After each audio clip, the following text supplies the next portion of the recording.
All right. We are now live, and I'll wait for to adjust some things here. Things for camera. See it already comes in here.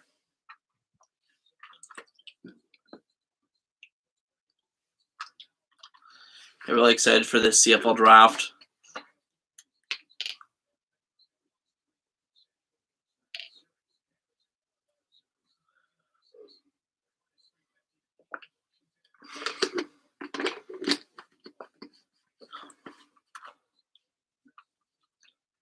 Of course, we've got an hour until the CFL draft here, until 8 p.m. Eastern time, and the draft is supposed to go underway. But I mean, once we get a few more people in here, I'll explain what happened earlier today. I put out a short little video in case people that didn't watch that.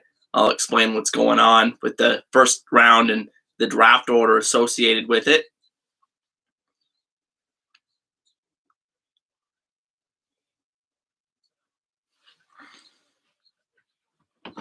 I'm wearing Montreal Alouettes because for a reason, which I'll explain in a minute. But again, really excited for the draft this year. I think it's an interesting group of players. Maybe not the strongest class, but I think there are a few difference making players that could be found in this draft. And obviously, you're really interested to see what happens with the Ford and Philpott twins. Where do they go? I think actually the Philpott twins, in my opinion, are going to go higher than the Ford twins, just because the Ford twins are going on. They're going, yeah, they're going to be going to the NFL, the training camp. So I got a question in here from McGarvey02.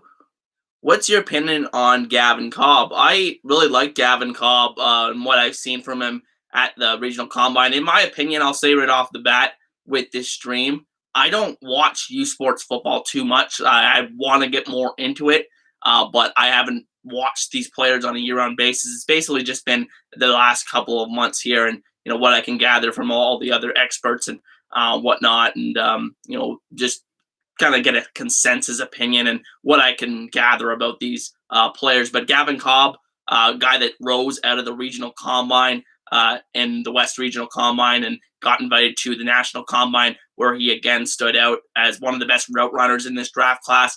I could see him going in the mid-second round to the third round. That's where I kind of expect him to be taken. He's a little bit of an undersized receiver, which typically in the CFL, you don't see guys that are that small. You can see undersized receiver, but you don't see guys that are usually like 5'8", 5'9". And when I was watching something today, they were saying that 5'9" may be kind of generous for Gavin Cobb. So I think there's a place for him in the CFL, but the likelihood of a player like that making a huge impact is kind of spotty in terms of historical from a historical sense. So I think Gavin Cobb will ultimately he'll go in the second or third round because of that athleticism that he brings to the table. Ran a really fast 40 and a good route running, like I said. So that's my opinions on Gavin Cobb, and that's where I expect him to be taken. Oh, hey Rudy, how's it going, man? But I'm really excited. I really do like the fit with Gavin Cobb and the Winnipeg Blue Bombers because you could draw a lot of parallels, like I was saying in my mock draft the other day, between him and Nick Dembski, both guys that went to the University of Manitoba, slot backs, and more of a quickness aspect to their game. So I think Gavin Cobb would be a great fit in behind Dembski because Winnipeg is very thin at that receiving core behind those two Canadian starters, Drew Wolodarski and Nick Dembski. So I think Cobb is a great fit there with Winnipeg. He's a really interesting guy in this draft class for sure. Him and that guy Riley Boersma from the University of Regina really showed out at the regional combine, both coming out of the West Regional Combine. And Boersma I've seen go a lot later in the mock drafts I've seen, but I think it's going to be interesting to see where he goes regardless. Welcome to the stream, everybody that's just joining in here. I'm really excited for this year's CFL Draft. Once we get a few more people in here, we'll go over the what I got here on the board, which is the draft order and the changes that have happened today to the draft order.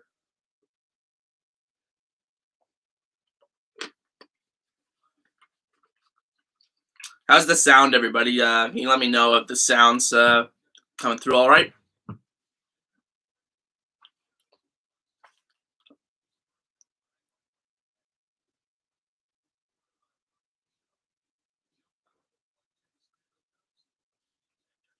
Thanks, man. Really appreciate it.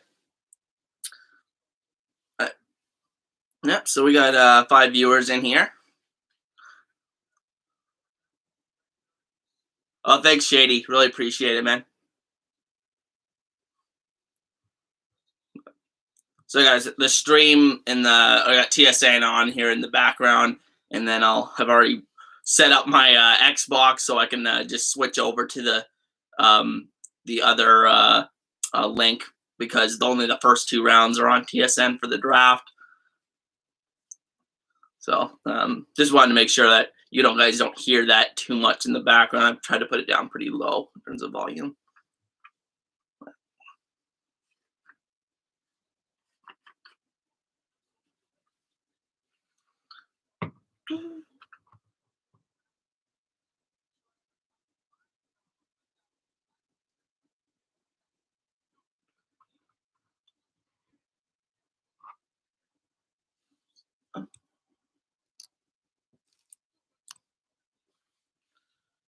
You guys can see the whole whiteboard here as well.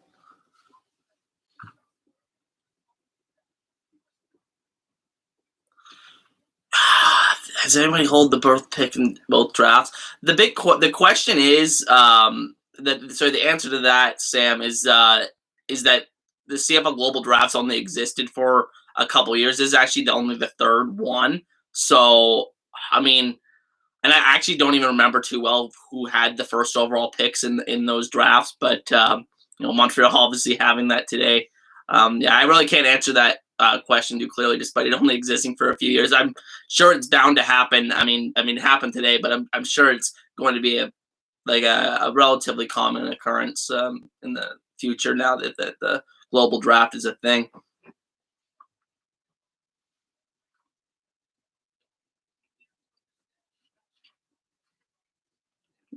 So I was just watching this the funeral of the Guy Lafleur.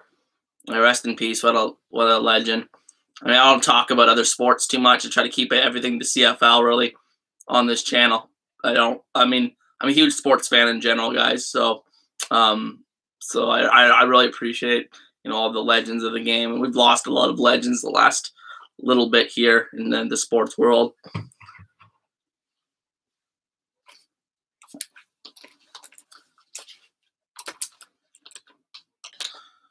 But now that I've let people join in here, and we've got 6 viewers here.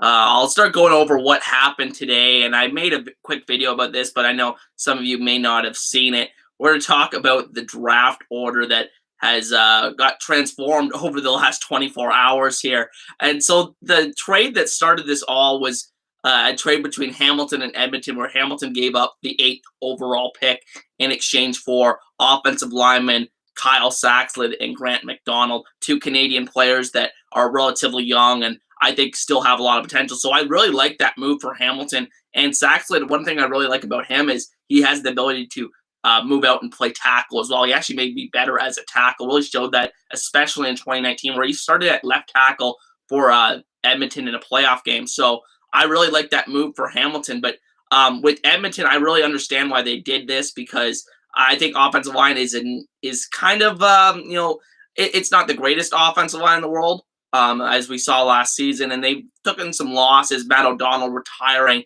but I think that ultimately Edmonton getting another pick in the first round is going to mean a lot for this team, because their Canadian depth is not that great. If they can walk out of here with 2 really, really good players. It's going to mean a lot for Edmonton.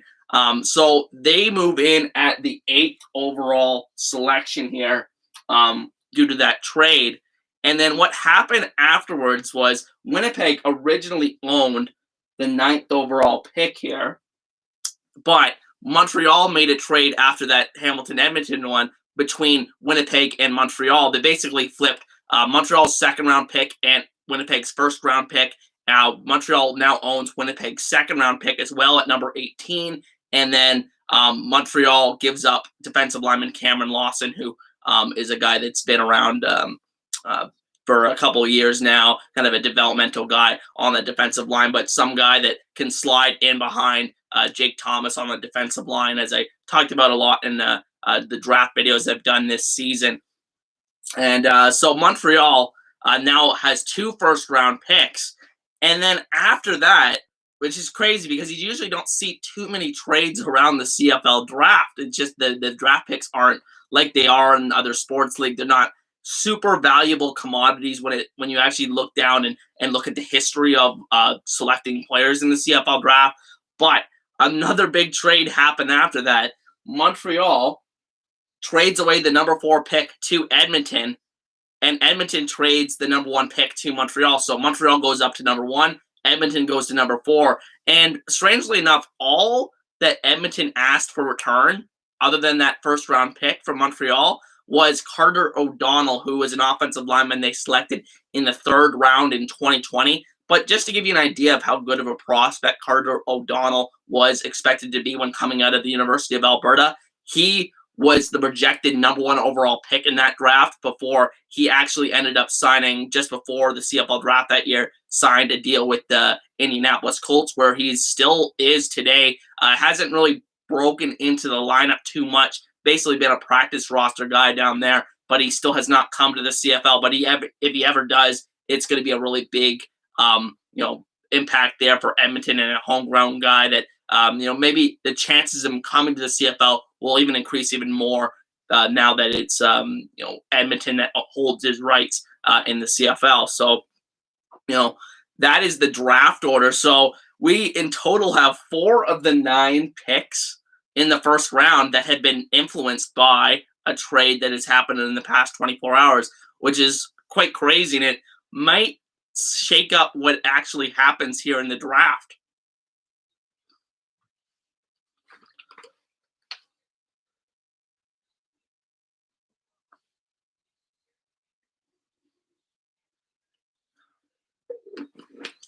So I'm going to talk more about that in terms of what I expect, basically what to happen at each pick here.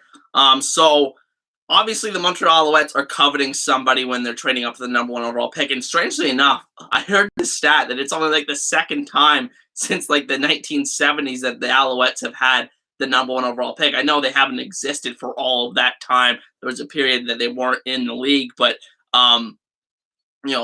I think it's pretty crazy that they have only had the number 1 overall pick a couple times.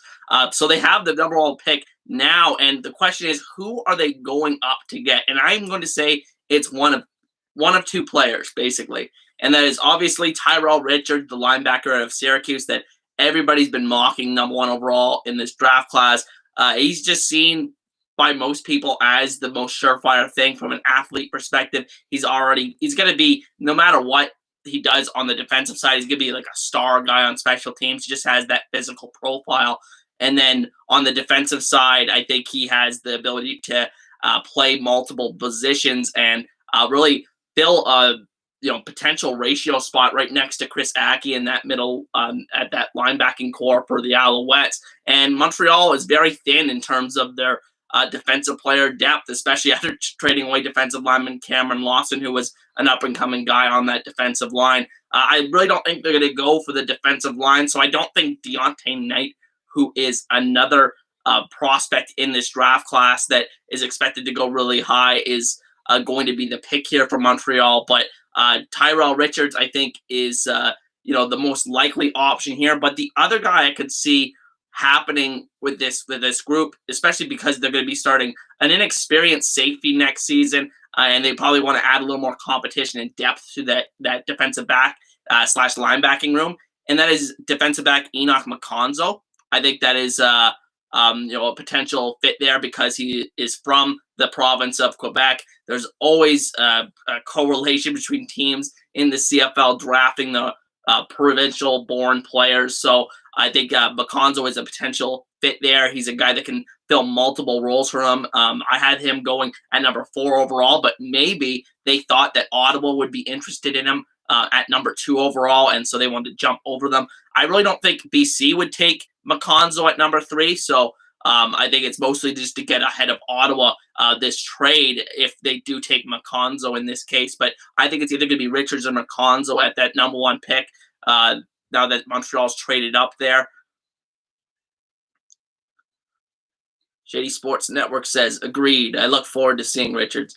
Yeah, I'm really pumped.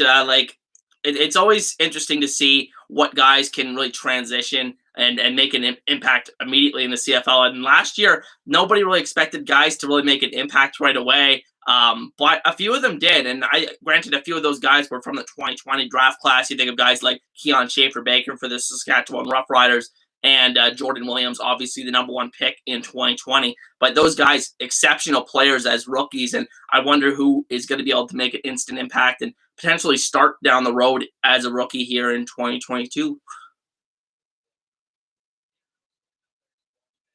Yeah, McConzo, I'm just really excited because I really don't know where he's going to play in the CFL. From what I've heard from other people like JC Abbott of 3 Down Nation, he's more of a guy that maybe fits as a strong side linebacker in the CFL. I'm really interested to see what happens with the McConzo for sure.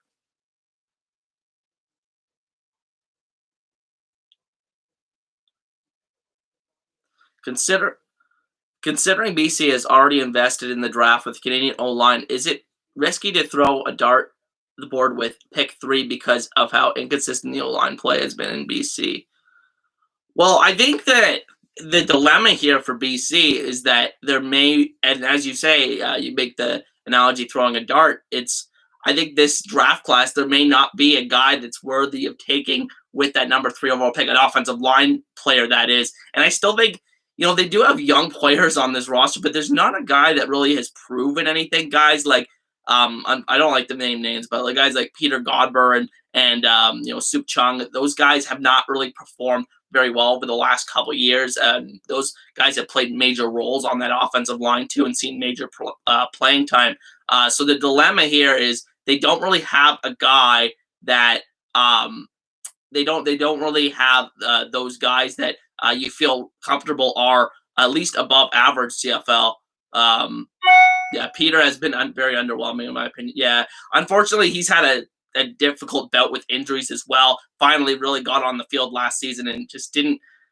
Unfortunately, probably the worst starting center in the CFL. So he's coming back there as the center next season on paper. So, I mean, I don't think you're going to fix this O-line problem for the Lions in this draft class because I don't think there's that kind of like starting caliber Drew Delorier kind of guy at the beginning of this draft class. Maybe Noah Zare is a guy that can start midway through his rookie season or something like that. But I don't think there's a guy that can start day one and really give BC that kind of help they need drastically right now. They really just got to hope that Nathan Rourke can scramble around and really take advantage of what he can do with his mobility. And I think that's really the path forward for BC to have a lot of success next season. I think their tackles are pretty okay with Perkins, who's a guy that was their most outstanding offensive lineman last year.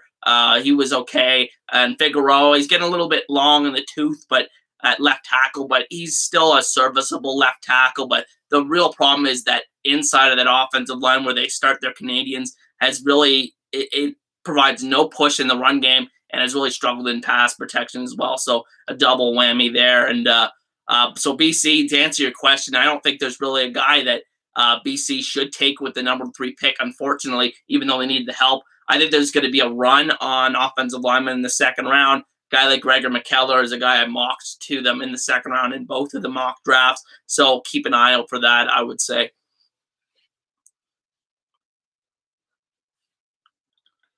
I say welcome to everybody that's joining now with the live stream.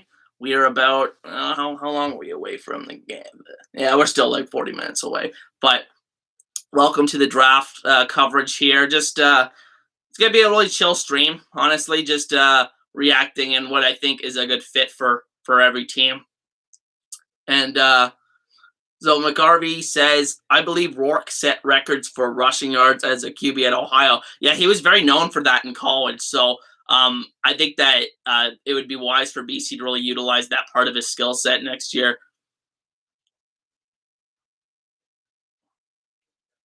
So I guess I'll go on talking about the other teams and where I think they could go with their selection. So Ottawa, I really think, and I think I'm seeing this a pretty wide consensus in mock drafts. I think they're going to go with Deontay Knight, defensive tackle from Western, with that pick. Starting probably two Canadian defensive linemen with Kwaku Boateng, Cleon Lang, and Cleon Lang next season. I think they really need some depth behind him, and not just depth, but quality depth, guys that you feel comfortable could step into the lineup and start.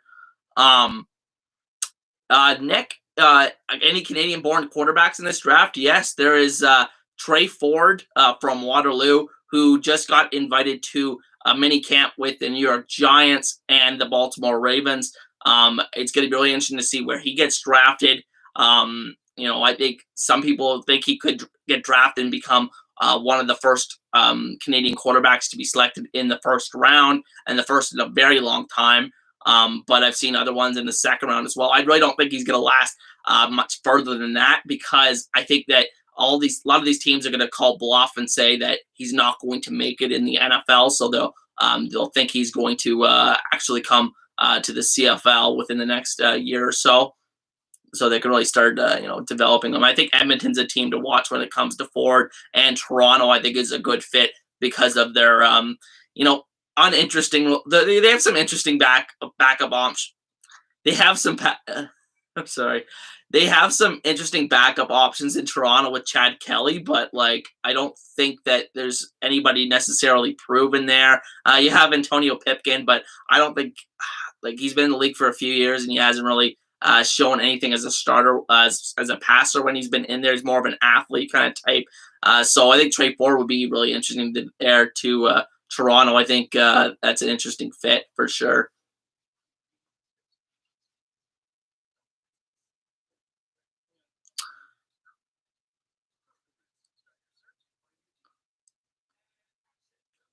Shady Sports Network says not a bad take, but I think they take McConzo as well. So yeah, Ottawa. Ottawa, I definitely think there's potential for them to take McConzo. They took a very similar kind of linebacker DB guy and Adam Leclerc a few years ago in the first round, and so maybe adding to that and maybe potentially starting a Canadian at weak side or strong side linebacker is a potential fit there for Ottawa, and they want to start filling that in there. But I think Knight makes a little bit more sense in my opinion. But I definitely could be wrong, and the CFL draft is known for being very inaccurate. So Max says Tyrell Ford is the best DB in the draft, top 5 pick. Yeah, yeah. Honestly, I think in terms of talent, there's just no doubt that both of the Ford brothers really are top 5 talents in this draft. But I think the issue is you always have to weigh it with this CFL draft. It's unfortunate. Are these guys going to actually come to the league? And you always have to kind of weigh that as a consideration when making these selections, right? Yo, what's up, Daryl? Beneath Sports in the building. Yo, really excited, man. Thanks for coming.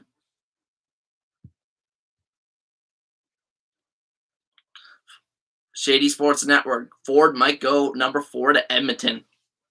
I think it's possible for sure. But I think that at least one of these picks for sure with Edmonton, I would think would be a defensive player.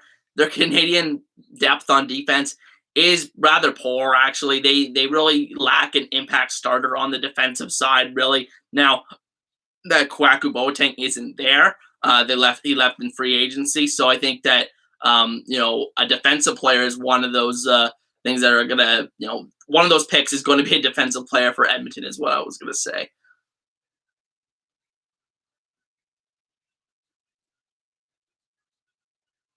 Ford. Go number. Yeah, oh yeah, I guess I should have specified. I guess I should have specified Tyrell Ford, but yeah, sorry, and Trey Ford, but yeah, Tyrell, I don't. It's gonna be really interesting to see where he goes because originally I had him at number 6 to Toronto, because Toronto kind of doesn't really have any urgent need and kind of could take the best athlete available. But now with Ford getting multiple mini camp invites in the NFL, it's be interesting to see if that slightly hinders his draft stock a little bit. I still think he could go to Toronto at number 6. I could see both Ford brothers actually going to Toronto at number 6 there. And then, like moving forward with BC, we talked a little bit about them and the fact that they don't really have a lot of proven guys on the offensive line. They could really afford to add a body there, but the fact that there's just not a lot of great offensive line prospects in this draft. You could take Noah Zaire out of Saskatchewan with that third pick if you're BC, and I would probably give that, if I was given a grades for all these picks, but I don't give grades right after the draft because I think, especially with the CFL draft, there's just so many variables to even know anything about like how these players will be used or if they'll even play in the CFL. So, but like if I was going to grade that right after that, I think I would say that's a good B move. I think if they just took Noah Zaire there, but I think more likely they're going to take one of the Philpott brothers. They're from Delta, BC, so I think that's a potential pick you could see there. They really have been hurt in terms of this offseason in terms of losing Canadian receivers, Shaq Johnson and Lamar Durant. So they really just have Javon Catoy there, who's a good player, but they could add another body in that receiving core.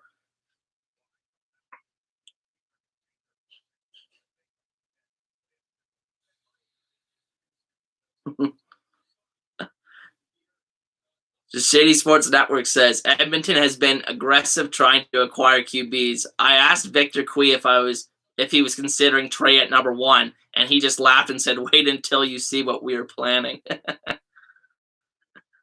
Oh, wouldn't that be interesting, Max? Like if Edmonton took both of the Ford brothers, and it's going to be interesting to see if some teams, trades are in the air.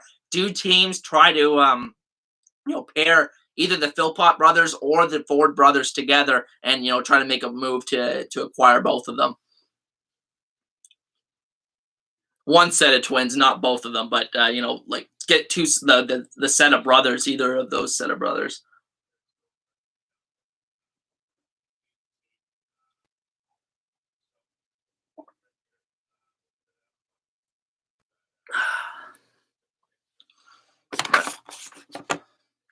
Yeah. So yeah, BC, I could definitely see them going there. You know, I think they can get depth at other positions elsewhere. So offensive line, wide receiver is where I could see them really going. And then Edmonton at number 4, we talked about them a little bit there. Again, you could see Trey Ford maybe go there. Maybe they really like Tyrell Ford in this draft class.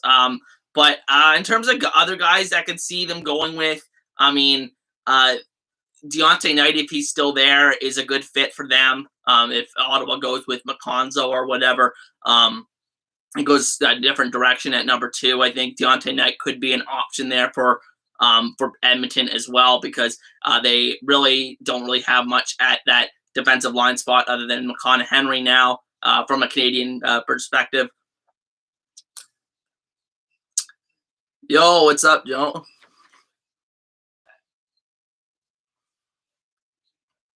What is that What is that name? Oh, hey, what's up, Jonald? Jonald Sampson, what's up, man? Welcome to the stream. And Max says, I thought Edmonton was all over Richards, though. He had a great combine. Well, I think they probably would have liked Richards, but I mean, I don't understand really why they've moved down, but maybe they think, maybe Montreal's moving up to get McConzo, and then they think that maybe if Ottawa doesn't take Richards, and say they go Deontay Knight, that they don't think BC has 2 stud Canadian linebackers, they're not going to take Richards, I don't think. They could get Richards at number 4 and get Carter O'Donnell, that great prospect from the NFL, back in that trade. Maybe that's what their line of thinking is. But I mean, it remains to be seen what's going to play out in terms of what Edmonton wants at number 4. But um, I think they'll still get a good player at that spot. It's just I don't know if they got enough value for moving down that spot, especially if O'Donnell doesn't come to the CFL, it's going to be such a bust for them. And then number 5, I've had a couple of players here. I had Deontay Knight here originally, falling from like most people had him when this process first started as the number 1 pick, and then Richards really broke out and kind of stole the show. So I could see Deontay Knight going there. They're another team that's going to be more heavy in terms of Canadian content on the defensive line next year. But I think that there's other ways you could see this going. Obviously, one of the Philpott brothers, if one of them is available, I think that it's very likely that they do take one of those guys. Just being what the CFL usually is in terms of drafting local players, as I said before. Excited for to see what Calgary does with that pick. Honestly, they're always a fascinating team to watch, especially later in the draft. They always find these great gems, guys like Shane Bergman and other guys that they brought in recent years. They even found Tunde Adeleke, even though Tunde Adeleke now in Hamilton, but drafted by Calgary, and that was just a great selection, honestly.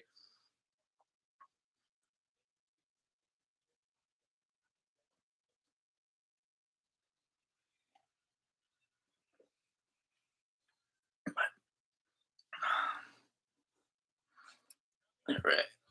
We are half an hour from the draft. I guess I didn't need the full hour, but I just wanted to hang out with all you guys. Oh, we got 18 people. Be sure to hit the like button, guys, on the stream. I would really appreciate it. Helps me promote it to more people on YouTube, and makes everything makes me feel good, honestly. So I really appreciate it, guys.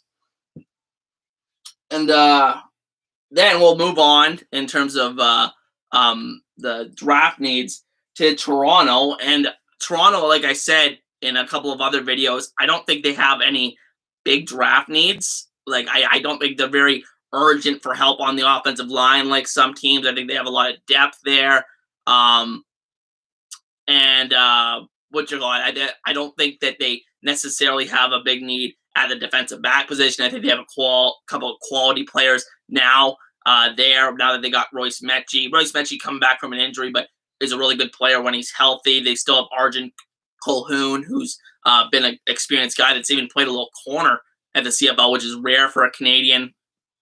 And then, Mwamba in the linebacking core. I think maybe you can add a backup middle linebacker, but you guys got guys like Trevor Hoyt, who has done a pretty good job filling in there last season. I think he made a couple of starts there for Mwamba when he was injured. So, I mean, I don't think that Toronto has any pressing needs. I think defensive line could be a spot you could see them go, just because they really don't have a star impact guy there. I really do like Robbie Smith, who has kind of been a rotational defensive end the last couple of years for them.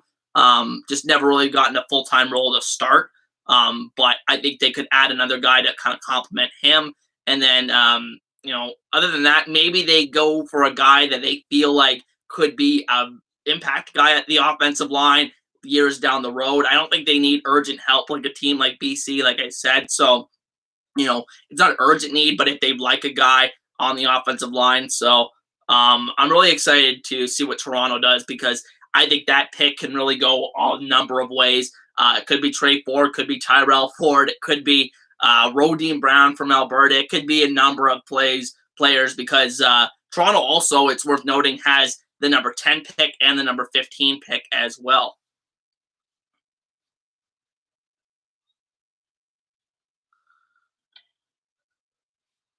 McGarvey says no pre-draft coverage on TSN, so this is awesome.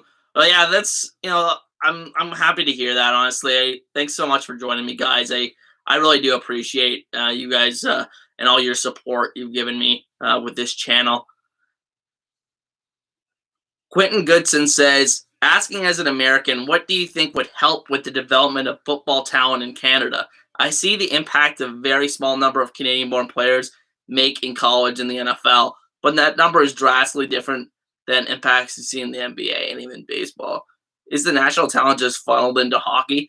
I would say hockey is just the main driving sport because I think that a lot of it has to do with just the supporting coaching infrastructure and league infrastructure that is just built in Canada. It's just kind of just engraved. Hockey's just more engraved into Canada than any other sport is. But that's not really no excuse because you look at the U.S. You have obviously so many different sports that they dominate. So I think that Canada, you're starting to see a big diversification in terms of where we're like producing a lot of athletes, a lot of soccer players, basketball players, as you mentioned, Quentin. But I don't know. Like in terms of football players, I think it's just the infrastructure in comparison to guys like the U.S. The infrastructure just isn't there in terms of the coaching, and I think that's a huge factor in terms of the funding as well for the programs and everything like that. Just the infrastructure needs to be improved, and I think that's why where you would see more. Even though I do think we are seeing just as many great Canadian players as we have seen ever, but like I don't think that it's necessarily going to like I don't think that I think what I mean to say is that it can be improved. I really think that the infrastructure in Canada can be improved, and with that, I think we can see what we've seen in other sports, and I think that's a big factor going forward for football in this country. I'm sorry, that doesn't quite answer your question, but it's a really good question, honestly. Max Max says 30 million population to 300 million population. That's a good point. That's always a good point. Like for sure. That we've seen smaller countries dominate sports. It's just like I think it just all comes down to the infrastructure and just the passion and the participation rates and everything like that. And it all just starts at a grassroots level, right?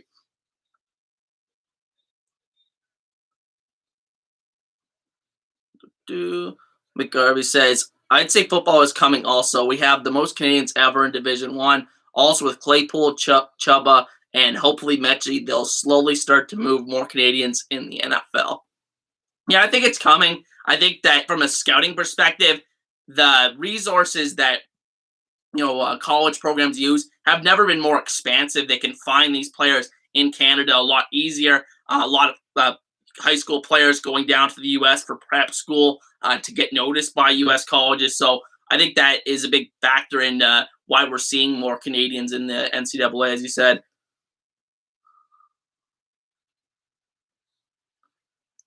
Michael says, BC to take Noah Zur. They need help on the offensive line. I definitely could see it. And I was saying before, I was just saying a few minutes ago, I would give that that's a classic B, pick. I think that's just a solid need filling pick for them. He may not be able to start right away. I don't think that a lot of these guys are going to be able to start right away in terms of the offensive line. It's not viewed by a lot of people as a great offensive line draft as it usually is. So I'm really interested to see what happens with BC at that pick. I really do think they do have a glaring need right there, but I mean, it would be considered a reach to some to take Zaire there, but I still think it would be a decent pick. Darby said the football is getting better. The universities are seeing more guys to the NFL, and the junior leagues are producing at least CFL caliber players at a higher rate.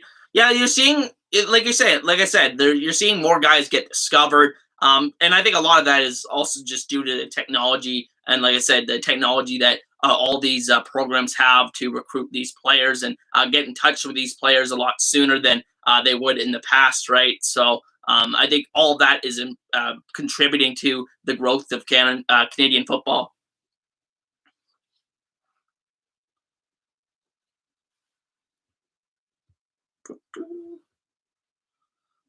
And Max says, and more of that Canadian speed, Ford brothers. Yeah, I love those guys. I just love those dynamic athletes, and I feel like that's what we've kind of lacked in the last couple of years here in the CFL. Is like we have a lot of good Canadian receivers, but not too many or good Canadian players, I should say. But in terms of those like complete freak athletes, like the Ford brothers, I think you could classify they're really top shelf athletes in general. But I think most guys in the CFL, in terms of the Canadian guys we've seen in recent years, they aren't as freaky athletic. They're more of technicians. The best players that we've seen at the Canadian position, other than guys maybe like Trinidad Delke, who was just a combine freak. When he came out of Carleton and was actually a kick returner. So, and that's one thing to watch with Tyrell Ford, by the way, is that I didn't mention this in the video, but he returned kicks for Waterloo. It would be interesting to see if he's utilizing that sense in the CFL as well.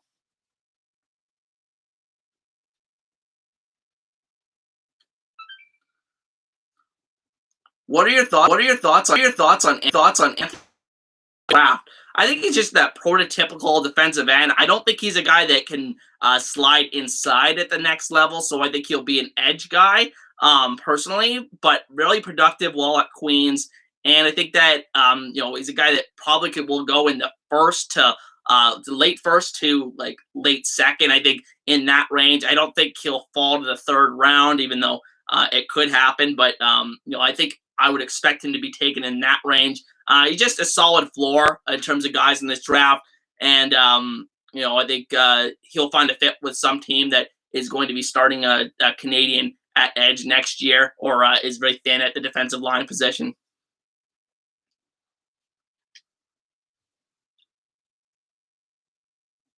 Darby said, also just got off.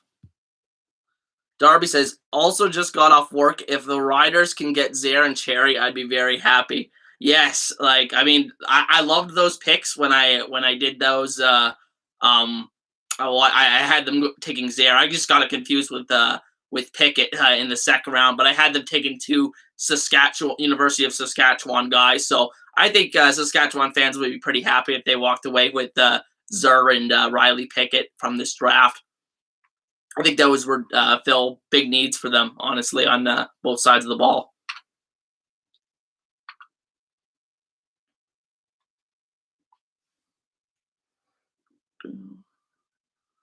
And Max says over 15 reps on the bench press too. I think he's talking about the Ford brothers. Yeah, they're just freak athletes. When you consider, a guy like Zach Fry, an offensive lineman from Western, he only did 9 reps on the bench press compared to a lot of these guys. And Daniel Adabububoye, I can't say that right, Adabububoye, he actually had the most reps at the National Combine. So really exciting for a running back to be able to do that. And he looked really, really good, speaking of him, in pass protection. And I think that's going to really appeal to teams. And that's why I think he's going to be the highest running back selected tonight.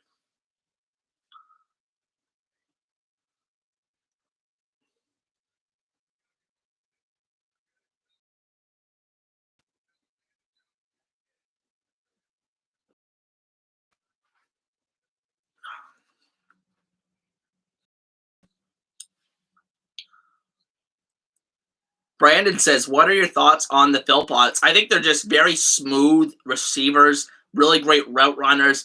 I think that, they are very good athletes as well. Maybe not like the most high-end athletes. They really rely on their skill and their just techniques to get open. And I think that's going to be really help them at the CFL level. Really interested to see where they get taken. Again, I could see a team maybe, getting creative and trying to pair the two together at the CFL level, but we'll see what happens in terms of where the board falls.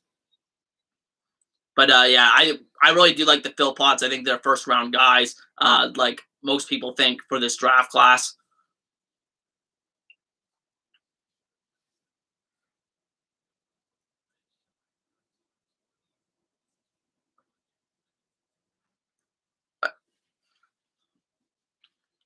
But just as I was, getting off track here with questions here, just talking about what these teams remaining here could do with these picks. Saskatchewan, I mean, long I've thought that they're going to go offensive line here if Noah Zaire is there. But if he's not there, I could see them going with defensive lineman Nathan Cherry from the University of Saskatchewan as well. They have a needed defensive line after losing McConnell Henry in free agency. I think that is a possibility for Saskatchewan. And then Edmonton at number 8. Again, this is where you could see one of the Ford brothers go. I do think they're going to go with defense with one of these selections. So Edmonton, going to be really interested to see what they do there. Edmonton could basically use help anywhere. So except for maybe receiver, I think they got a good amount of depth at that receiving room from a Canadian perspective there. But I think on the defensive side, they could really add from any position. And then Montreal at number 9. I feel very strongly that this pick is going to be offensive lineman Cyril Hogan St. Don from Laval. I think they moved ahead of guys in the second round because I think that's where we're going to see a lot of offensive linemen taken in this draft class. And I think that Montreal making that move with Winnipeg was afraid that maybe by the time they picked at number 13 that he wasn't going to be available. And I think that's why they moved up to number 9. So I think unless Cyril Hogan St. Don goes earlier, I think that that is where Montreal is going to go with that number 9 pick, in my opinion.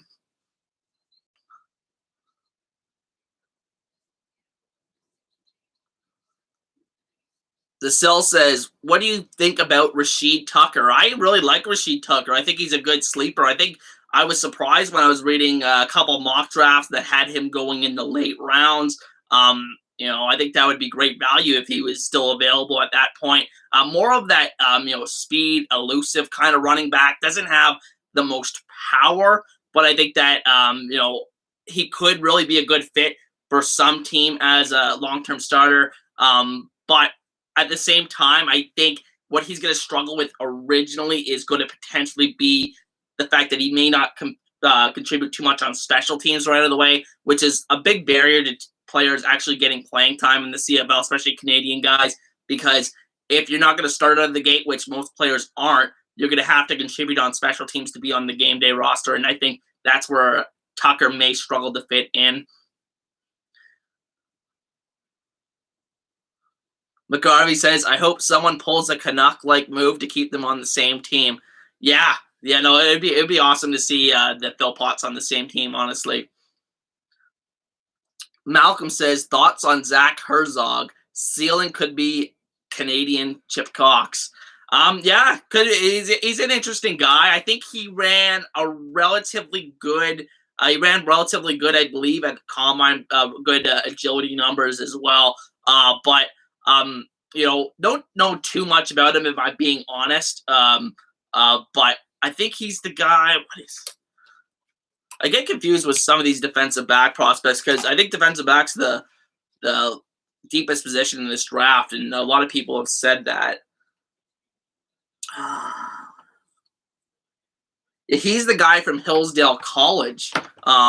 He's the small school guy.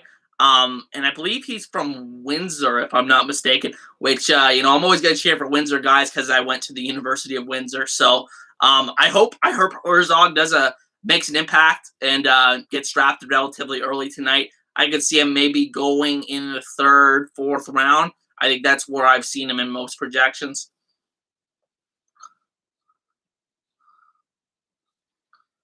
Darby says, could see Ottawa trying to get both the Phil Potts.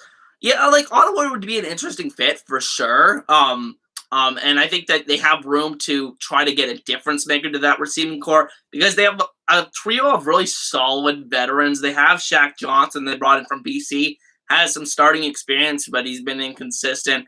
You have Levi Noel, who's made some starts for Toronto, is an excellent special teams player, but really inconsistent during his time as a receiver, in my opinion.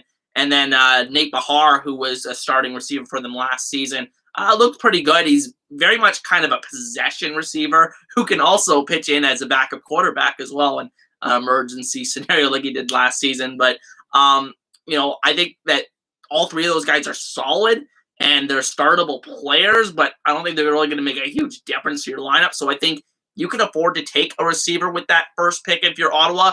But in terms of getting both of them, I don't know if you want to add 2 more guys to that room, because you're probably going to end up having to cut a really good player and I don't know what the scenario would be for Ottawa to actually get that second Philpott brother, but it's an interesting idea, and honestly, it'd be interesting to see if any of these teams end up pairing any of those Ford or Philpott brothers together.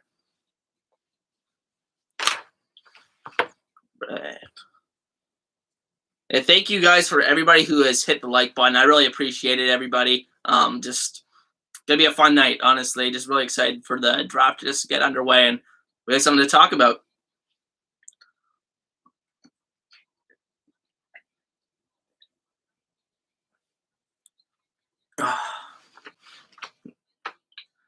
Now, one guy I wanted to touch on is Penn State linebacker Jesse Luketa, who was the second ranked player in the final Scouting Bureau rankings, and he was a guy that was expected to be like a 4th or 5th round pick in the NFL draft.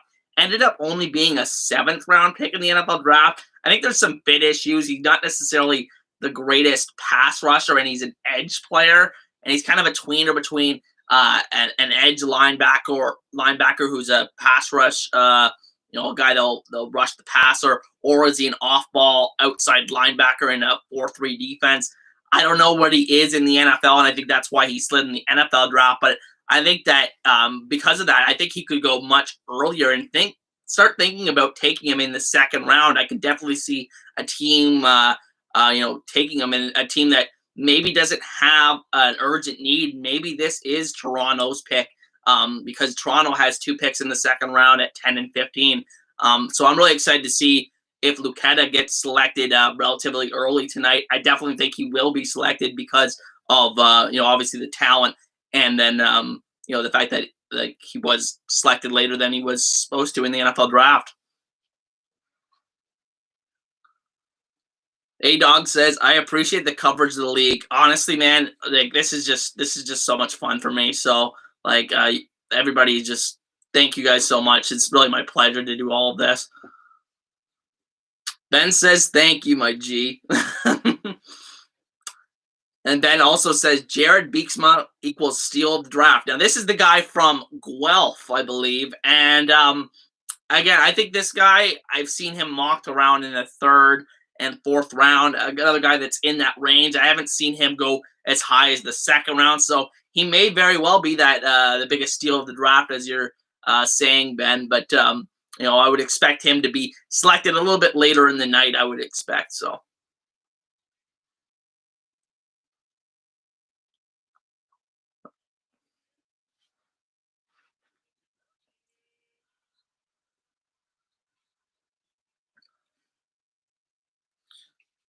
Now, another guy I want to mention is that. Oh, thanks, Ben. I really appreciate that, man. Again, everybody, I really appreciate everybody that's tuned in here. It's just making a community over here on YouTube. It means a lot to me, and that's really what I wanted to do when I started this channel. But yeah, another guy I want to watch is offensive lineman Zach Fry from Western.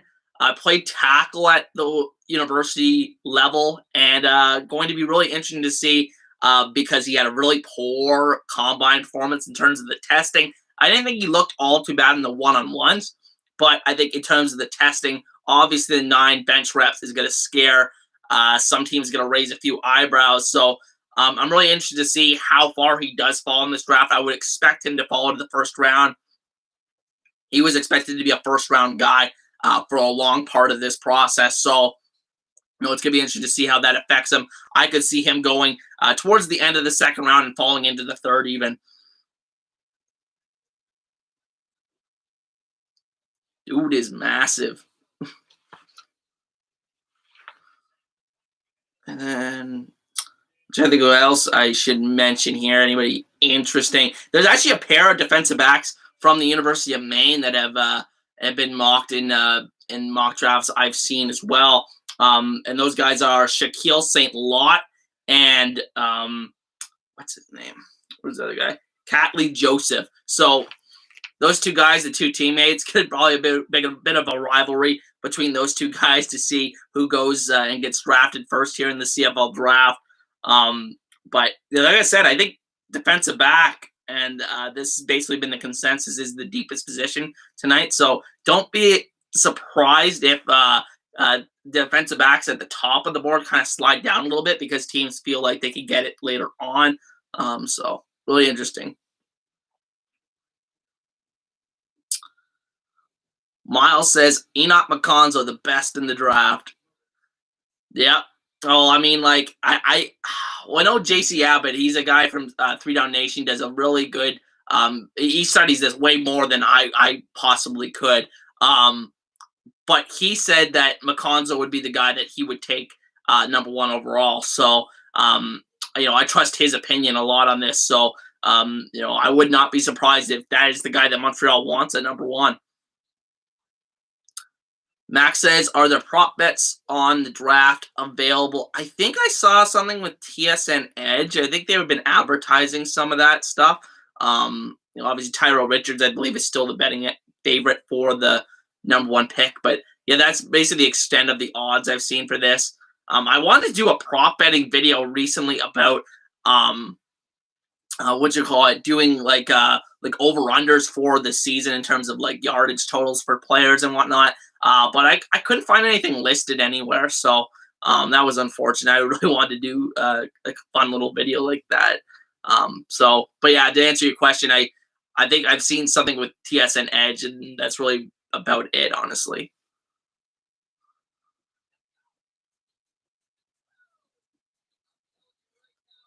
And thanks, Shady man. Just really appreciate everybody for tuning in here tonight. Really excited to get started, honestly. Quentin says there are 500,000 YouTube videos making conspiracy videos over the shape of McDonald's nuggets, but like that report analysis the CFL, and that's what I appreciate about you. Hey man, it's such a fun time for me. The CFL, I've always loved the CFL. I love the NFL too. I've always been honest about that. I love the NFL. Huge Buffalo Bills fan, but the CFL is it's closer to home to me, and it just it just hits home, and that's really what drove me to start a channel about it, and really help grow the league, honestly.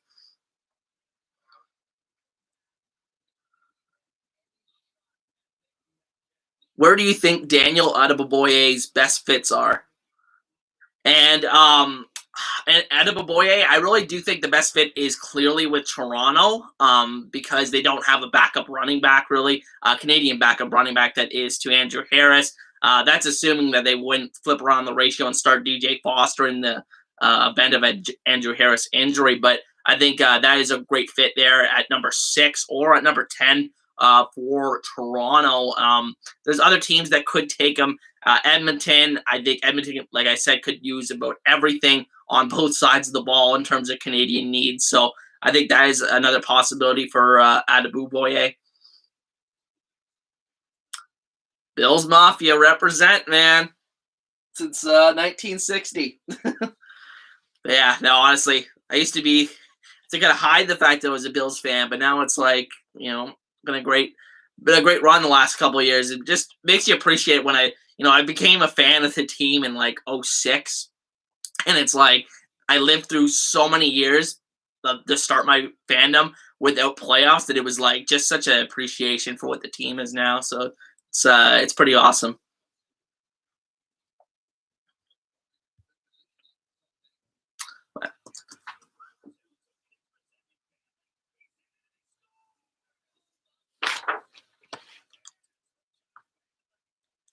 So let me ask you guys, how many? Oh, sorry, I got a question here from Peter. Hey Hussey, how many drafts have you been covering, seen, and which is your favorite? Also, go Pats. This is the first this is the first draft I've done a live stream for. And this is actually my second live stream ever. So if I seem a little jumpy, guys, that's why. But this is the first draft I've really fully intensely covered. But I did cover last year's draft in terms of making videos around it and doing recaps and whatnot. And I did a little bit for the 2020 draft. This is before my channel existed. If those that don't know, I actually had a website called Hussey's Huddle. It's still operational if people want to take a look at it. But I haven't uploaded anything over there in a long time. But I actually did a lot of stuff on the 2020 CFL draft when that happened. That's the one with Jordan Williams and Keon Schaefer-Baker in it.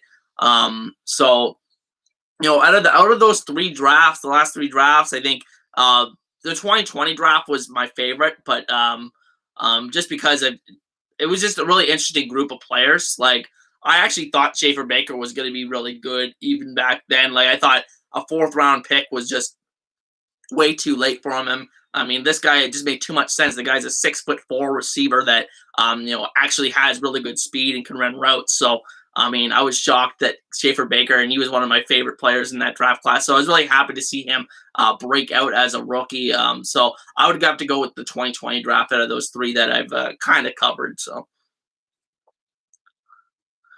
oh, the JP Lossman and Trent Edwards days. Yep. Yep. I don't know. I was trying to think what was the worst Bills quarterback like during that era. I don't even know. Like Trent Edwards had a lot of promise, but then that one year, I think it was like they started 5-0, and then he suffered that concussion against Arizona, and they just went completely downhill the rest of the season. And Trent Edwards, when he returned to the field, he was never the same for whatever reason. So yeah, that was a sad time in the history of me being a Bills fan for me. But yeah, JP Lossman, just such a slow at reading defenses when he was playing with the Bills. I don't know. No need to really kick salt in the wound on those guys, but really a bad era for being a Bills fan, honestly.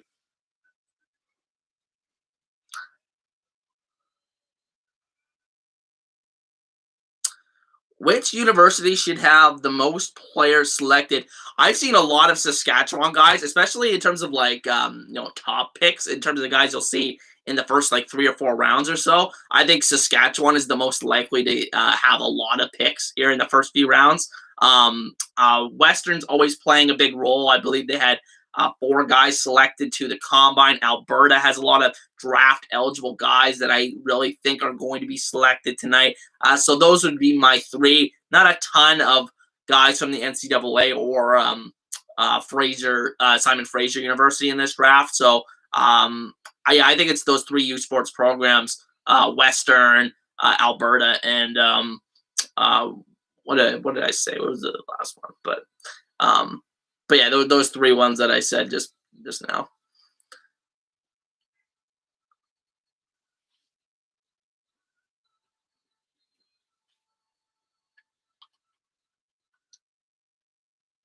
Okay. So my stream just died here. TSN app crashes all the time. But now we got the draft coverage on 8:01. Really excited. Darby says we in Saskatchewan appreciate Schaefer Baker, absolute steal. No way he should have been available in the 4th round. Yeah, it was unbelievable. But sometimes I guess the U Sports receivers sometimes are and we'll see if that happens again tonight, because I think there are people out there that I've seen think that former UMass receiver and Louisiana Tech receiver Samuel Emelis is going to be the first receiver taken tonight over the Philpott. So we'll see if that actually comes to fruition here. But yeah, Schaefer Baker definitely should not have lasted to the 4th round. EJ Manuel, Nate Peterman. Yeah, the Bills have not had the best history of quarterbacks, but I guess we can just be thankful that that pain is over now. Josh Allen for the win, man.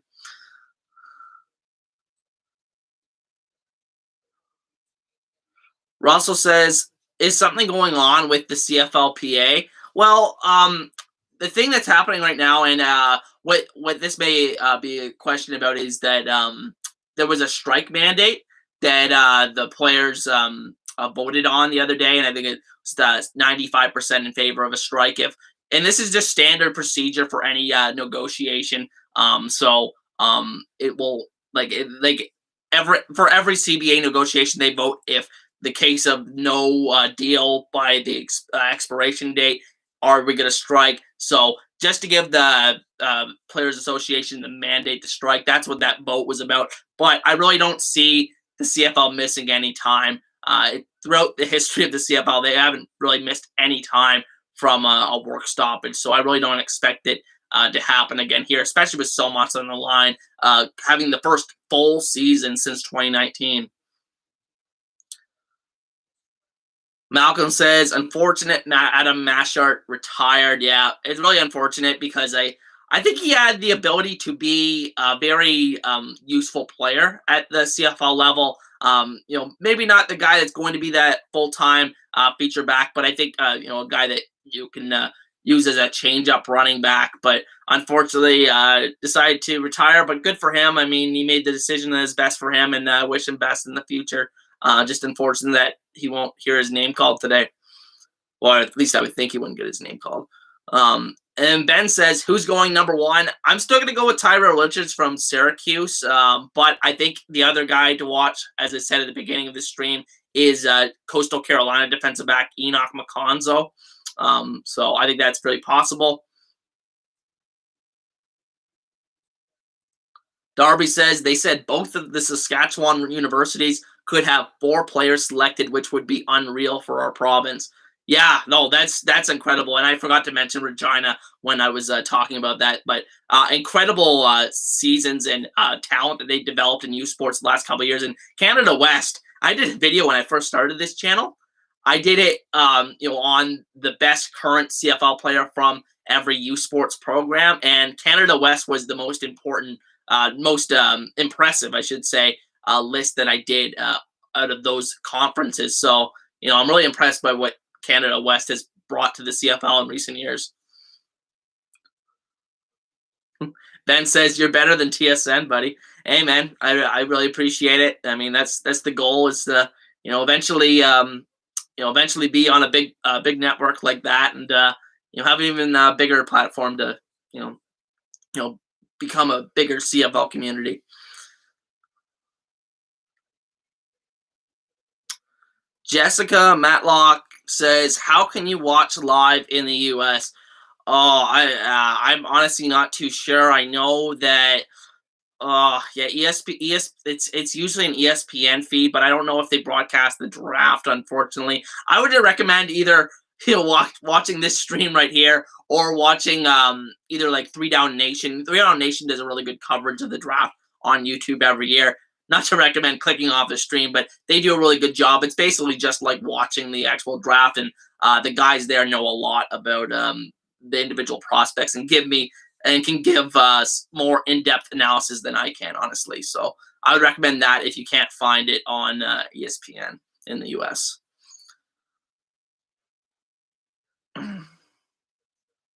Stamps fan 2018. Yeah, of course I remember you, man. Like, I believe you hung out with me in the first live stream and for free agency. Really appreciate you coming back in and to tune in for this.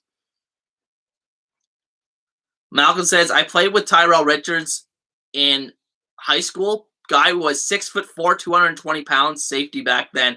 Yeah, it just seems like he's the type of guy that you could place anywhere on a CFL field. He's a little bit lighter for a linebacker, which I think is the presumed position that he's going to be playing in the CFL.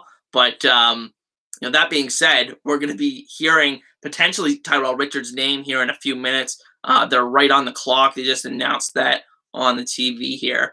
But I'm really excited to see if he goes to Montreal, because I think that is a potential really exciting linebacker core with Chris Aki's already there, who's one of the best Canadian players in the league.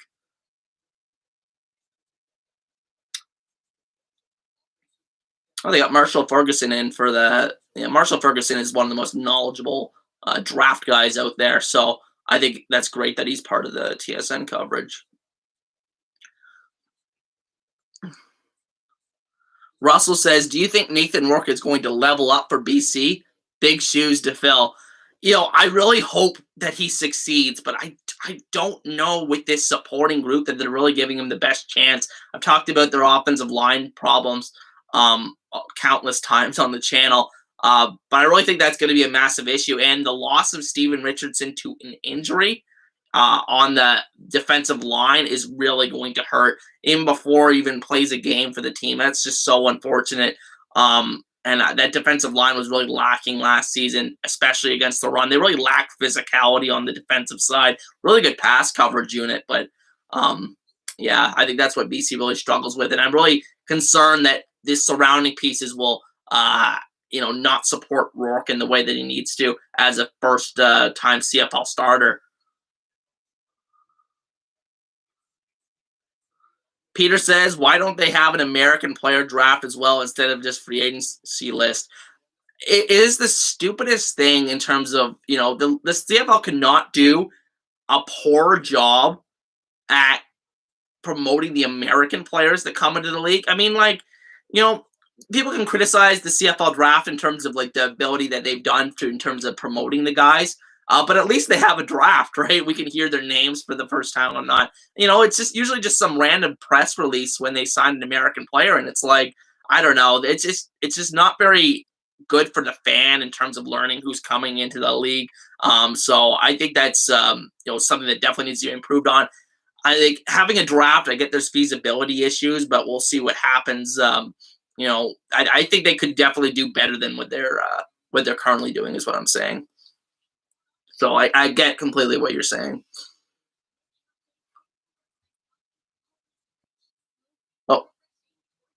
Oh, Jessica said I skipped her question. Oh, did you say? Yeah, you said. How can you watch live in the U.S.? Um, yeah, there you go. Yeah, Jessica's asked, "How can you watch live in the U.S.?" Yeah, sorry, I answered that a few minutes ago. But I would just recommend, because I don't know if ESPN really broadcast the CFL draft in the U.S. So if you can't find a stream there, I would recommend maybe Three Down Nation's coverage of it on YouTube. They cover the thing start to finish. On TSN, they're only going to cover the first two rounds anyway, and then I think on TSN.ca has the rest of it. So yeah, Three Down Nation I think provides like a pretty good coverage in terms of being an alternative way of viewing the draft.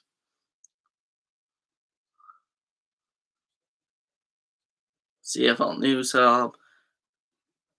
But yeah, it's yeah, I think that's another thing, honestly, Jessica, is that they need to do a better job of making the CFL accessible to watch for the people in the US. I think I think that's just a must. I think big way for the CFL to grow is to really try to improve their presence in the US. Honestly, it's just a huge market, and you got to take advantage of it. And I think that the league's done a pretty poor job of doing that right now. Oh, Darby says ESPN Plus seems to have it. Oh, that's great. That's great, honestly. Good to hear it. So yeah, I kind of take for granted that we're in Canada. It's like a lot of people have TSN, so they just easily can have access to watch this. But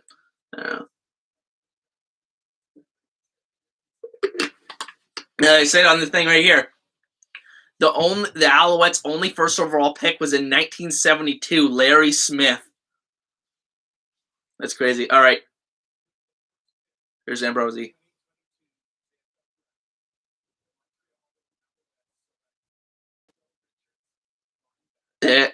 It's Richards. It's Richards. All right.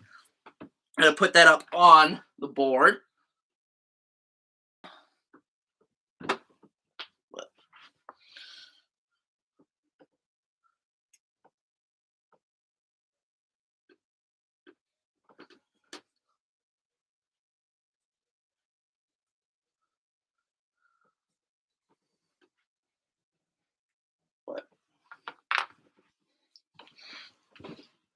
Yeah, so that's. I mean, yeah, I think this. I mean, obviously, this has been the most mocked prediction at the first round. Obviously, Edmonton was previously holding this selection, but he really separated himself at the CFL Combine. Obviously, with Tyler Richards, he hasn't played since 2021. I think this is also working in his favor. Is that he didn't play in 2021, which gave him the opportunity to seek out any NFL opportunities, and the fact that that hasn't resulted in an NFL contract means that he is almost for sure going to the CFL in training camp this season. And I think that's a big plus to teams, especially with the upside that he has And Montreal is a team that's really desperate need of star power on both sides of the ball. And they were my least ranked or last ranked Canadian team in terms of talent, Canadian talent. So I'm really interested to see what happens, with Tyrell Richards in Montreal now. Beside Chris Aki, I don't know how that's going to work in terms of if they end up starting Richards in his rookie season, if they're going to start him alongside Aki. But I think regardless, that is going to be a great pick for Montreal. I really like the fit there.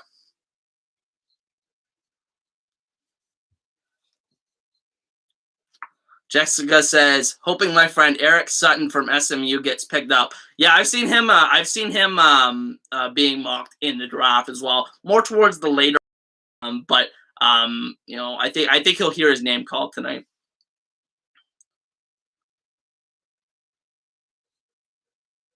Philip says, love the CFL. Me too, man. Me too. Uh, McGarvey says Noah Zur got a mini camp invite to New York. That's great. Honestly, like I don't think it's going to deter teams from taking a lot of these guys, because I think in recent years, I think we've seen more guys get consideration, more heavy consideration in the NFL as undrafted free agents, guys that have gotten like signing bonuses, like Carter O'Donnell that just got traded today to Edmonton. So I think that it may not play as big of a factor as other years that we've seen here in the CFL draft, where guys that were getting heavy NFL interest have really plunged them down draft board. So I definitely could see all those guys getting selected that are getting interest in the NFL.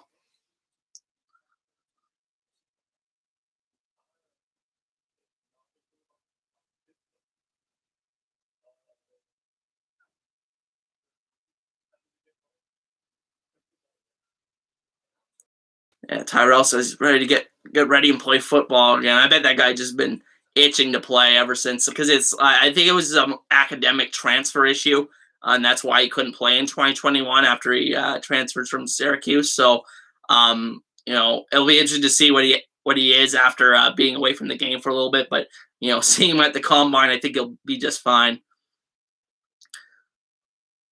Alex says any QBs going first round. I definitely think there's a possibility we could see Trey Ford from Waterloo with one of these selections. But I think that, as I said before, I think Edmonton's a fit potentially with one, and then maybe Toronto at number 6. Those are the locations I'm looking at if I'm Trey Ford as a possibility to get taken there.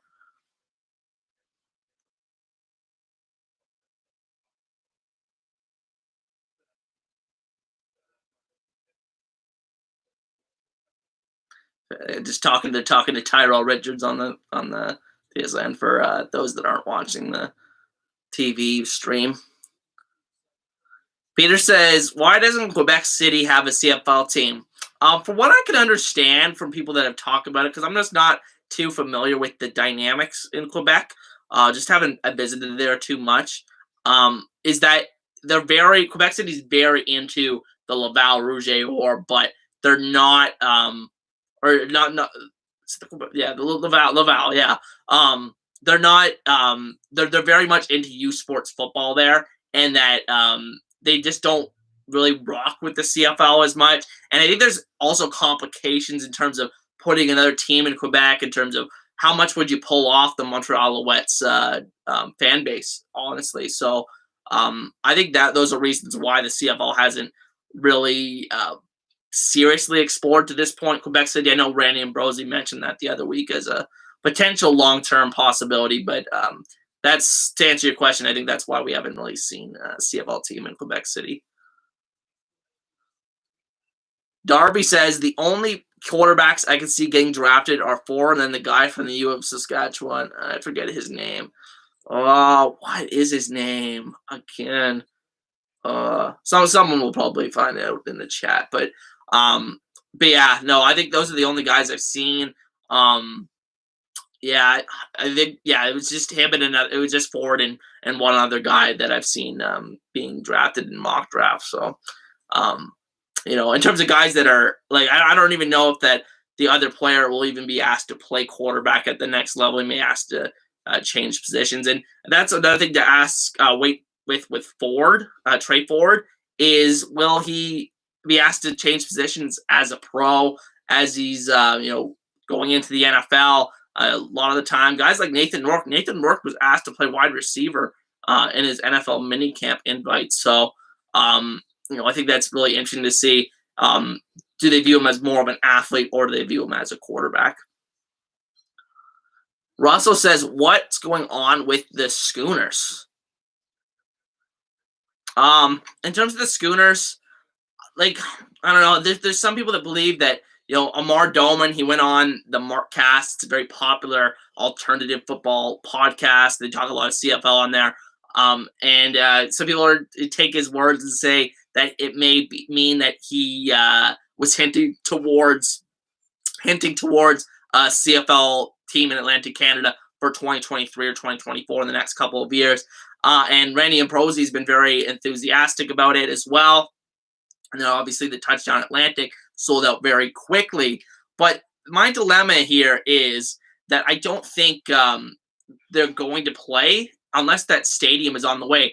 Like, here's the big wild card. Do they know things behind the scene? Have they been working with the Halifax regional, government in terms of securing funding that they had for the pandemic for that stadium that was going to be built in Halifax? Because I think the team long term has to be in Halifax. I think it has to be in the largest city, even though it's a regional team. I think it has to be in the largest market. So I think without a stadium long term, I don't see them moving there. But again, they could be doing some stuff behind the scene, know stuff we don't know. Almost assuredly they know stuff that we don't know. But especially when it comes to the stadium thing, is the stadium further along than we think it is? So I think that's the big obstacle in terms of getting a team out there and officially welcoming them to the CFL as the 10th franchise. McGarvey says, "What's the deal with Jamin Pelly? Can he get drafted?" He cannot get drafted tonight. Because he was a late entrant into the draft. He is part of the supplemental draft, which is probably one of the most confusing things to try to explain to people. But it's just for people that basically joined the draft late and they just can't for whatever reason. Oh, Rambosi's talking. Oh, they went the offensive line. We got a first surprise here, guys. Zach Pelios from the University of Ottawa. I had this guy going in the first round, the late first round, but here we go, an offensive lineman that went earlier than expected. Pelios is interesting because he came through the regional draft process. So he wasn't a guy that actually was invited to the national combine originally. He had to fight his way up, and he had impressive measurables, man. I think out of guys in this draft class, he has impressive length. And I think even though he may be a little bit raw, and that's probably why he wasn't invited to the national combine, I think it's possible that, this is a really good pick in the future for Ottawa. I think that, they did a really good job patching this offensive line this season, but adding a young blue chip prospect, I think was something they were missing because they mostly brought in veterans this offseason. So I think this could be a really good pick in a few years in terms of Pelios and what he can bring to Ottawa.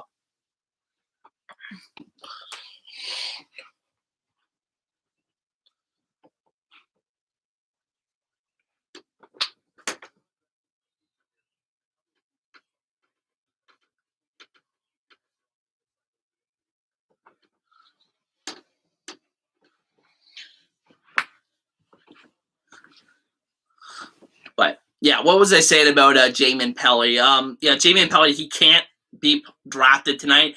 He basically he entered the draft late, and that's why he's not allowed to be drafted tonight. He instead has to be entered into the supplemental draft, which means a team can forfeit a future pick next year to select him and actually have him this year. So Edmonton will have first dibs to do that. So if they want him, I think they will absolutely have him, and it'll be interesting to see if they make that move.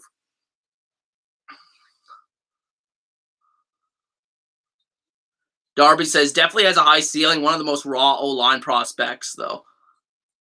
Yeah, yeah, he's definitely raw, definitely raw. And again, that's probably why he wasn't invited to the combine. But I think that frame is something you can't teach, as Blackbeard says here in the comments here. Um, you can't teach that size and that movement ability. I believe he had the fastest 3-cone time, 40 time. Just showed really great movement skills, which is always such a quality aspect for an offensive lineman at the CFL level. You're playing in space a lot of the time, and that could be a good sign for his versatility as well. If he can develop a good skill set there in Ottawa, going to have a lot of good veterans there to teach him. So I like that fit for Ottawa.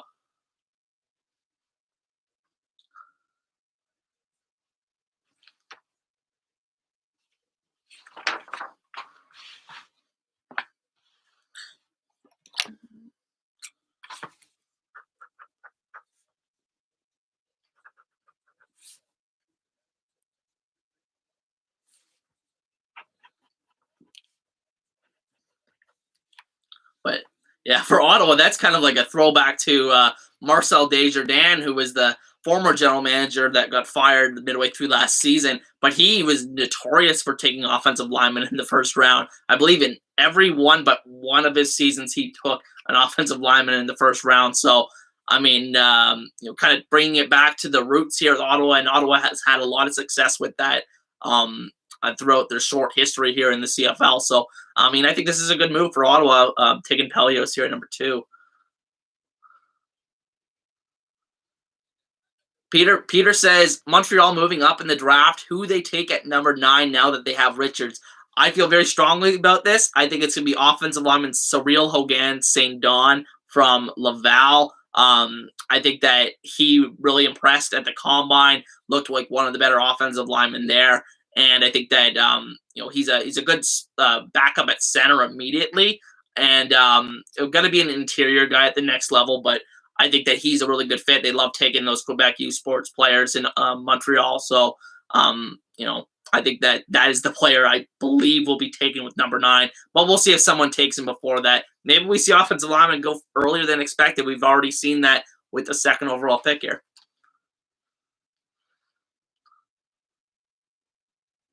Ben says, why didn't Richards play in the last 2 seasons? The reason why he didn't play was he played in 2020, but in 2021 was he entered the transfer portal, and from what I understand, it was his credits didn't transfer to another university, and that's why he couldn't play for another school. That's pretty much the gist of it, and that's why Richards hasn't played.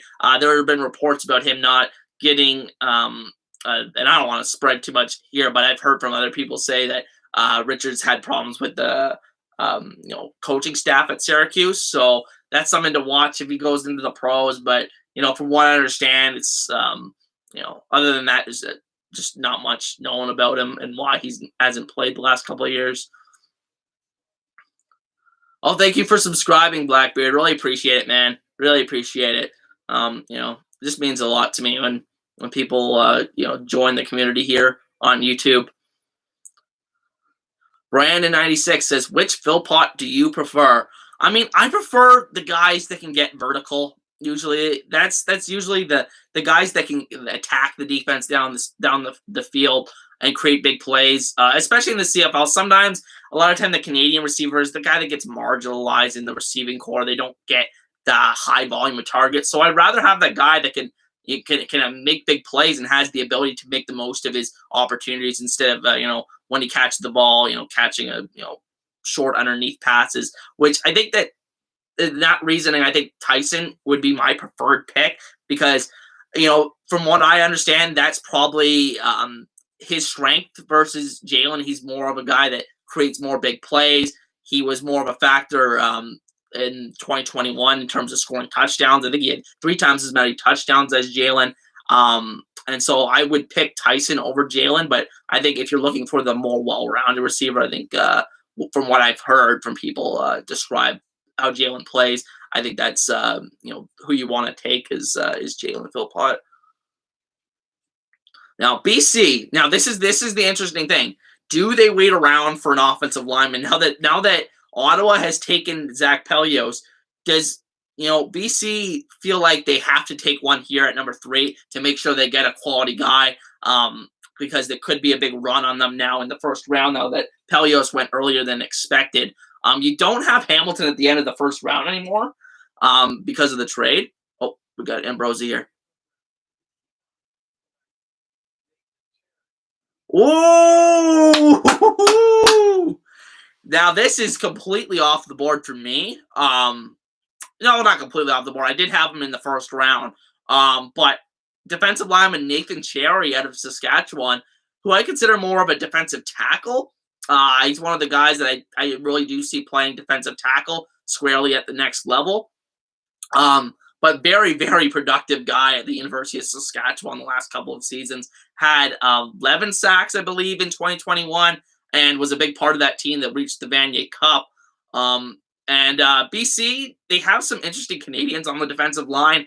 David Menard, and they brought in Mathieu Betts from Edmonton as well. But I think that this is a signal that they're for sure going to start a Canadian on the defensive line. But that's really interesting because, Menard and I just forgot his name, Betts, they're more edge guys. So it's interesting to see them go with more of an interior guy here. But BC, regardless, Canadian or American, they need help on the inside in terms of helping stop the run now that Steven Richardson's out for the season. So I think that is a solid pick for BC, even though, again, you still have the questions at offensive line, that depth in that receiver room.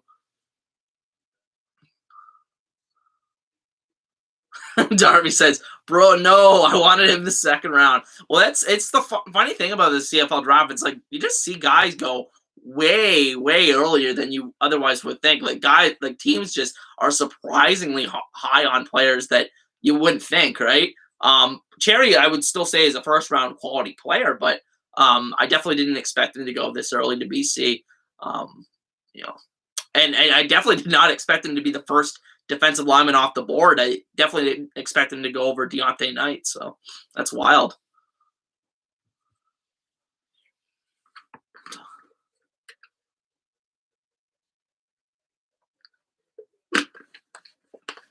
Wow, that's wild.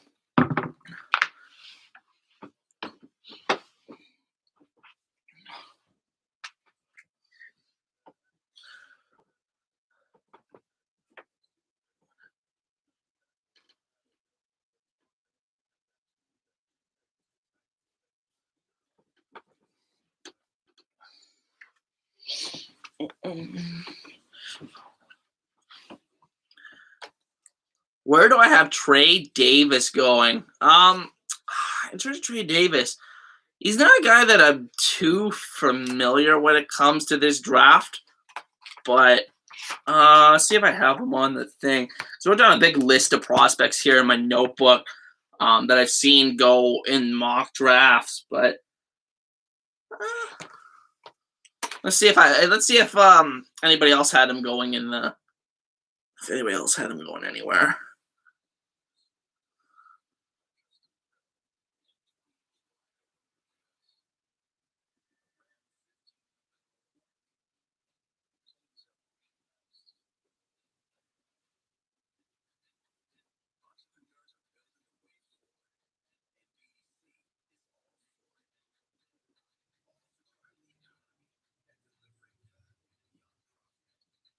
Yeah, do you mean Trey Ford?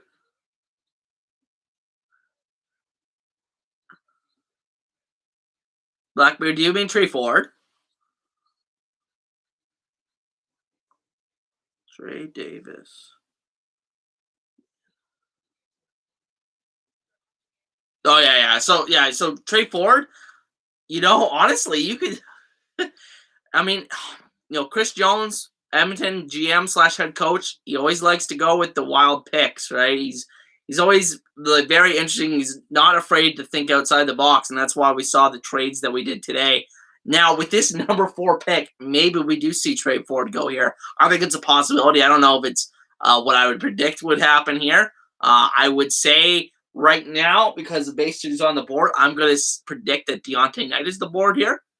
But Peter with Montreal at number 9 to trade forward. I don't know if Montreal adds trade forward. I think they could afford to just add like another great Canadian athlete to that team. And trade forward, I believe, fits any team from that perspective. But in terms of a quarterback, you already have those two solid veteran quarterbacks there. I could see it, but I do think that Montreal has more pressing needs. So I'll see. I think that they'll go somewhere else with that 9 pick, and I think offensive line, Cyril Hogan St. John is my prediction again for that.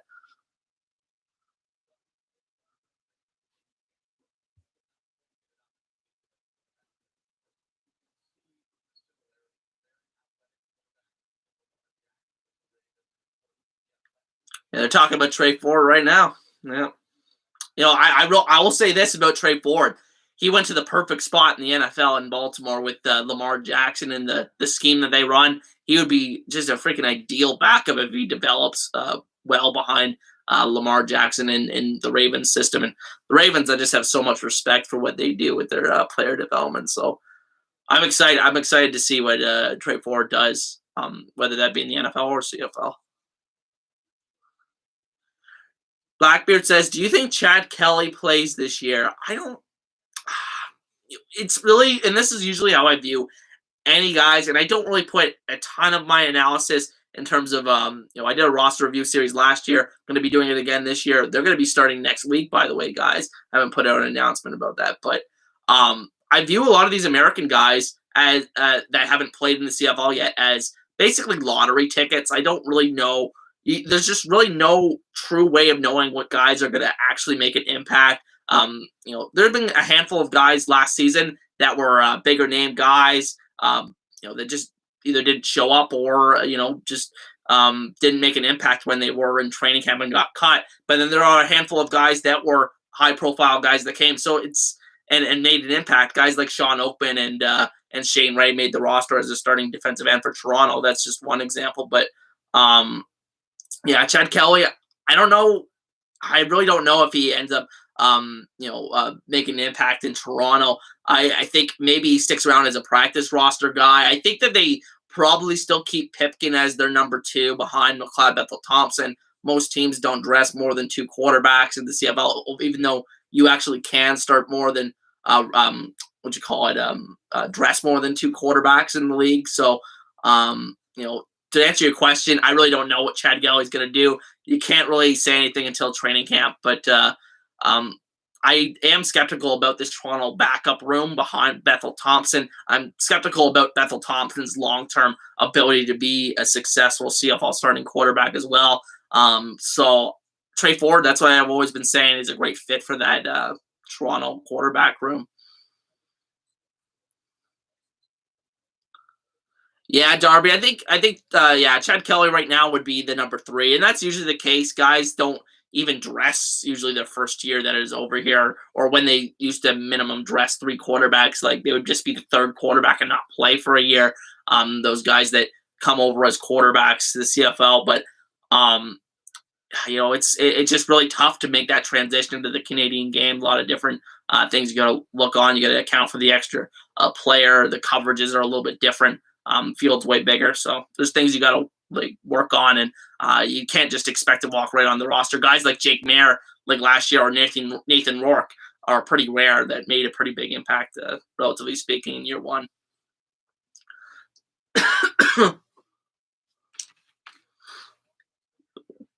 Wilbur Brown says, "Thanks for the explanations. I'm watching you instead of live. The Twins are my gems, and football is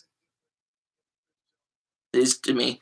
And honestly, Wilma, you're very welcome. It's my pleasure. Even though I'm not the most, I don't know the most specifics about these prospects. I'll be honest, but I try to do the best I can. I tried over the last couple of months to learn as much as I could about these guys, reasonably speaking. I'm really happy that you guys enjoy the content. Honestly. Peter says, "Are you watching the USFL?" Honestly, I wanted to watch the USFL, but I had the hardest time trying to find a stream for it, and I didn't really want to pay for I just have streaming services basically, so I pay for TSN Direct. but like I don't want to pay for like what Peacock or whatever it's on, or obviously Fox and ABC or whatever. I just don't have cable or anything like that. So I don't I haven't really checked it out too much. I've been following what's going on. The chicken salad scandal of the other day. But all right, we got another pick. Oh, there we go. There's the McConzo pick at number 4. Oh, YouTube TV. They're on USFL's on YouTube TV. That's interesting. I'll have to check that out though, Peter. But Edmonton takes Enoch McConzo, defensive back, Coastal Carolina. Defensive back, linebacker, whatever he's going to play at the CFL level. From what I've heard, he's a guy that hasn't really done much in terms of being, a guy that's a big drop back guy in coverage, like a safety in the middle of the field. More of a guy that plays closer to the line of scrimmage, likes to play in the box and be real physical. And I think from that perspective, he might be a really good strong side linebacker at the CFL level, which you don't see many Canadians play.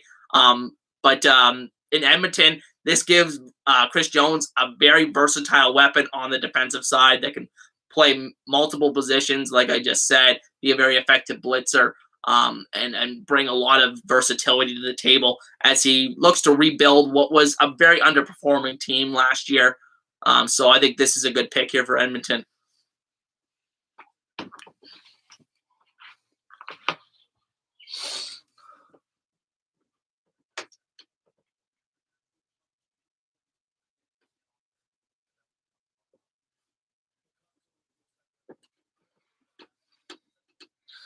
All right, so we have, let's see who's still on the board. We have defensive lineman Deontay Knight from Western still on the board after the first 4 picks. He was expected to be the number 1 overall pick very early on in this process when I first started seeing mock drafts.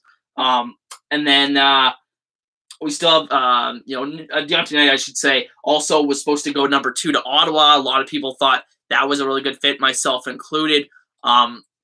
And so he's still on the board. You got the Ford brothers still on the board. Both of the Philpott brothers are still there. And you got to think that Calgary takes one of the Philpott brothers right here with this pick, right? It just it would make too much sense not to. Calgary can afford to add another body in that receiving core. And homegrown guys from the University of Calgary. Not from Calgary, but went to the University of Calgary. So I think one of those guys is definitely going to be the pick here. That's my prediction. I'd be kind of shocked if it wasn't one of the Philpott brothers. Wow, we've reached 20 likes, man. Thank you guys so much. Like, you guys just blow me away all the time. Yeah. So yeah, it was interesting last year. They took Amin Ogbom-Bamiga in the first round. That was a very strange pick last year for Calgary. A guy that they knew was going to be in the NFL last year. But maybe I don't know. Maybe Ogbong-Bamiga comes back to the CFL in the next couple of years. But that was a very strange pick. I totally forgot they took him in the first round last year. So yeah. But I really did like their first round pick in 2020, Isaac Ademi Berglund. I think he's a potential starter for them at defensive end next year. And I mean, I guess that's the only other place I could see them going with this pick is defensive line, because they're going to be potentially starting 2 Canadian defensive linemen next year. With Derek Wigan and Ademi Berglund, as I just mentioned. So, going to be really interesting. It's going to be really interesting to see what Calgary does with this pick. Yeah, maybe offensive line depth, as they say here on the screen here. Stampeders needs offensive line. Yeah, maybe they can add another body there, but I think they could do that later on in the draft. Personally, especially when this draft you're not really getting a guy that can play right away. Thanks, thanks, Peter and Darby, man. You guys are the best, honestly. Thanks so much. That's actually a pretty good panel they have here for TSN for this draft. Yeah, Farhan, love me some Farhan Lalji. And we got another pick.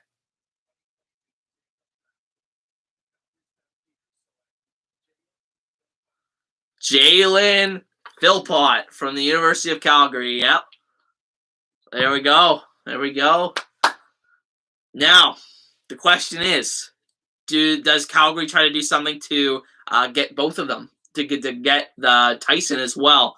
But, I mean, it's easy to see why they would make a pick like this. Like I said, they need a little bit more depth in that receiving core. I do like Luther Haukinavanu, who looked really good his rookie season in limited opportunities. But I think that adding another athlete here makes a lot of sense. And I like this pick for Calgary. It's hard not to trust what Calgary's done because they've just been such a consistent team.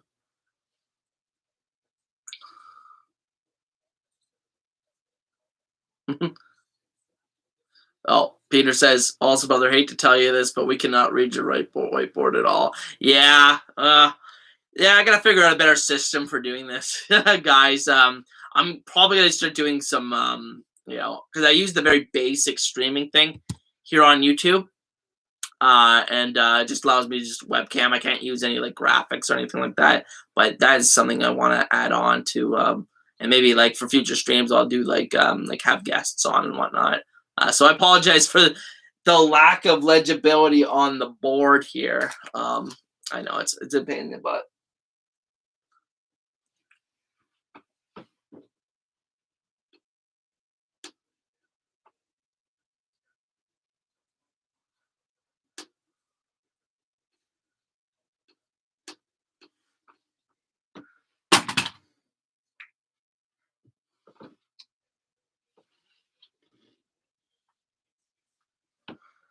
Hey, Brandon Philpott, let's go, man. Let's go. That's awesome. That's awesome. Congratulations. Congratulations. That's awesome. Yeah, I think Tyson's gonna go really soon too. I think Tyson's gonna go pretty soon after here. Maybe Toronto takes him. Toronto starts 2 Canadian receivers. They have good players. Carly Giddens Jr., Juwan Brescison, Dejon Brissett, but maybe they can add a 4th guy to that group. They have some other guys there, but I think those are the 3 main guys that are in the competition for next year.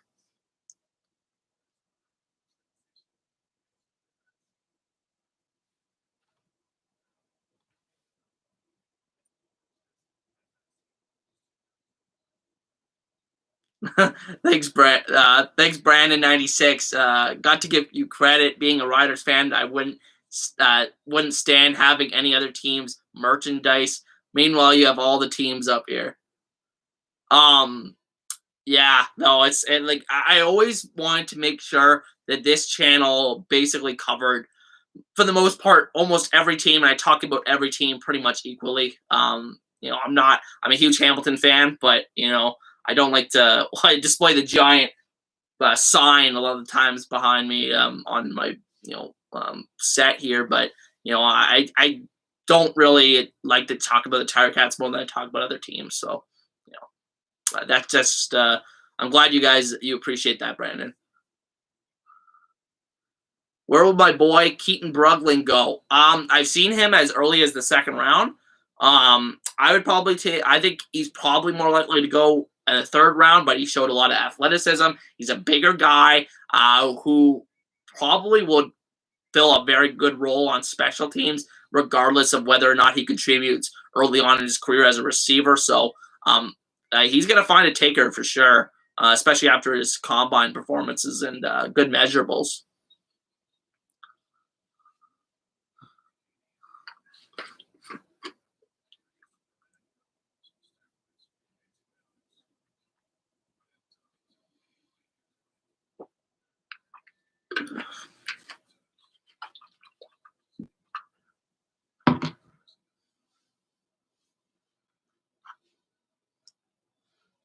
Yeah, man, no problem. No problem.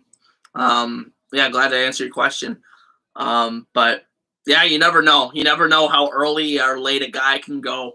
the CFL draft is so unpredictable. It's even more unpredictable, believe it or not, than an NFL draft can be, honestly, because, like I said, there's so many factors involved with why or why not a team will take a player.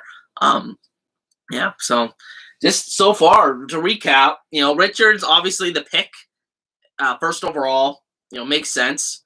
Pelios at number 2 is the shock so far. Cherry, another shock at number 3. Earlier, like Pelios and Cherry, still first round picks in my opinion. Thought they were going to go towards the end of the first round. And then Enoch McConzo, I think that's exactly where I had him in both of my mock drafts at number 4, but I had him going to Montreal, who passes on him at number 1. So he goes right around where I thought he was going to go. And then Philpott, not a major surprise, going here at number 5. Maybe I expected both of the Philpott brothers to go in the top 5, but maybe that's just me. Maybe I was a little bit higher on them than other people are. So that's basically the draft so far. Now at Toronto at number 6, I had them taking running back from Bryant University, Daniel Adeboboye, who I think fills just a very practical role as a backup running back in year 1. And then who knows what it's going to be beyond that.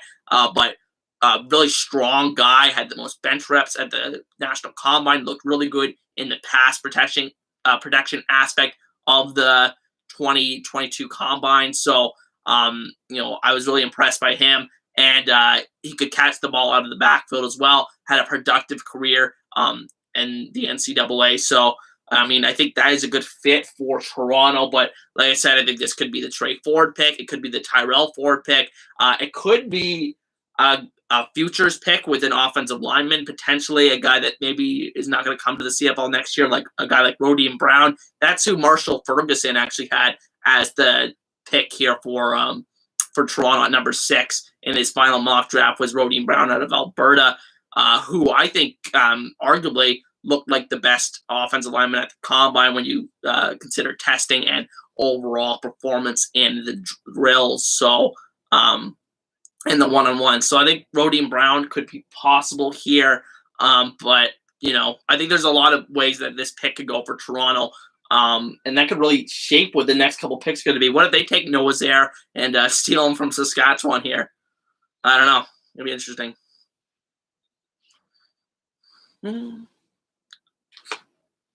Oh, that's it.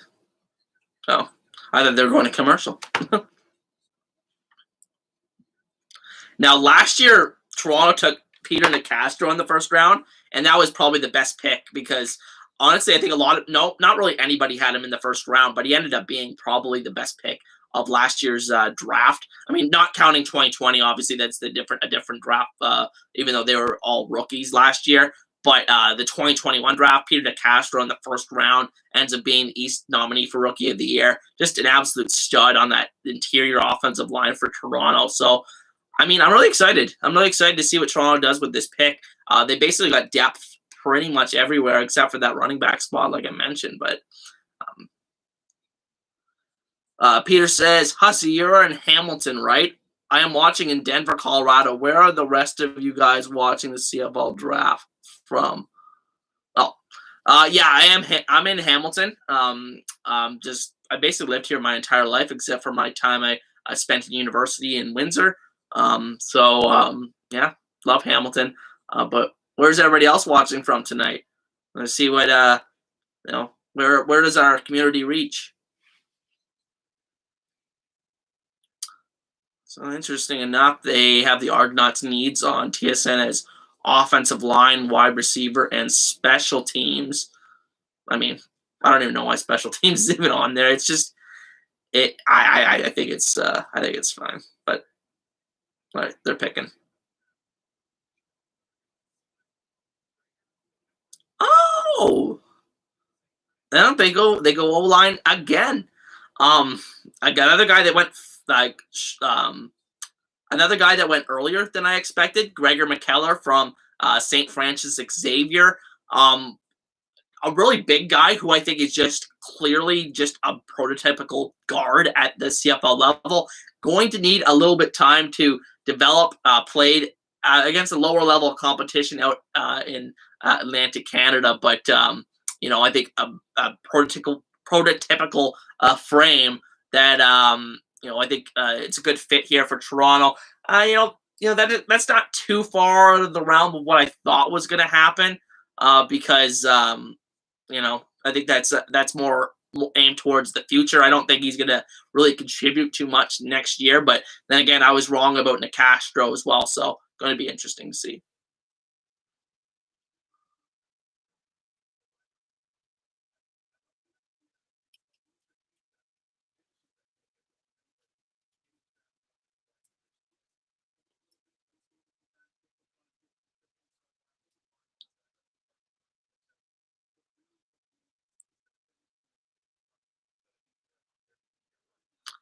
But yeah, I'm really interested to see. I'm really interested to see how that pick turns out for Toronto years down the road. Gregor McKellar, St. FX. Um, yeah, like really interesting pick here. I had him going in the second round, 12th overall in both of my mock drafts to the BC Lions. So again, BC, you're running out of options. We'll see what they have available left when they pick at number 12 in the second round again. Colorado Springs. Colorado Springs, man. We're reaching cross borders, man. I was just down in Arizona in February. That was a great trip. But Colorado is definitely a place I want to go.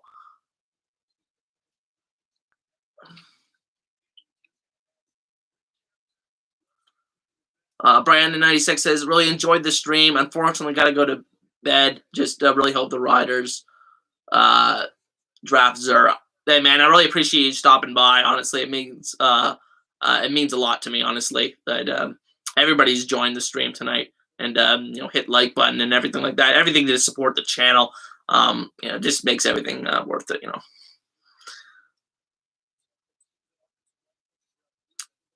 Tyson and Jalen are your cousins, man. That's awesome. That's sick. Yeah, like Tyson, man. Like, where does he go here? Like, I think Montreal's a fit potentially at number 9. Edmonton has some good, talented young wide receivers, Shai Ross, Tavon Smith, but I mean, they could like a new regime there. They could look for to add some new blood in that receiving room. Saskatchewan, I don't think they do it because they have. They just have 2 really established guys already in Mitchell Picton and Keon Schaefer-Baker, and you also still have a 2019 first-round pick, Justin McGinnis, still on the roster. So I don't think he goes there, but maybe we see a trade-up. I don't know.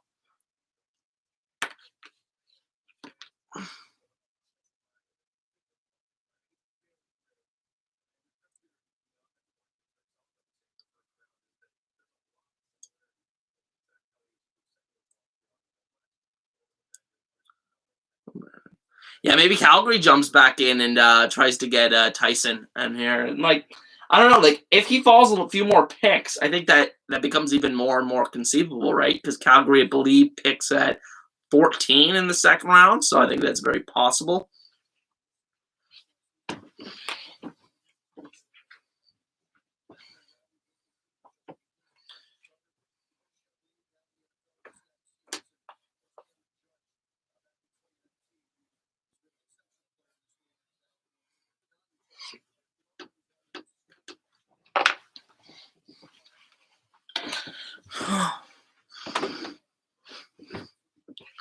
Niagara Falls, Marineland. I've never been to the place, but I just, I'm just not. Yeah, I'm not a big zoo guy really, or anything like that, honestly. But there are actually a lot of guys from Niagara Falls in this draft. It's actually crazy. You got the Ford brothers. Anthony Federico, I believe, is from the Niagara Falls era, and I believe there are a couple other players. So big year for Niagara Falls in the CFL Draft.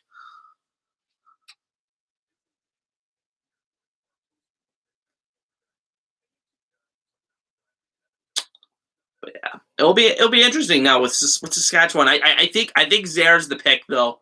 I really do. I really think he's the pick. He's on the board. Saskatchewan has a need at offensive line, and I think that's where we see Saskatchewan go here. Like Nathan Cherry's gone too, who I thought was going to be potentially there too.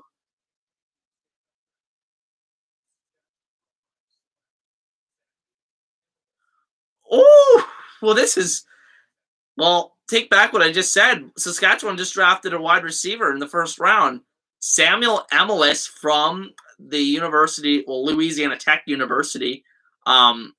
Oh, that's crazy. I think he has a little bit more in terms of an athletic profile than the Philpott brothers do. I think the Philpott brothers are more of a complete receiver, and they just had more of a proven track record in college.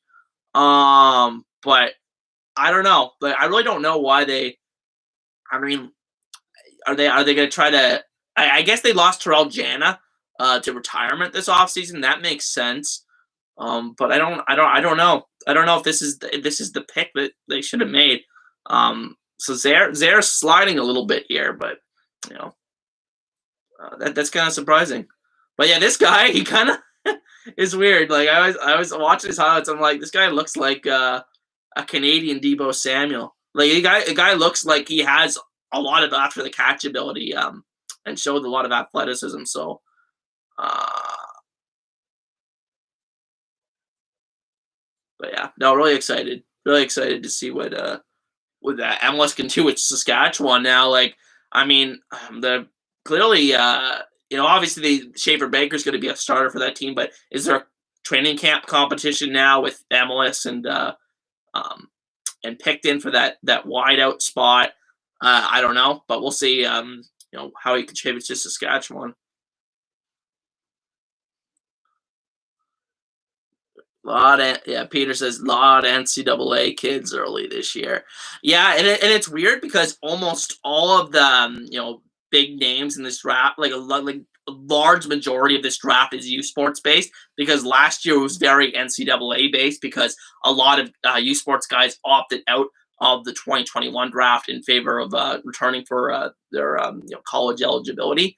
So you know it's a very interesting draft. But yeah, now that you mention it, there's you know three three of the top seven have been NCAA guys, and compared to like the overall draft class, I think like the back half of this draft is largely going to be U Sports players.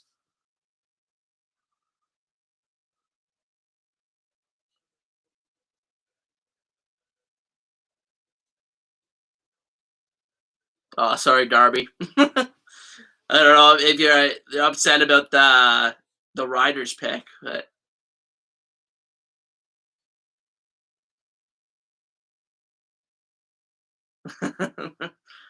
there's some great stories being told in the chat, Peter and Wilma. Yeah.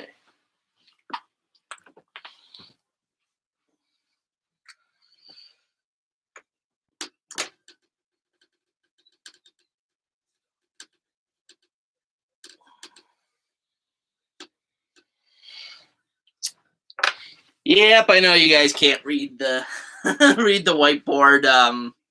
Unfortunate, but yeah, I figured I've already started, so I'll just fill it all in. Yeah, fun draft so far. I mean, first round already almost done, but I think Edmonton now at number 8,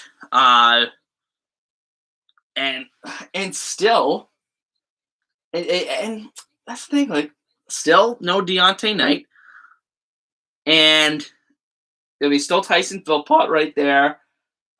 Trey Ford, both of the Ford brothers are still there. Um, I don't know. I don't know where Edmonton goes with this pick. Um, I don't know because like I said, I think Edmonton could go so many different ways. They could really go so many different ways because I think their Canadian starters for next season are they're not really set in stone in my opinion. So it'll be interesting. Very Chris Jones style pick by the Riders. I don't hate the pick, but the Riders have a lot of holes on the O line that need to be filled outside of Dan Clark. I agree. I think Dan Clark is by far their best offensive lineman. I think Saskatchewan's tackle play was pretty bad last year. And for me personally, not to give too much away from my roster reviews that are happening this month, but yeah, not too impressed by their offensive line play last season outside of Dan Clark, who's just a complete stud on the men's side. But I think Evan Johnson can rebound, and Logan Ferlin played well at times last year, but like I said, those tackles really struggled, and I think they could afford to add a little bit more a more high quality prospect to that unit. But that's why I'm shocked that they didn't go offensive line here. But maybe they think they can add it in the second round. Yeah. So yeah, now this is the pick that got traded last night between Hamilton and Edmonton. Again, I really like, as I was saying at the beginning of the stream, like other people were that like I was saying at the beginning of the stream, I was saying I really like this trade for Hamilton. I really like Kyle Saxland. He's one of my guys in terms of the guys that I was really high on at the beginning of the 2021 season when I did my roster reviews. A guy that can play tackle as well, can potentially be Hamilton's starter at left tackle, and they could start potentially 5 Canadian offensive linemen next year. I don't know how that's going to work out for them, but I think that Saxwood can capably fill in at one of those tackle spots and can also play some guard as well. So I think if they want to play him inside, and then when Banzel potentially retires next year, he's 38 years old. It's any time now he could retire. I think that's a potential fit there for Saxwood to slide over to right tackle when Banzel retires. So I really like that for Hamilton. And then Edmonton, I think I can see their motivation. They didn't have a second round pick, and Saxon may not have fit into their offensive line plans for next year. So, it was a really interesting trade, but I'm excited to see what Edmonton uses this pick for. Honestly, I could see Deontay Knight being the guy here, actually, and then Chris Jones really just completely rebuild his defense with those 2 picks. With McConzo being picked earlier. At the end of the first round, analyze who you think did better with the Montreal Edmonton trade, please. Yeah, I could do that. I definitely could do that. But yeah, here comes another pick.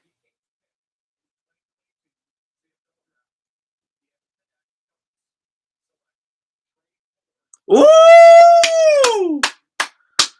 Let's go! It's like the highest drafted Canadian quarterback in the past. I don't even know. Like there was a guy I was reading way a long time ago went in the first round, but first guy in a long time to go in the first round as a Canadian quarterback.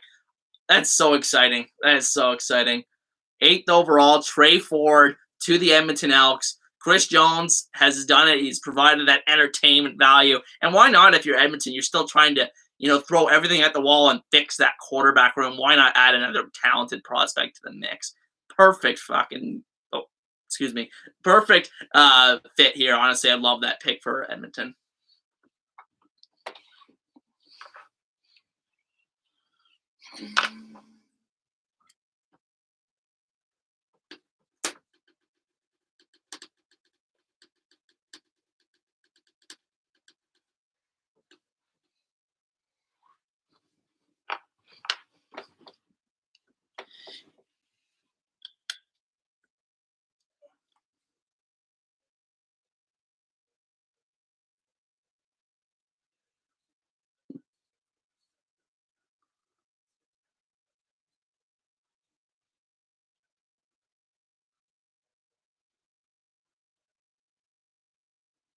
Yeah, Peter, I think in terms of like evaluating that trade, I'd probably have to say Montreal because they basically moved up to number 1 by basically giving up nothing. Especially if O'Donnell comes to the CFL, which maybe they know something we don't know, and with how his chances of making the Colts are next year. But if O'Donnell comes to the CFL, it's going to be a potential massive win for Edmonton because I think that's a blue chip offensive line prospect. But right now you have to say Montreal wins that trade because I think that Richards and McConzo are comparable kind of prospects in what they could potentially bring in the CFL. But I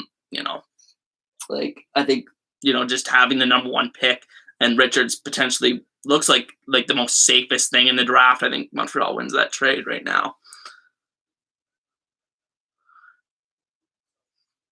Yeah, Daryl, man. Yeah, Trey Ford got drafted. That's crazy, man. That's crazy. Zay says, I play basketball, but I'm good at that. I won 2nd team all conference and defensive player of the year. Man, you're a baller, man. That's awesome.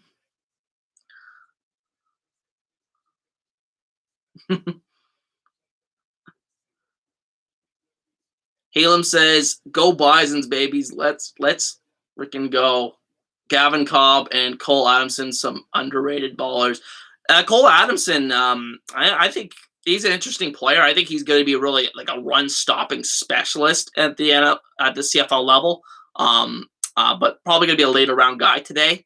And then Gavin Cobb, I talked about a little bit earlier in the stream before the draft started.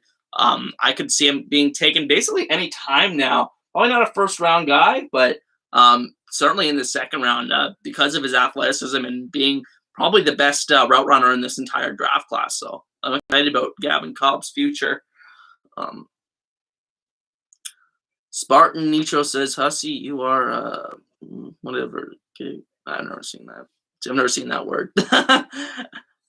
Wilma Brown says, "Do they have a nice jersey?"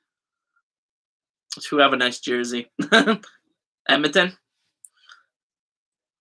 But I don't know. Montreal, as I said before, my prediction, I'm still going to stick with it. Surreal Hogan St. Don out of Laval is going to be my prediction for this pick. But we'll see what happens. Yeah, Edmonton. I really like Edmonton's jerseys personally. I think they have one of the better color palettes in the league. But at the same time, Giga Chad means super awesome, dude. Man, thank you for that, Spartan.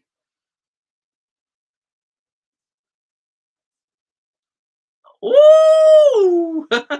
And like I've been 0 for 9 so far. Or maybe I got Tyrell Richards first, but Tyson Philpott gets selected here with the last pick of the first round, the Montreal Alouettes, and I mean I think he has a great opportunity there. Like, and now that I think about it, Montreal, like they have a couple good prospects there. Urgi Mayala, a guy I really loved going into last season. I actually picked him to win Most Outstanding Canadian, and he had kind of a flop of a season.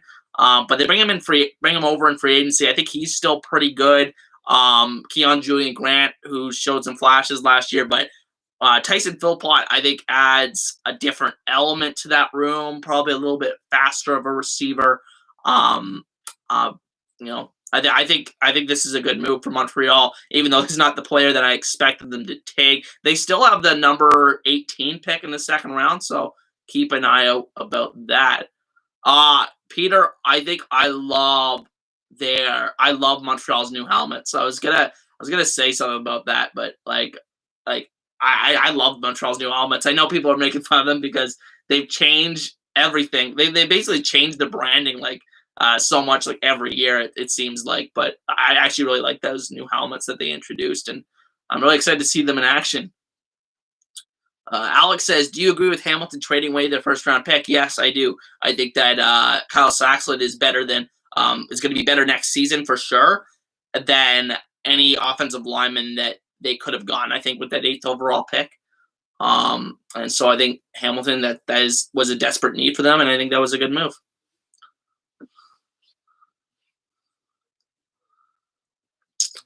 Zay, let's go. Yeah, man, I'm right there with you. Tyson Philpott, Jalen Philpott. Now, interesting enough, yeah, Trey Ford goes over Tyrell Ford, and in the first round, and I mean that's going to be the next guy I'm going to be watching, along with Deontay Knight, who still has not been selected yet, which is wild, honestly. So, we'll have to keep an eye on those guys as they move into the second round now.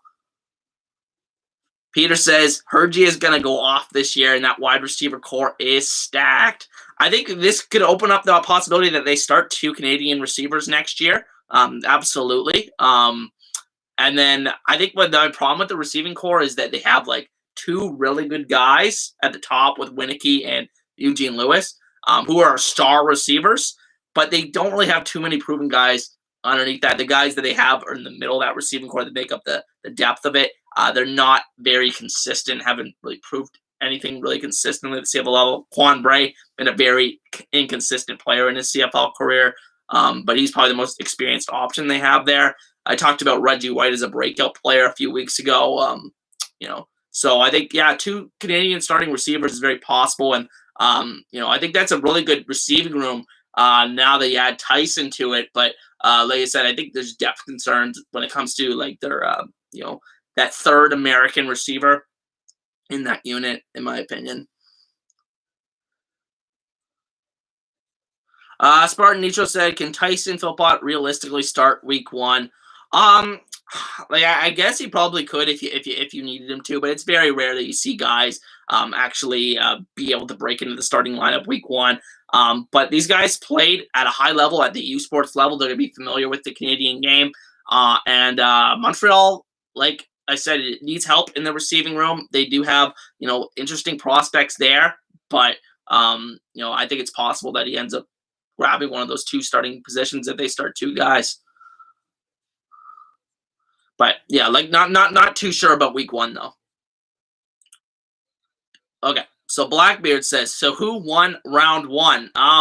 So I think you asked to compare in terms of the trade. So I gotta say that Montreal wins that trade with Edmonton just because of the unknown with O'Donnell right now if he's coming to the CFL. Because that's literally the only thing they got back in that trade other than the 4th overall pick itself. So to move down 4 spots, 3 spots, I think Montreal wins that trade. But I think Edmonton comes out of here pretty good, honestly. You got a hell of an athlete, Trey Ford. Who knows how Chris Jones is going to use him in that offense? How are they going to use him as that second quarterback that they put that new rule in? You could use 2 quarterbacks in one play. He'd be an interesting guy for that. So just another interesting guy to add to that room.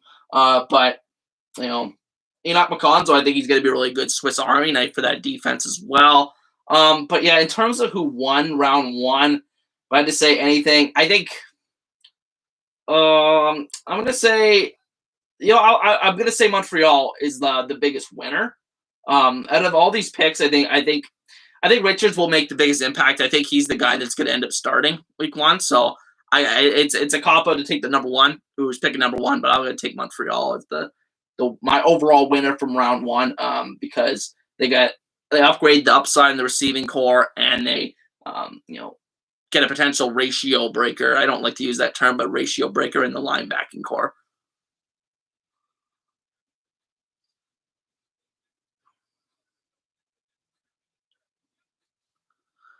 Spartan says Keon Julian Grant will likely be cut if the Philpott brothers make the squad, or if Tyson Philpott makes the squad.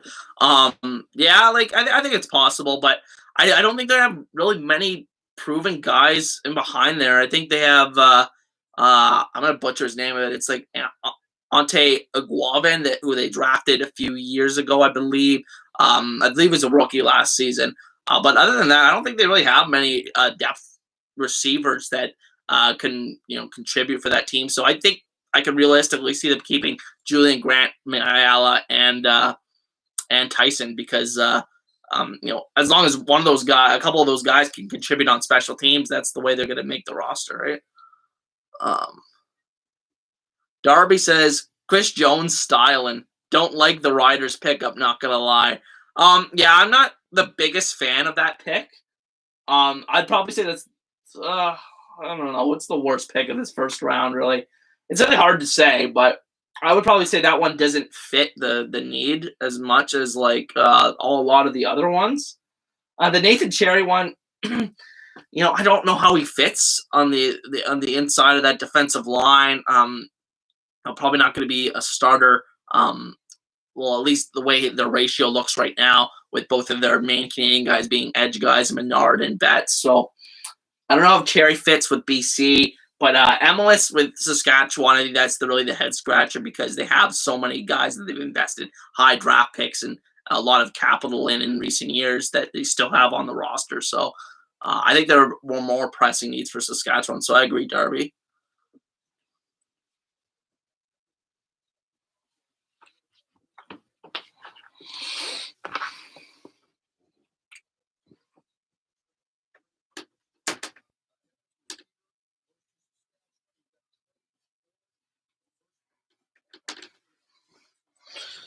And there we go. That's the last of the whiteboard. But now we're going into the second round, and who holds this pick? It's Toronto. And I don't know what Toronto does with this pick. They got this pick from the Nick Arbuckle trade, and boy, that pick is going to look so stupid. That trade is going to look so stupid if Arbuckle doesn't even end up playing a game for them. Like, I don't know why this guy didn't get a chance to play at the end of last season. He was on the roster for like a month, and they didn't even let him play. They had 3 games in a week to end the season. They just didn't even let him play. So I don't know why. I don't know why they like. I really don't understand what they're doing, and I don't think he's going to fit with what they're doing because they basically brought in all athletic, athletic type of quarterbacks, not pocket passer kind of guys like Arbuckle is. In free agency, and I think that's where they're going with their quarterback room, especially now they get Trey Ford as well. So, I'm pretty confused what they're doing.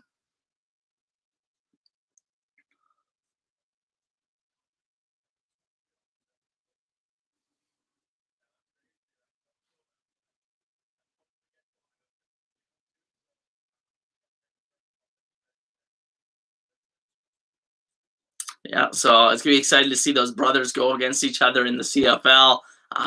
Okay, like who do you guys think is going to put up more numbers in the rookie season, Jalen or Tyson? What do you guys think? Let me know in the comments or in the chat rather. Yeah, so we got Toronto and then Ottawa after that. BC. Oh yeah. So Toronto went offensive line in the first round. So I'm not too sure where they're going here.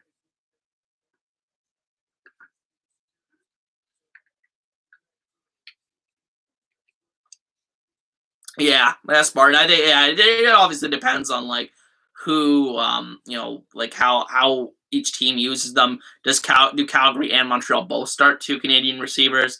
And there's quite a few teams that have the possibility of doing that next year. Peter says Tyson 100% over Jalen. Yeah, well, I definitely I had Tyson going over Jalen in my first mock draft. I actually had him going number 2 overall. So I am a big believer in Tyson and what he's going to bring to the table. But like I said, I don't know. He's going to have to beat out a pretty good player in Keon Julian Grant or Hergy Mayala to earn playing time next year.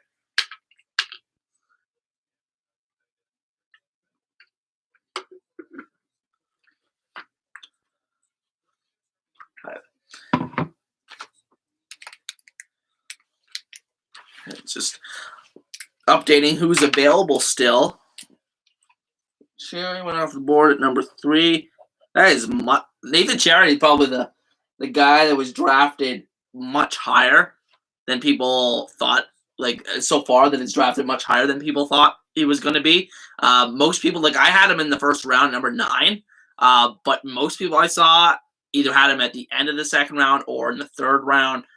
So that's a big surprise from that perspective in the first round. But that's the one that stands out to me when looking at that. MLS got a lot of first round buys when he the last couple of weeks here leading up to the draft. And then McKellar goes a few picks earlier than is expected, but sometimes offensive linemen tend to do that in the CFL draft with, supply and demand is a big thing with that.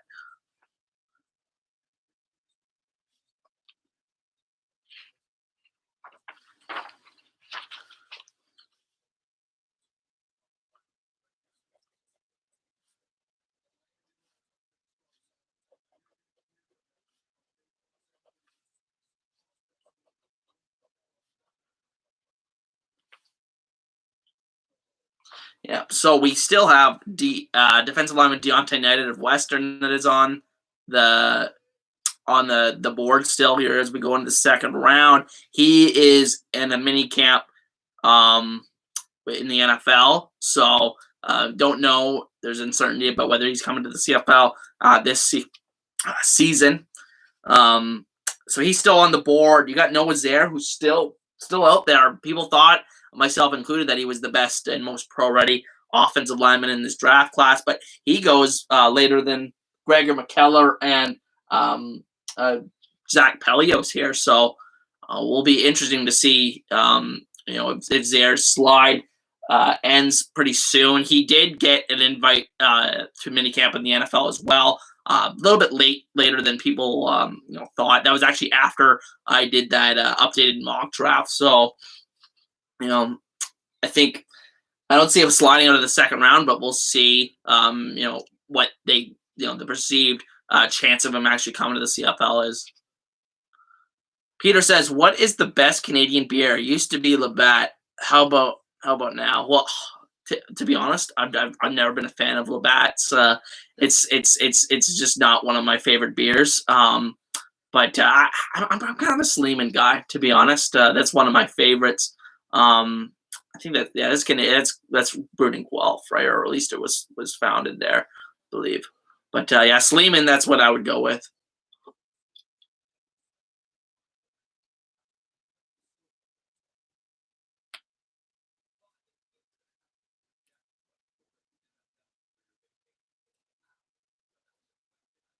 And then yeah, I think a guy they're talking about this right now. Um, is Jesse Luketa from Penn State.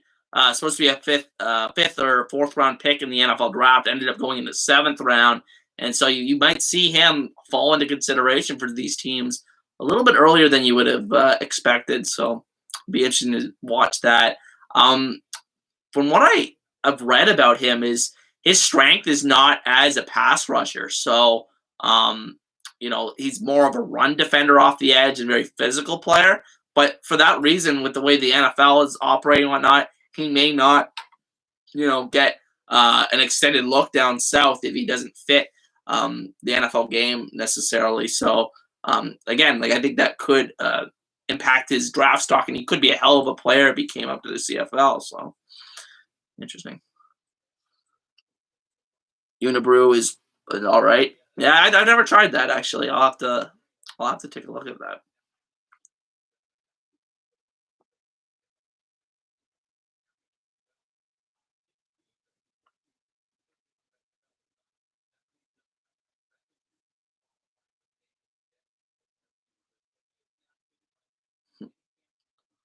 It's wild. This is a wild story that Dave Naylor of TSN is just explaining right now.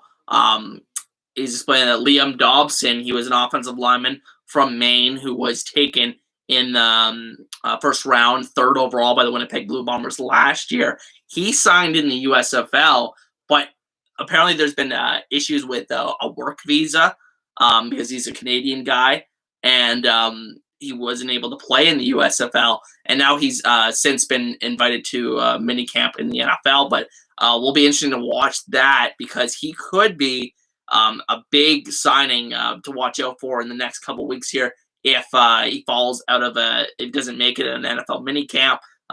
Maybe the Winnipeg Blue Bombers are able to sign him and really patch up that offensive line that lost Drew Desjardins this offseason. And Desjardins was just a huge part of that line. So that can't really be understated.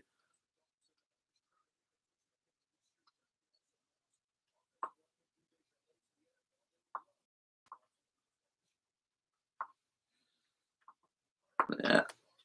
Yeah, Toronto, second round picks last 5 years. Sage Dockstader. I remember I really liked that pick. I was really high on him. Um, I think he's more of a tackle, I believe, if he comes to the CFL. But last I heard, he was still trying to drum up some NFL interest. There's Ambrosi.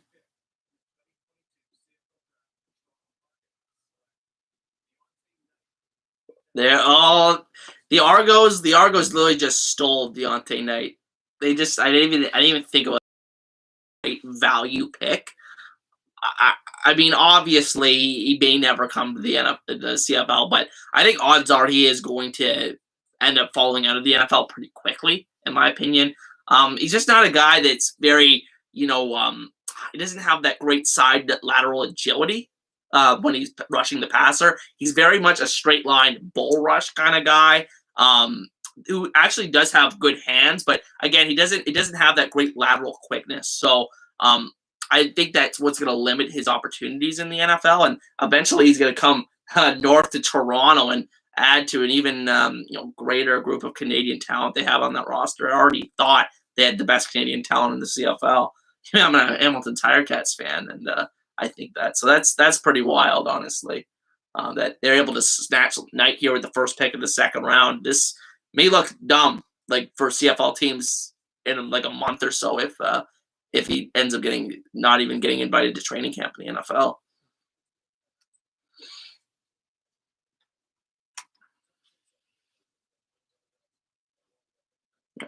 Yeah, that's wild. That's incredible to get a guy that was arguably the number one overall player in this draft, according to some people, right at the first pick of the second round. I think that is just great value for Toronto. And I would say Toronto that is one of the spots they could afford to add a little bit more depth is on the defensive line too. So I think he's a great fit, and um, I think he's a defensive tackle and at the CFL level, which is where you see most Canadians start. So I'm really interested to see what happens. Peter says, "Hey man, can you announce the picks, names, schools, and such, so we don't get to hear that part? And I want to hear you do it." All right, I can announce. I'll start announcing the next one. But the last pick was number 10th overall defensive lineman Deontay Knight from Western University. So I'll do my best Randy Ambrosie impression. And yeah, Peter, good. Yeah, it is good. It'll be good practice. I mean, I got to meet Randy the other week, so that was pretty sweet. So he's a huge guy. He has huge hands. I always forgot he was an offensive lineman that he played in the league, but that's wild. But yeah, Ottawa on the clock next. I'm not too sure what they do here. They went offensive line, which I was going to say coming into this draft that they should have added another offensive lineman to the group. So they've already done that with the number 2 pick. And seeing who else is on the board here, like Noah Zur, is definitely one of the most promising players available. I still think Tyrell Ford is a potential great fit here. I should take that back. He's not the greatest fit because they do have some good defensive backs that are probably going to fill that safety role for this team next year. But I think that maybe they could add another high-end athlete to that group. So Tyrell Ford could be an option here for Ottawa. And then I don't know, Josh Archibald, Adam McGill, or Anthony Federico are 2 guys to look out for here. Anthony Federico just played a little bit down the ways at Queens, so I think that is an I think that is an option for Ottawa. I really like Josh Archibald. He's one of my favorite players in this draft class. Spartan says, "Can you do a John Madden impression when you announce the next pick?" Well, I don't know if I can get my voice to sound like John, but I'll definitely do my best to try to announce the pick like you would hear on TV. Yeah, no, it's exciting. It's exciting. I just love the CFL draft, and the thing about the CFL draft is it means the season is just around the corner. We're so close to starting the 2022 season. So thanks so much again, guys, for joining me for this draft.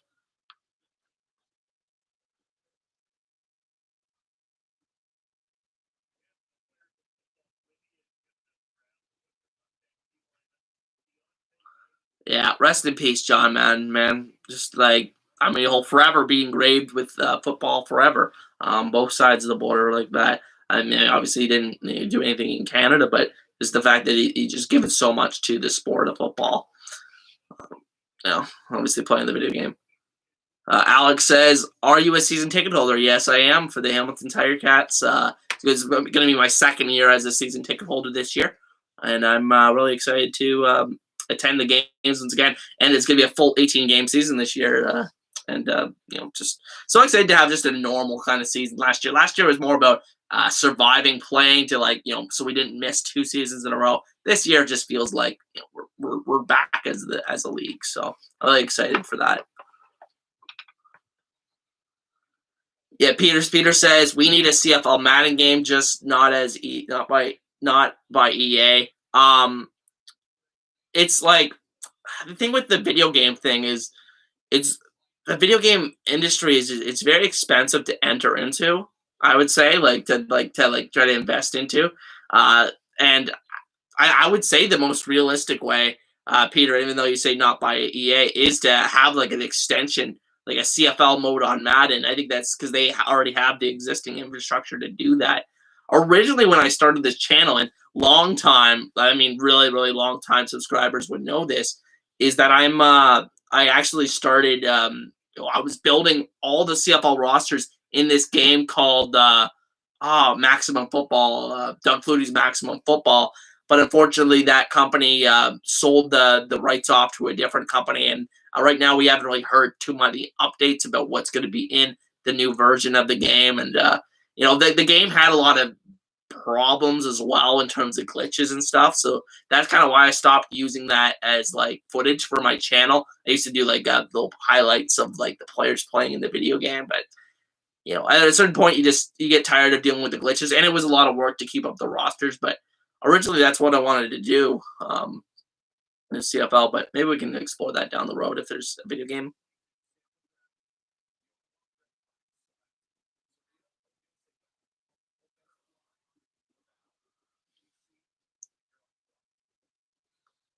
With the number 11 pick in the 2022 CFL Draft, the Ottawa Red Blacks select offensive lineman Cyril Hogan Saint Don out of Laval. That name always trips me up, the French ones. But they go offensive line for a second round in a row here for Ottawa, and it's understandable why they do this.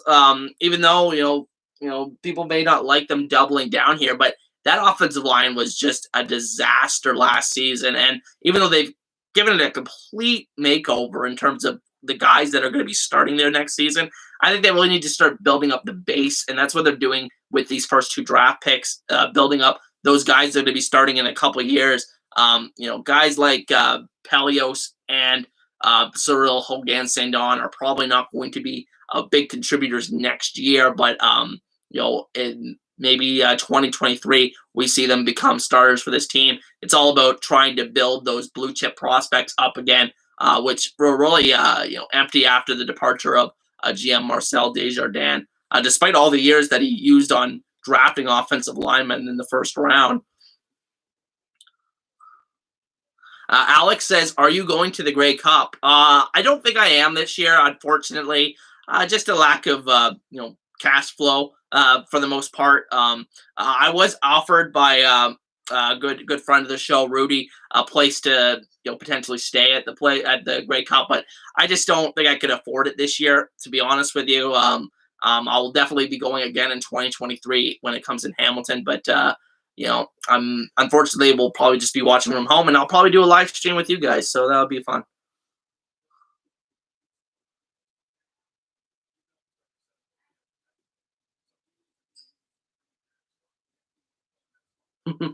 Peter says, "See, you need to practice." Yeah, no, I tripped up trying to pronounce the name, but you gave me a hard name to start off with.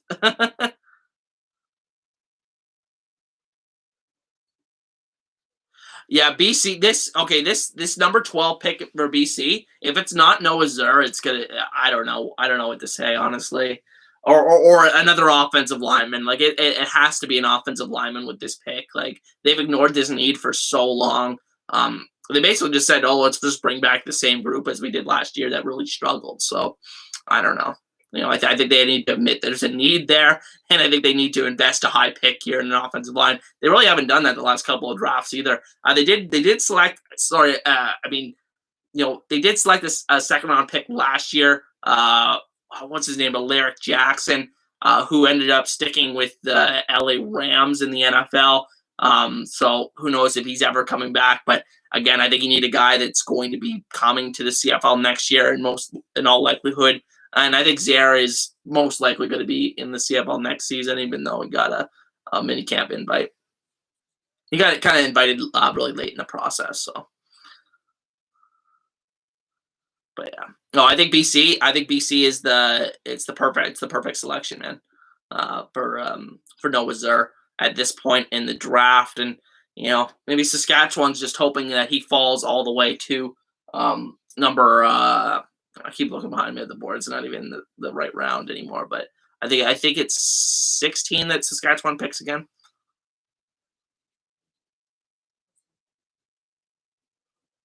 Yeah.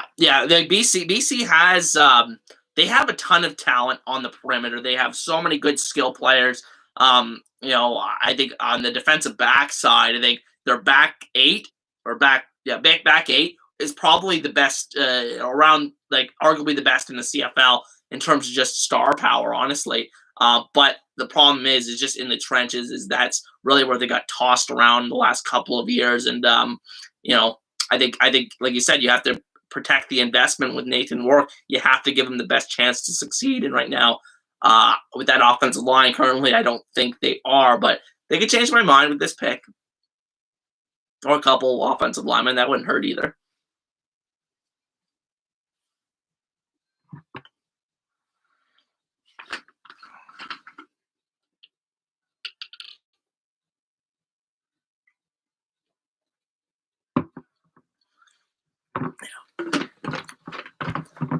And then after BC, I believe it's Winnipeg that has that pick now because they switched picks with Montreal. So they get a little bit higher here in the second round. Um, and then I think, offensive line's a possibility for them as well. But I think a lot of it's going to be dependent on how they feel about that Liam Dobson situation I was talking about a few minutes ago. Is he going to be coming to the CFL? If he doesn't work out in the NFL. So I think it would be interesting if they go offensive line here. A guy like maybe Zach Fry is an option. Rodeem Brown is an option. A guy that is going back to school but looked exceptional at the CFL Combine. So I'm really interested to see where this pick goes for Winnipeg. Obviously, we got BC's pick here first, but you know, so yeah, Tyrell Ford still on the board.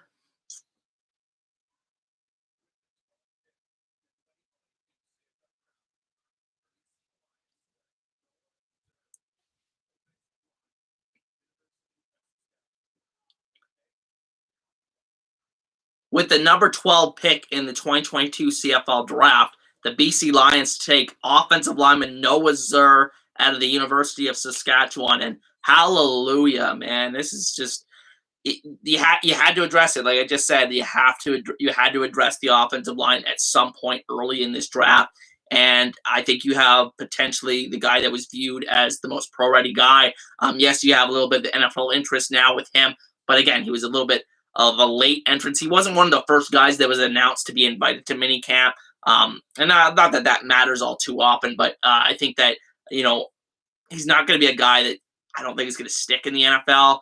And I think he'll be returning to BC, coming north to BC pretty soon, within probably the end of next season at least. Sometime in the middle of next season, should be back if he ends up being invited to training camp down south. But could be as early as the beginning of the season that they get Zur in camp. And I'm really excited to see what he can do as a guy that was, again, described as the most pro-ready offensive lineman in this draft. Yeah, thankfully they listened. Holy crap! Holy crap! And thanks, Peter. It was an easier the easier name to say. But when Adabuboye gets selected, it's going to be a little bit. It's going to trip me up a little bit, I think.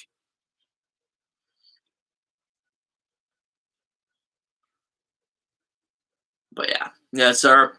Yeah, I think that's like within a year. Within a year, I think this is he'll be a starter for that team on the offensive line. That's my prediction.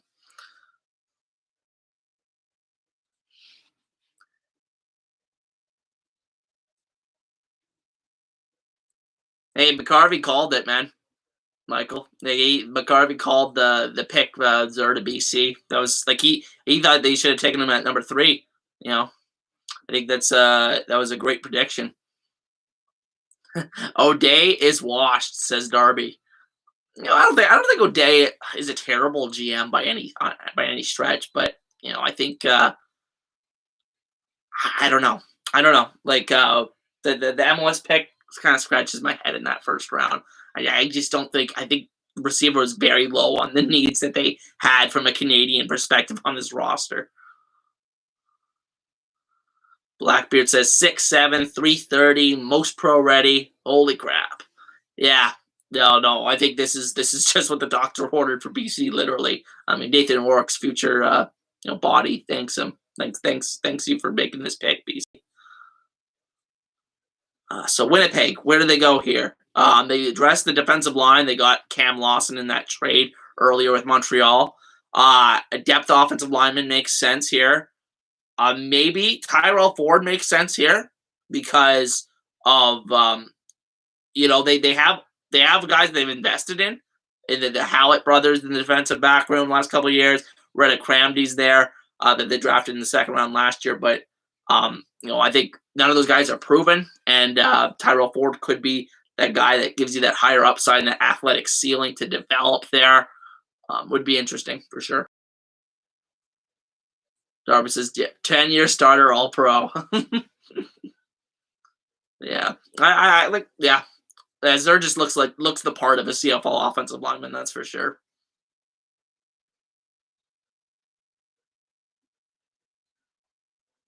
Right.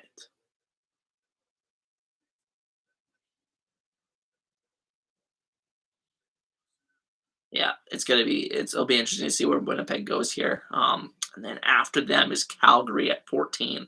Um, and Calgary, going receiver in the first round. Um, that's another spot I can see them going with wide receiver as well. Offensive line as well. But it'll be interesting for sure.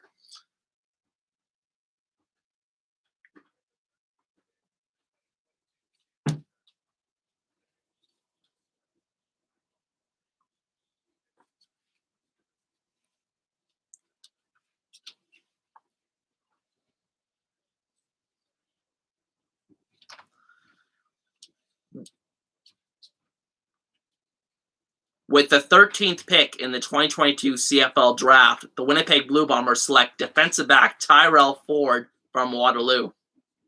And I did the fist pump because I was just talking about this, but this makes a lot of sense for sure. Like they're a team that doesn't really urgently need it, but I think if he eventually comes, that's a huge athletic upgrade. At the very least, I think he's a dynamic guy on special teams for this team at the CFL level with a guy that has that athletic profile and could potentially contribute as a return man as well. So, I think it makes perfect sense for Winnipeg to gamble on Ford's potential here.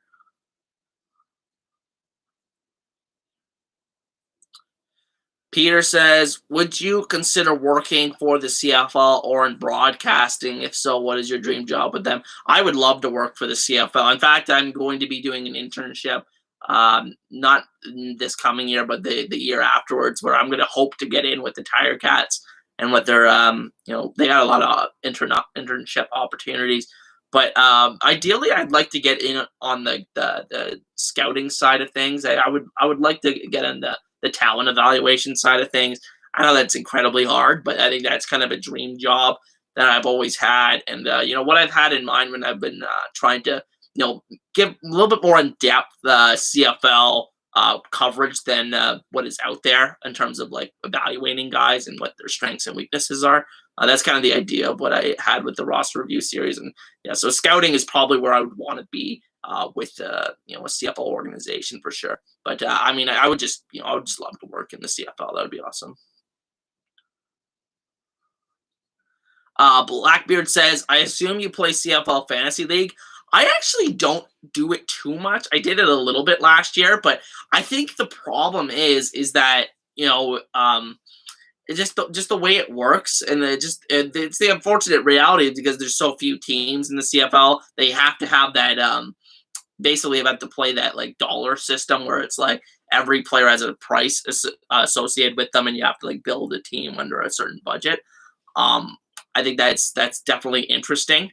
Um, but I don't think it keeps me engaged week to week. I think what I love about playing fantasy sports and other fantasy sports is engaging with the people that I'm playing against and whatnot. So I don't play a whole ton of CFL fantasy, but I definitely could do more CFL fantasy content on the channel if that's something you guys would be interested in.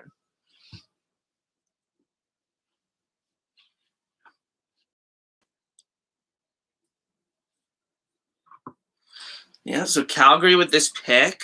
Um, oh, where do they go with this one? Uh, you know what? I'm gonna go with my pick from my mock draft that I just did the other day is Anthony Federico out of Queens.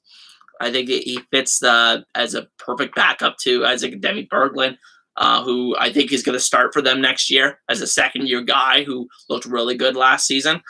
So I think Federico is a good play here. Either that or I could see Josh Archibald being a factor here, another edge guy, a little bit bigger than Federico, in my opinion. May not be as good of a special teams player as Federico, um, but yeah, those two guys I really could see because they already added the receiver depth in the first round. Unless they really like one of these offensive linemen, maybe they steal Rodeem Brown from maybe Edmonton will take him at the 19th pick with the territorial selection. So I think offensive line depth is always an option for most teams, especially Calgary right now, who has a really good solidified starting unit, but maybe could use another couple prospects behind those starters.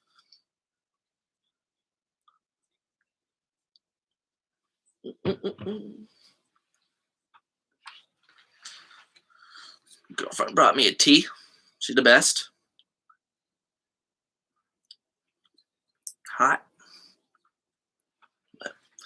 Yeah, for future streams, guys, I'll definitely try to make it more visually appealing. I'll try to make graphics and whatnot for it. But yeah, for right now, this is what we got.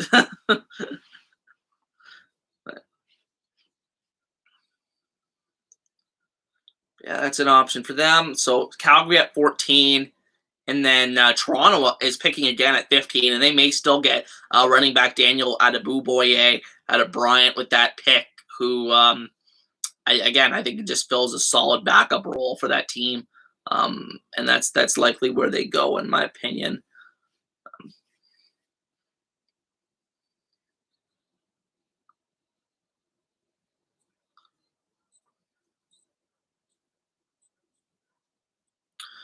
John says, "Do the players say they want to be drafted? How many players wait until an NFL camp?" The players, I believe that they're automatically entered into the draft, in my opinion.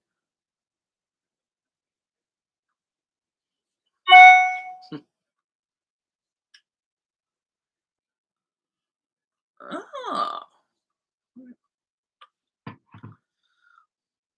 we have another pick with the number 14 pick in the 2022 CFL Draft. The Calgary Stampeders select linebacker Josiah Shackle out of the University of Alberta. And I think most people have him as the second best linebacker in this draft class, depending on whether or not you consider McConzel a linebacker. So he's a guy that I've seen him in this range, so it's not a surprise. Calgary also not a surprise because they brought in Cameron Judge this offseason. They brought in other guys like DJ Lalama to be backups there. I think Shackle makes a lot of sense there for Calgary in a backup role. Another guy that probably going to play a lot of special teams as a rookie.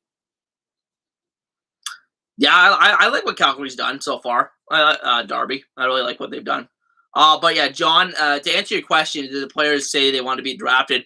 No, I believe any Canadian player, it's like they're like basically automatically added to the draft that year, I believe, unless they're like not discovered or because there's been some guys that it's like, oh yeah, they're technically fit the criteria of being part of the draft, so they don't realize until like later on. But I think obviously I think players are always going to choose the NFL before they go to the CFL first, but they're going to exhaust those mini camp opportunities that they have in the NFL, but it's not going to stop the CFL from adding them to the draft. Peter says, just remember that the camera adds 15 pounds to that treadmill. I really do, man. I do. I need to, especially if I run into anybody at games, gotta represent. Blackbeard says, Canada West Outstanding Defensive Player of the Year in 2021. Shackle finished his final season at the University of Alberta with 75 tackles, 9.5 tackles for loss, and 4 sacks. That's Shackle. Yeah, he had quite an impressive run at the University of Alberta. But again, it adds to what I was saying earlier about Canada West just producing so much talent year after year. It's like it's almost like the most talented youth sports conference in my opinion. Like it's in terms of actually producing CFL guys. I think offensive linemen. I think have largely came out of Canada West in recent years. Canadian guys on the offensive line. So. I think, Shackle. I'm really interested to see how he contributes. Likely going to be a backup for a little bit if Cameron Judge does indeed regain his former 2019 form. Excuse me, guys. Luke says, where did Tyrell Ford go? He actually went in the second round, 13th overall, to the Winnipeg Blue Bombers. So that's an interesting fit there. Is a guy I like that because they don't need to, they don't need the help right away. They don't have that urgent need there. They may start a defensive back at, a Canadian at the defensive back room, but I think that they have the, existing prospects that they want to see if they can play at the CFL level, like the Hallett brothers. So it's going to be interesting.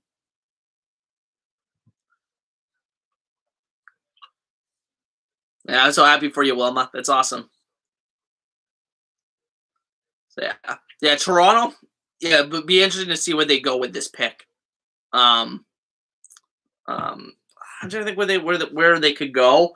I had them taking Josh Archibald with the 10th overall pick. Luke says, "How about those Philpott boys? They what you call it? Losing track of my picks here, but Jalen Philpott went number 5 overall to Calgary, and then Tyson Philpott went with the last pick of the first round to Montreal. So, both guys going in the first round, so that's awesome. Blackbeard says, great draft for the Argos so far. Yeah, I feel like the Argos are one of those teams that couldn't really go wrong.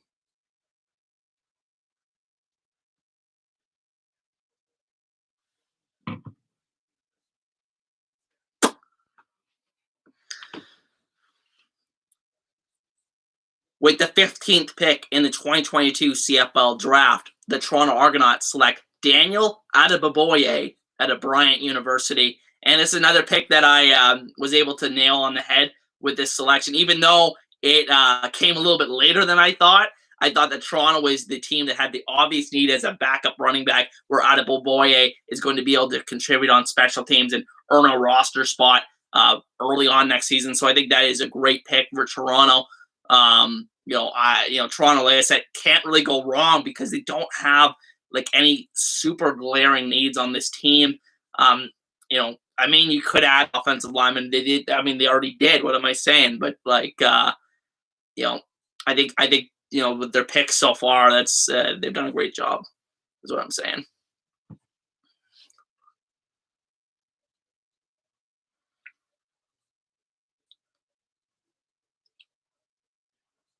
Yeah. Boy, yeah, and he did have good production in college too. I think he had over 2,000 career rushing yards and started a lot of games. So that's even a bigger plus with that NCAA experience. Yeah, Blackbeard. I absolutely think he was the number one running back in the draft, and I think what really separated him and what you see at the CFL Combine was that he was really the only. He was just so far ahead in terms of his pass blocking, his blitz pickup ability, and that is really what's going to get you on the field and the trust of a CFL team. I think a lot of other guys were very behind on that in terms of running backs in this draft, and Adeboboye, I think, is for sure a great pick here for Toronto.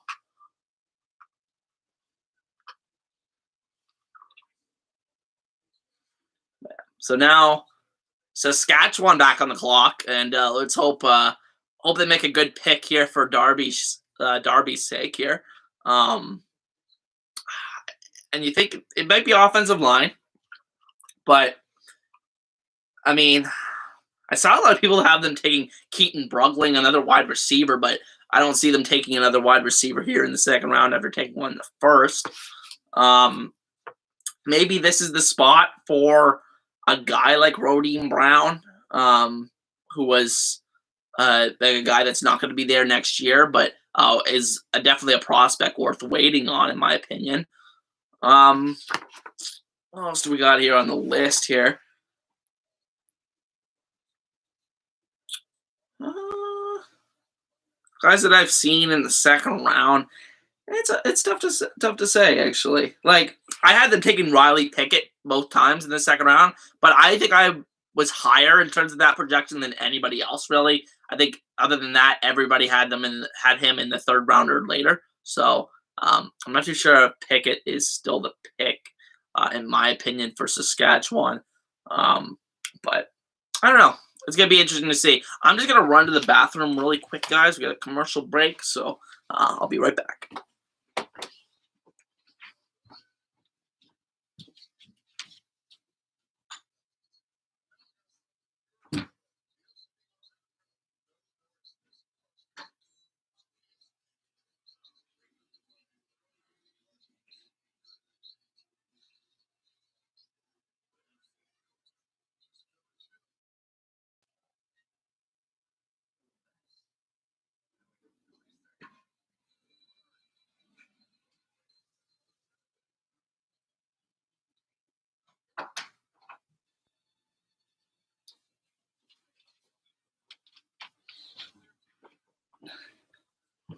All right,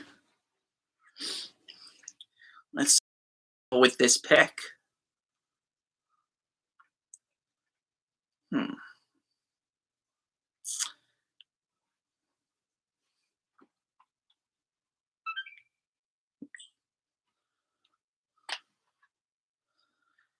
Yeah, but yeah, Daryl, I think that they really drafted extremely well. And they have been. They've been quietly such a good drafting team over the last couple of years here.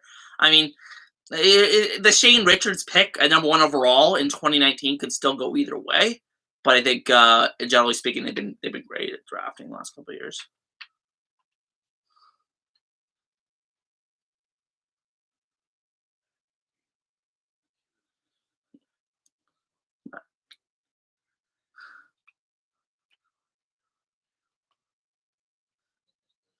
Yeah, Darby. I really hope that this is a good pick. Honestly, I can make Rider Nation happy. But yeah, like I don't know. Like I feel like most of the guys that I would say would be impact guys on the offensive line are gone by this point in the draft, other than Rodine Brown, who's not going to be there next year. Thanks, Nick. um, but yeah, no, really excited to see what Saskatchewan goes with this. Honestly,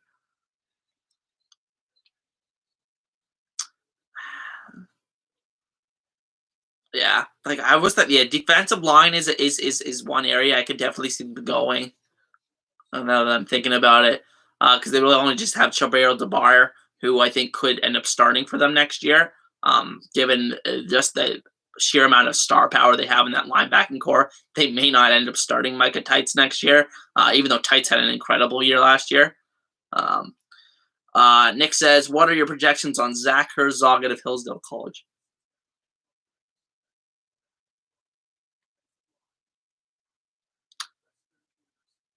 Yeah, yeah, Zach Herzog. Not gonna lie, I don't know too much about him. I believe he's a Windsor guy. Obviously out of Hillsdale College. I've seen when I've read a lot of mock drafts, and I read basically any mock draft that I possibly can. Most people had him going in the late rounds, so I wouldn't expect him called for a little bit yet. But I think his name will be called today. Um, and so we have another selection. So with the 16th overall pick in the 2022 CFL Draft, the Saskatchewan Roughriders select Zach Fry, offensive lineman, Western University. And this is kind of the guy that I thought, could really slide.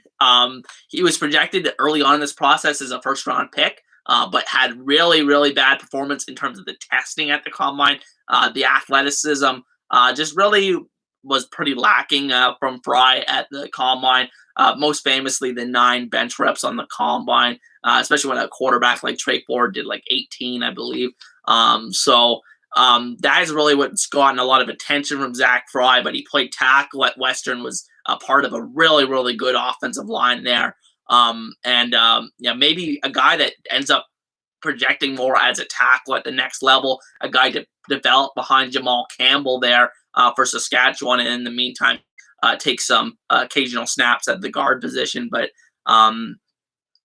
Zach Fry, I'm kind of surprised that he didn't slide a little bit further, but I think this is a good, generally a good selection here for Saskatchewan because they really just needed to add another guy to that unit to drum up some competition.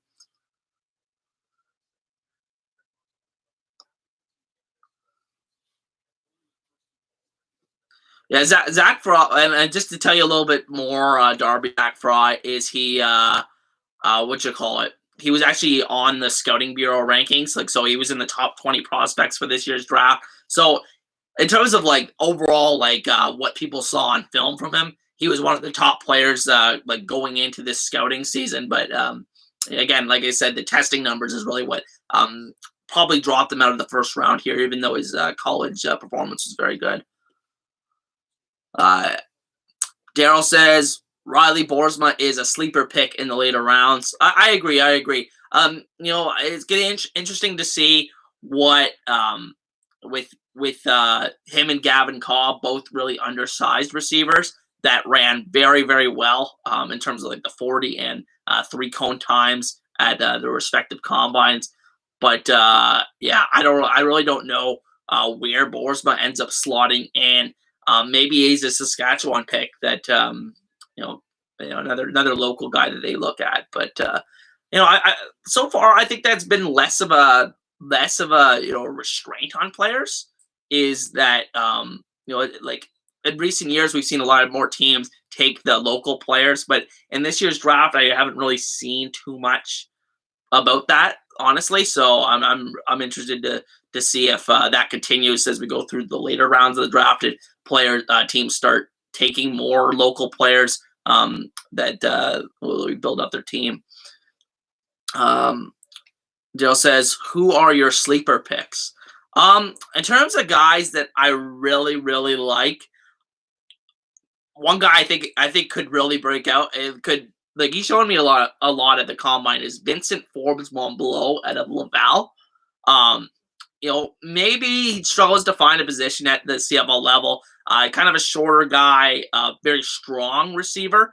But I think in terms of like maybe an H back kind of tight end ish role, I think that Montbleau can really contribute. He's a really good route runner, but he doesn't have the greatest long speed. Only ran about 4.6 of like late 4.6s, so like closer to 4.7. So yeah, really interesting to see like what he can do going forward. But I think he is a potential sleeper that I have my eye on.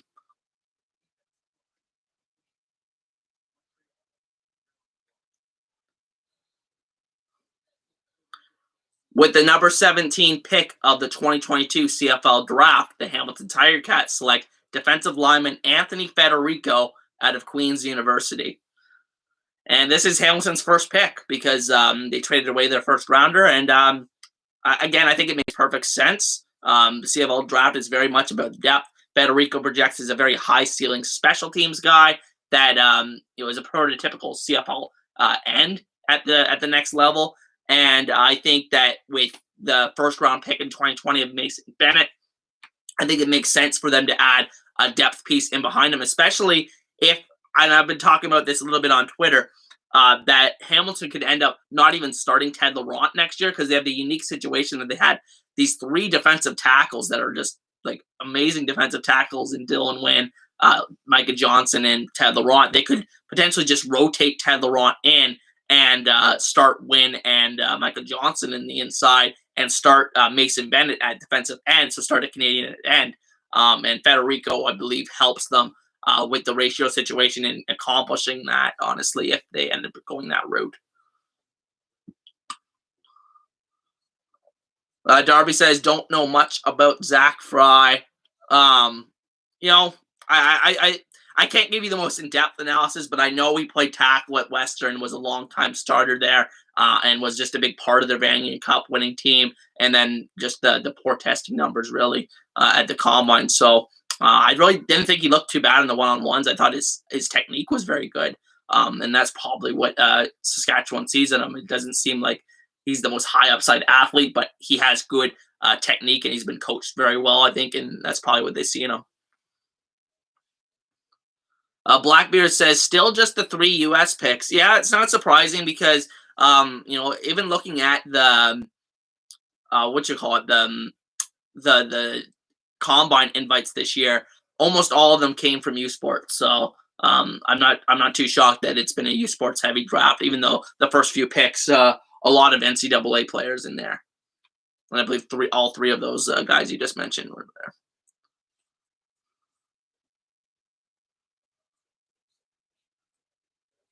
Blackbeard says some monsters in this draft. Yeah, there's some huge guys. I mean, and that's not even including Jamin Pelly from the University of Calgary, who they say he's down. There was a report the other day saying he's down to 350 pounds from, I don't know how big he was, but you know, I'm intrigued to see if he can make an impact at that weight at the CFL level, where you usually don't see those like 350-pound nose tackle type of guys. But I'm interested to see what happens, and if Edmonton takes him in the supplemental draft. Um, Blackbeard says my 14-year-old nephew is 6'6" and 240 pounds. Crazy, right? Yeah, that's crazy. I can't even imagine. I'm just 5'10", so yeah, like 200. So that's and that guy would tower over me. Your 14-year-old son would our nephew would tower over me. So that's awesome. And maybe he can be part of the draft one day.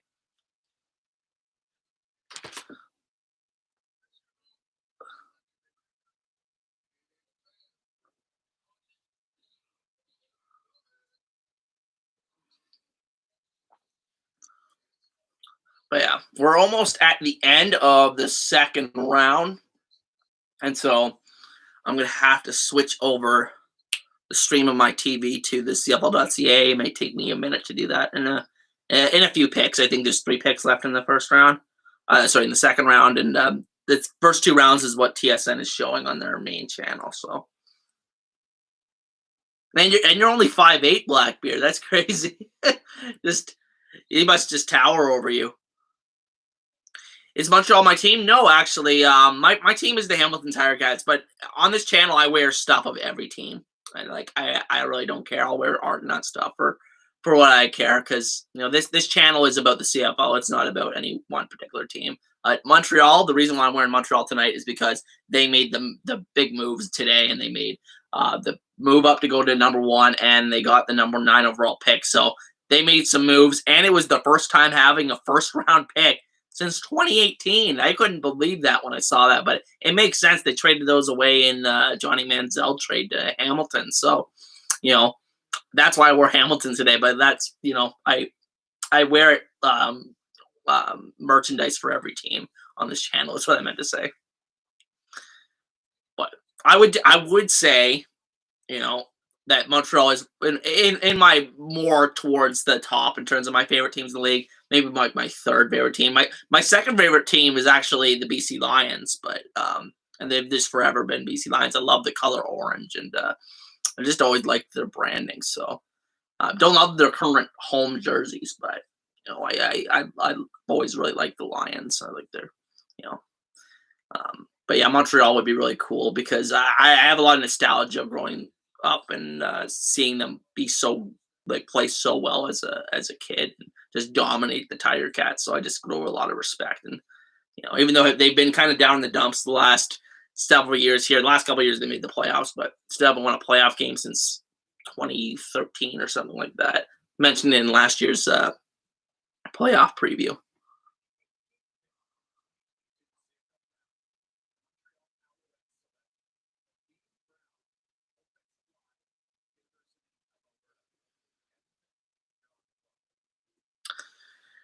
With the 18th pick in the 2022 CFL Draft, the Montreal Alouettes select offensive lineman Rodeem Brown out of the University of Alberta. And I really like this. I really like this because Montreal has the type of offensive line where they have the veterans to play right now, but they can afford to wait on another another year for these kind of guys. For a guy like Brown, who's a blue chip prospect, but they lack those blue chip prospects in terms of the younger guys on this roster. So offensive line was definitely a need, but I don't think they needed a starter. So I think Rodine Brown is going to go back to school next year and then come back in 2023, and I think he's going to be a hell of a player for Montreal.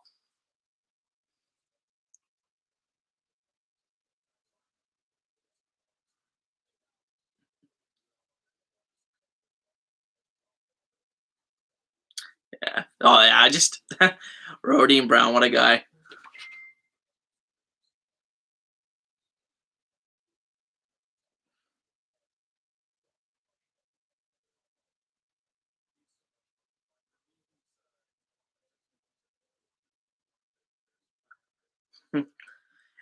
John Hodge from Three Down Nation tweeted, he's like, I wouldn't have been surprised if you told me that a CFL team would use their first two picks on players from the University of Saskatchewan. I would have been surprised if you told me that team was the BC Lions. This is true, yeah. They spend them both on picks from the University of Saskatchewan. Yeah, like I think those are great picks. Getting Cherry and Noah Zur. So in a vacuum, I really do like what BC did. Now that I see that they've spent that second round pick on the offensive line, I think that outlook, it changes pretty significantly for BC next year. I mean, in the future, I should say. Zur's not going to help them right away. I don't think. Like I said, I don't think anybody really is going to start for this draft class from the offensive line right out of the gate. So now we got the two territorial selections, the final two picks of the second round. So Edmonton has this pick, and if you guys are not aware of how these picks work, it's basically the two worst teams are granted like an extra draft pick at the end of the second round each year, which they can only use on guys that are from their designated territory, which is it's not to me. I was been looking around for this. I have a hard time finding what those like specific reserve territories are. Like, I mean, like I bet Saskatchewan and like Winnipeg would make sense because um Winnipeg would just be probably the province of Manitoba. Saskatchewan would probably be just the province of Saskatchewan.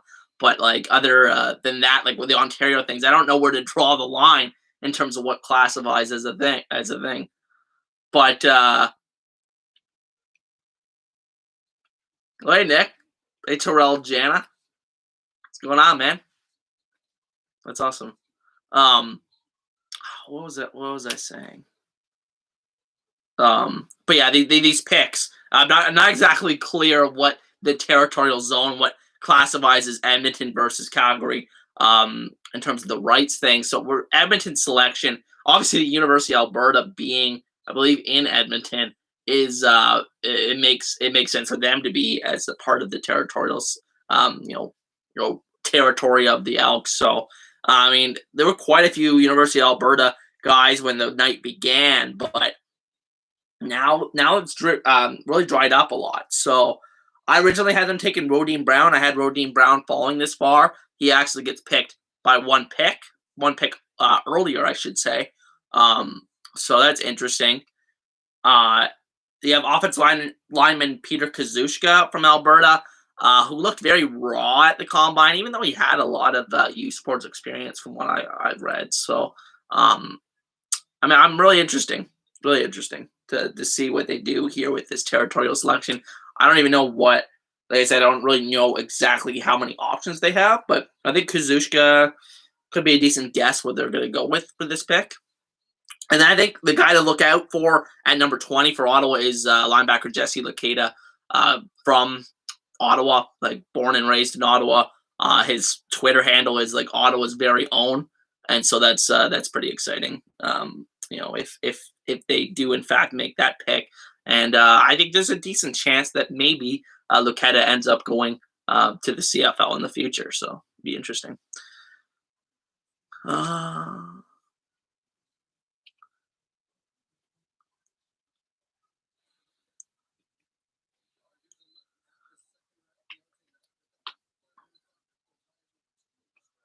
Yeah.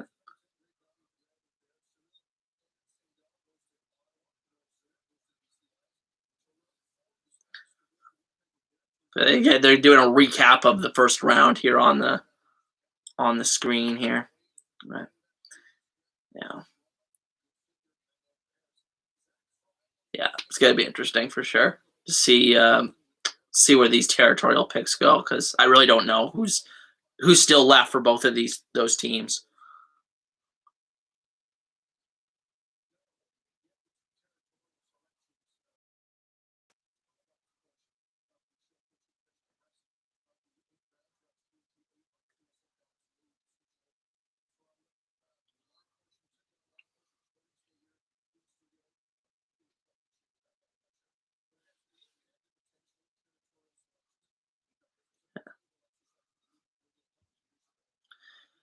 Jay Ben, how many rounds are televised?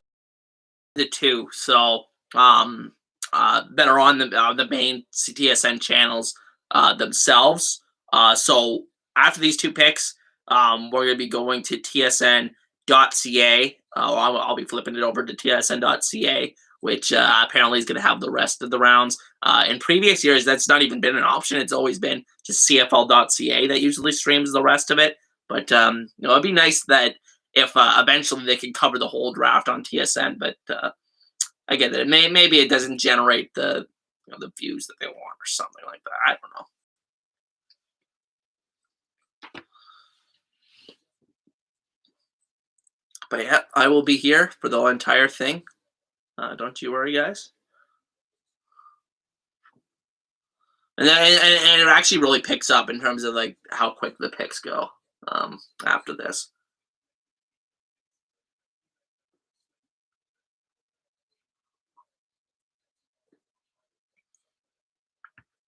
Have a good night, Blackbeard. I really appreciate you stopping by. All the comments. It means a lot to me, man. Or woman. Nick says, "Is there any way to watch the draft without a TSN account?" In Canada, I don't think so. I mean, there could be some pirated stream somewhere, but uh, what you call it? No, there you go. People working together, Lake Erie Outdoors. You'll give them your account. That's awesome, man. What you call it? Yeah, it's unfortunate like that they don't. It's not more accessible for people to watch it like that don't have cable or whatnot.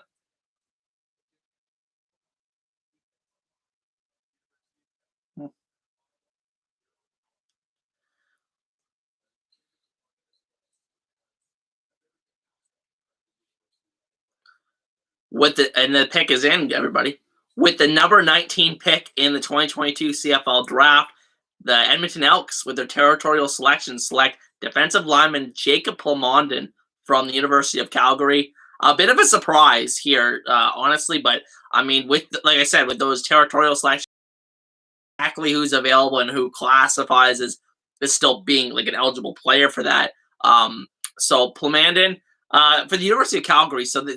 I guess they do share a zone for that. I was learning more about this, the way that territorial picks go. But Plamondon, one of those guys that I had as a fast riser after the regional combine, the West Regional Combine. Yeah, it will be really interesting to see how Chris Jones, defensive guy first, you know, he's adding, a guy that they say is a better, like better pass rusher than he is a run defender. So we'll see how he factors in with that Edmonton defensive line. They definitely need the depth on the defensive line, but so it's an interesting pick for sure. And then Ottawa at number 20 here. I'm not too sure.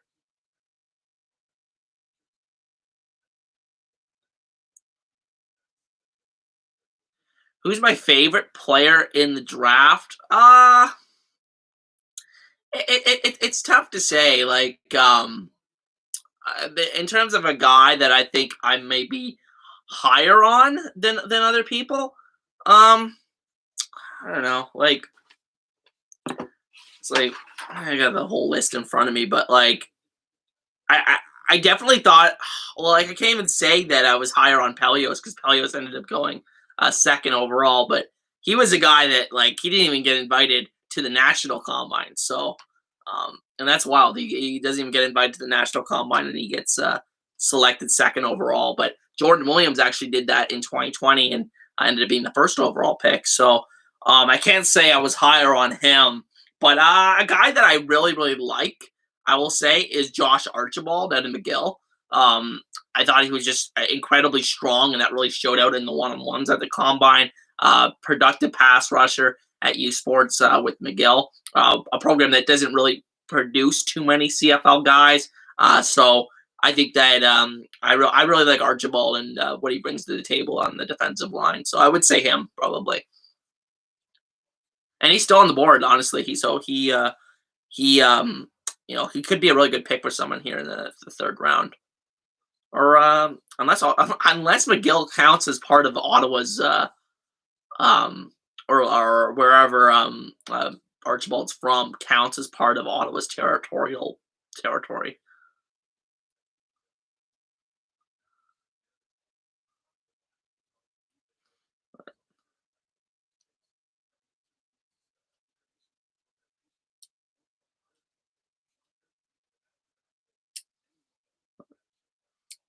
But yeah, I would say those are my favorite. That's like my favorite player in the draft compared to where everybody else has been. Clearly, the CFL is not a big fan. I had him going at 10th overall, which like potentially him going in the late first round as well. But that didn't happen, and it looks like he's probably not going to go in the first 2 rounds here. Nick, why do you think there has only been one DB pick so far? And that is the reason for that, I think, is simply because of the fact that there's actually a lot of depth. And I was saying this very earlier in the stream, and you probably missed it, but I was saying that it is the deepest position in this year's draft, and that's the consensus among people that follow the CFL and the draft. So I think when that happens, the tendency is for teams to think that they can get that a similar quality player a little bit later on, and it's caused some of these top guys to drop a little bit. But I guess technically you could say McConzo was a defensive back too. But yeah, in terms of like a pure defensive back, only what you call it, Tyler Ford really has been taken so far. So yeah, in terms of defensive back, so that's a good reason to bring this up.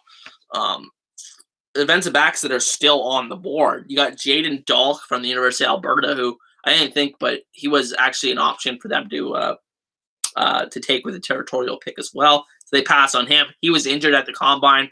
A guy that came through the junior sports ranks and then starred at the University of Alberta for a couple of seasons. So he's still on the board. Could be a potential fit at safety in the CFL. Defensive back Adrian Green, really like him. He could be a big sleeper. I could potentially see him going here in the third round out of St. Mary's, and he was a combine stud, probably one of the better guys in the one-on-ones. And then, yeah, you got guys like the two defensive backs from Maine, Shaquille St. Lot, and where's the other guy? Where is it? Catley Joseph is the second one.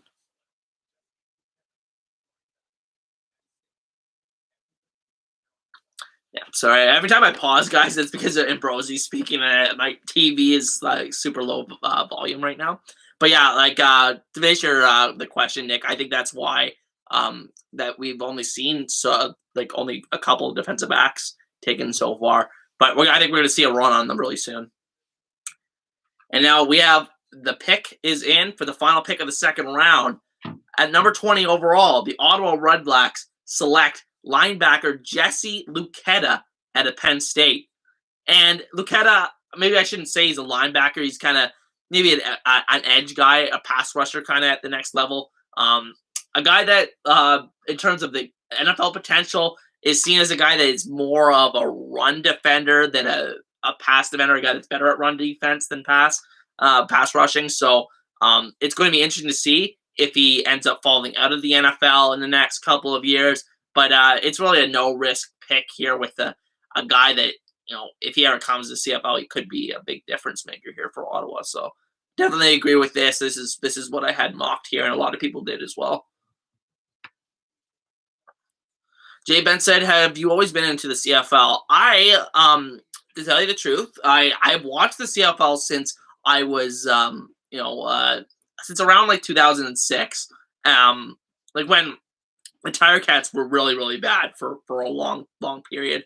Um, but honestly, um, I have like there's been times where I haven't watched it as much. Like I've always followed in what's going on, but there have been periods where I've been into other sports a little bit more. But in the last 3 to 4 or 5 years, I've really reconnected with the CFL, and I've really followed it religiously, and really decided I'm like this is something I want to be passionate about because this is a league that's close to home, and it's something that we should all be proud of as Canadians. It's one of the longest lasting Canadian sports leagues. So if not the longest lasting. So I've always been a CFL fan, but in terms of like I haven't like always been like such a complete diehard in terms of like following it as much because I've always been interested in other sports as well. So the last 4 or 5 years have really turned me into a big CFL guy, I should say.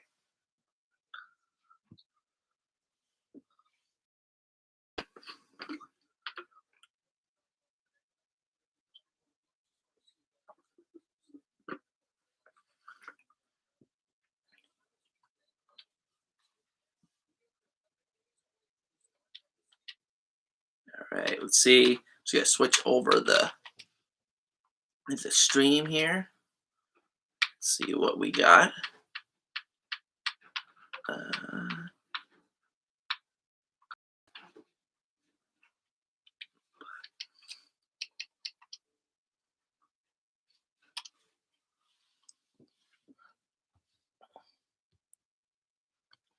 yeah, now that the televised portion is over, it's probably gonna pick up in terms of the pace. But I'll try to give a quick explanation for all the picks. The picks that I came when we get into like the eighth, seventh round, I'm not going to be able to give as much analysis about the guys, but I will announce the picks and discuss what adding a player at that position might do for those teams.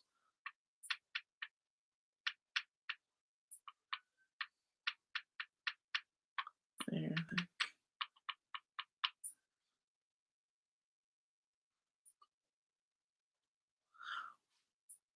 Nick says, "Where did you go to stream it?" I have I actually pay for TSN Direct, so that's what I do. I have the app on my Xbox, and I'm just watching through that.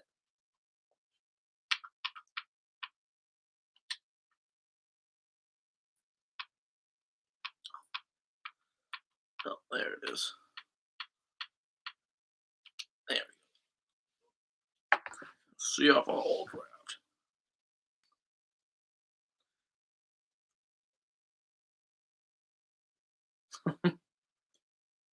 It's like a commercial. Like I turn on the stream, and it's like a commercial break, and they're just like the guys are just chilling at the in the panel. It's just like there's a commercial break, but there's no commercial showing.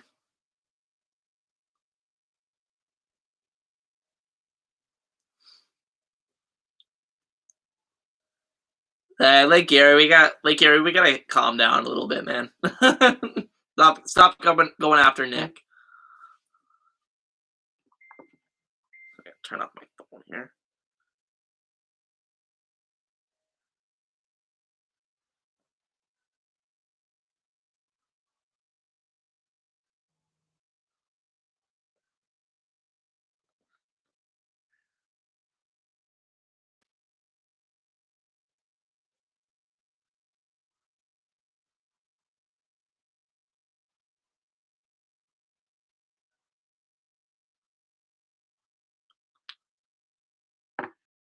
Okay, are they gonna be doing anything here? Or should I just get the draft tracker out?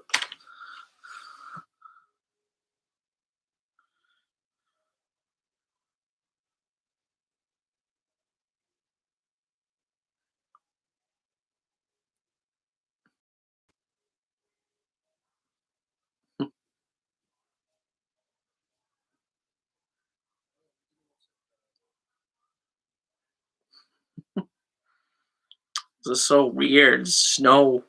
Nobody's talking. It's just they're all just sitting at the desk.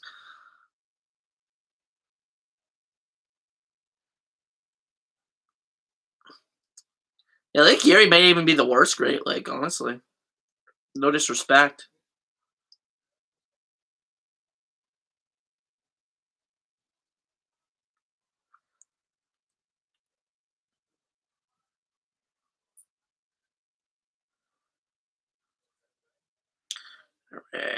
Alright. Okay, so we got some picks to catch up on. We like the thing they're not even like talking about it on the stream, but I'm just gonna run through you the picks that have happened in the last little bit here. So the first pick of the third round, the Edmonton Elks took offensive lineman Bian Mark David out of Fresno State, a guy that, and I just butchered his name. I'm sorry for that if anybody's watching. Um, but he's a guy that didn't really play in college. Like I think he played one game at Fresno State, but has crazy measurables. He's 6'5" and 350. So watch out for that for the Edmonton Elks, and a very raw prospect there. Number 22, someone who was asking about Keaton Brugling earlier. He is now selected by the Ottawa Red Blacks with the 22nd overall pick. Wide receiver, going to contribute really well on special teams, gives them a little more size and speed in that receiving core. Josh Archibald goes to BC with this pick in number 23.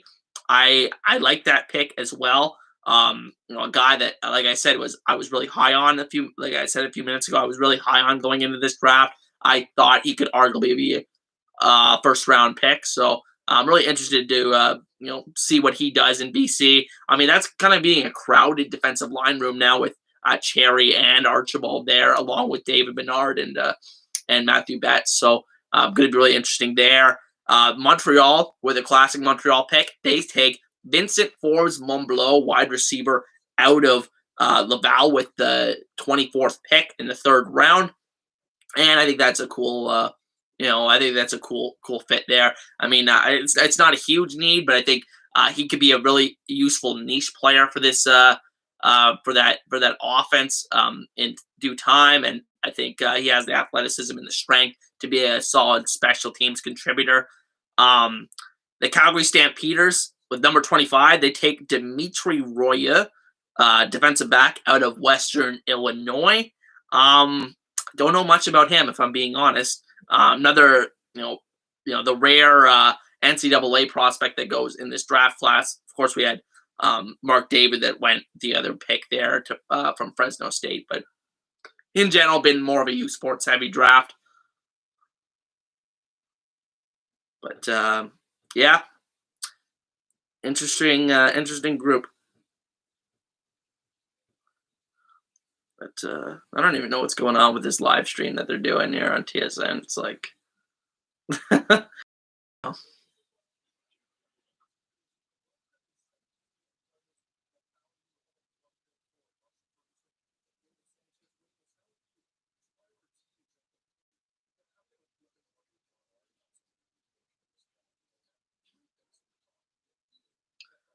yeah, thanks, Nathaniel. Yeah, no problem, man. I really enjoy doing this. I've been looking forward to this stream, and I'm planning to do a lot more streams this. You know, I'm planning to do a lot more streams during the season as well. So I love doing this with you guys.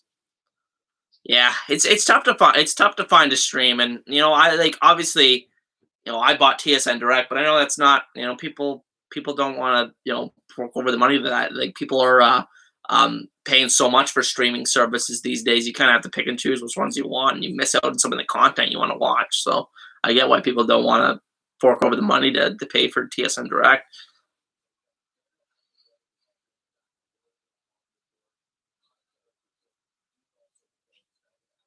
Yeah.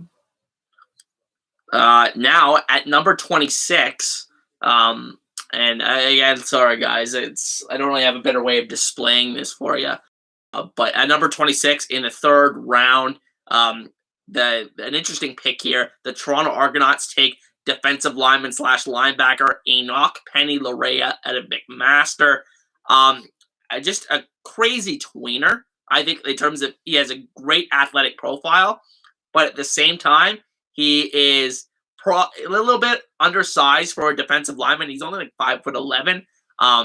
And then he is not a natural linebacker either. So he has questions about where he's going to play at the next level. But I think that his athleticism is definitely going to be a reason why he's going to make a roster as a special teams guy. Just pure special teams aces. I think Penny Larrea is likely to be one of those at the CFL level, and I could see him having a long career if that is the intended role. Maybe he develops more of a skill set and coverage ability at linebacker, but an interesting pick for Toronto that doesn't really have many needs here.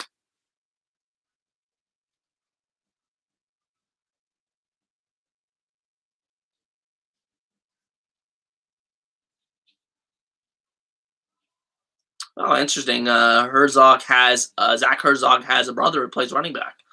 I did not know that, Nick. Um, but yeah, height. Not to be cheesy, but height doesn't measure heart. That's we've seen plenty of undersized guys succeed in football. So a lot of that, even like at running back, especially, I think so. A lot of the time, what's going to determine, like I said earlier, why, when you, in terms of playing time at the CFL level at the running back position, you have to prove you can pass protect. The league is just so pass heavy that you have to show you can hold up in that, or else they're not going to put you on the field. So, yeah, Nathaniel, I really like Gavin Cobb. I really like Gavin Cobb, and I think he will be a great selection, like from anywhere now. I think I would have been comfortable taking him in the second round as well.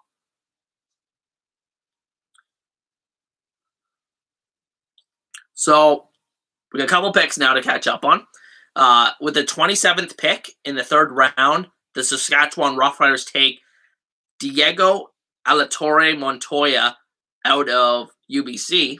A guy I haven't really heard of too much, but he wasn't regarded as one of the better offensive linemen in this draft class. But they add another offensive line there to that group in Saskatchewan to go along with Zach Fry, who they picked earlier. The Edmonton Elks at number 28 in the third round, they take long snapper Peter J out of Queens. It's just like, it's just a special teams edition, long snapper. Just not much to say there in terms of analysis. The BC Lions, with the last pick of the third round, they take linebacker Ryder Varga out of Regina. I was going to say Regina, and consistently debated as maybe the third best linebacker in this draft. I've seen him ranked as high as number 3. So, I think that's a solid pickup and was very productive at the University of Regina. So now we're into the fourth round now.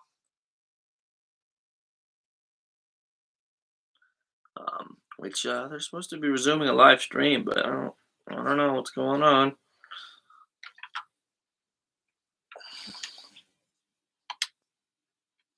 There we go.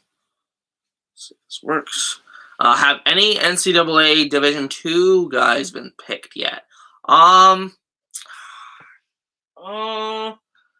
hasn't been too many NCAA guys in general picked yet. I don't know if there's any guys specifically from Division II that have been picked yet, though. Herzog may be one of those first guys. I don't know. Has anybody?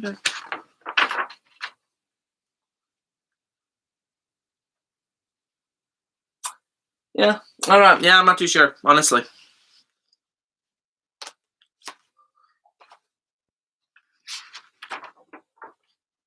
But yeah, Gavin Cobb being picked anytime soon, will be perfect. Yeah, coming up on the speak of the devil, at number 30 overall in the fourth round, the Edmonton Elks select Gavin Cobb, and an undersized guy. Which is CFL.ca draft tracker is glitching out here. It says he's 5'1", but he's not really 5'1". He's like 5'8". But great route running ability, and just was super impressive all throughout the combine circuit. Not as productive as some other guys in this class when actually on the field, but I think that he has all the skills there to develop into a pretty decent receiver at the next level, and I think this is perfect value here in the 4th round too.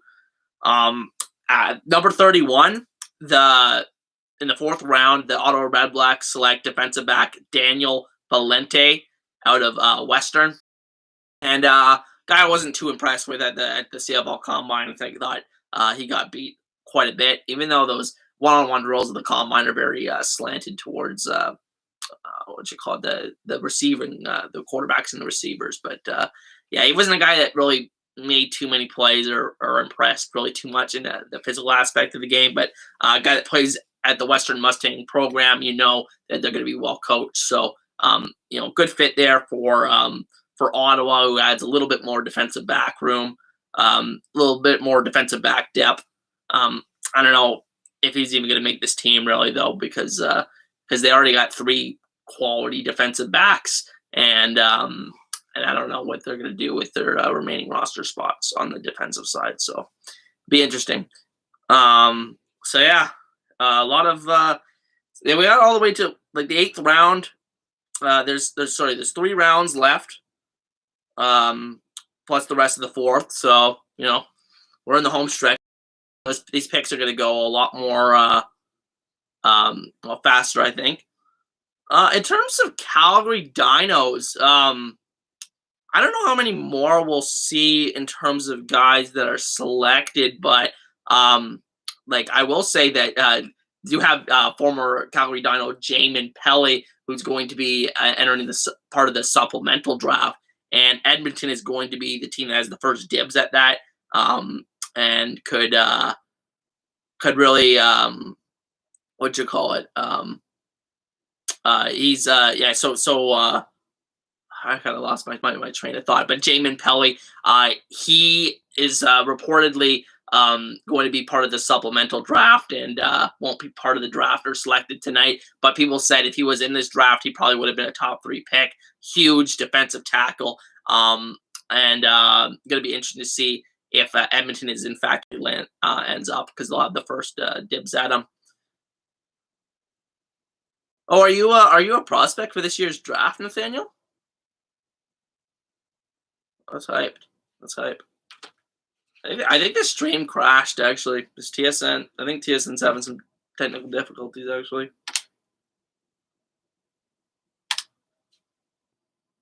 Come on.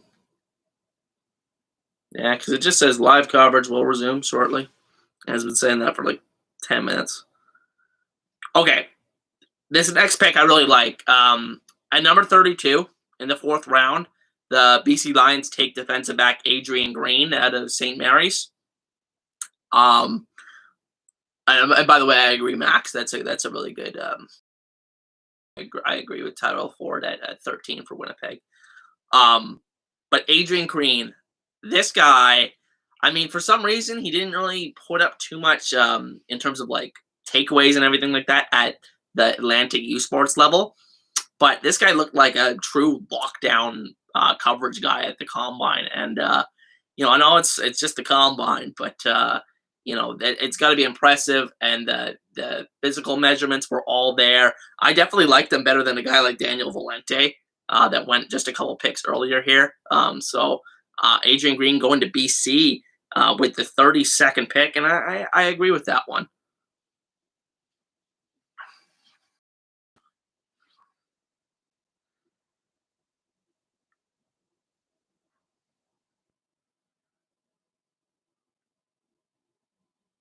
And then at number 33, the Montreal Alouettes take defensive back Tyson Notice Copeland.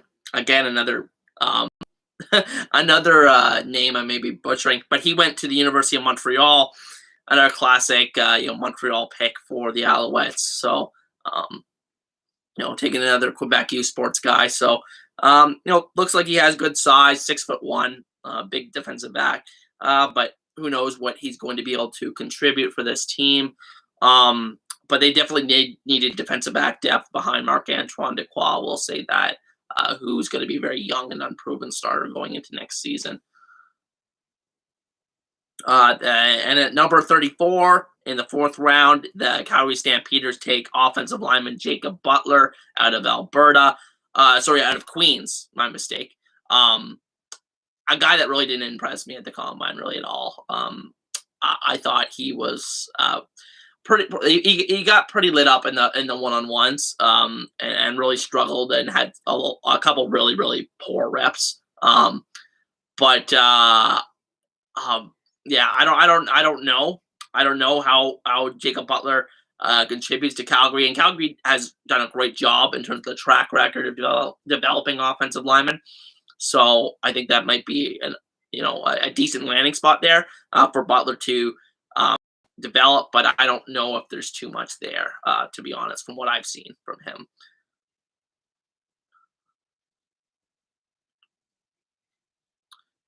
Max says, "Did you know Gordon Lamb has a music career?" I did not.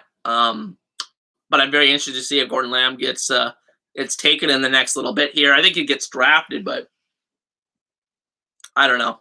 I don't know if he. I don't know how early he gets drafted. He may be like an 8th round guy, because his. I just think his his measurables will drag down his stock a lot. Even though he was a very productive player, and then but I did not know he has a music career. That's awesome.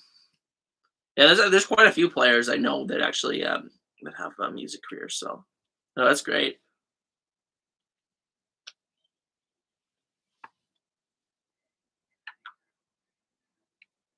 Yeah, this stream is done. This not this stream, but the TSN.ca stream that's supposed to have the rest of the draft is just not working.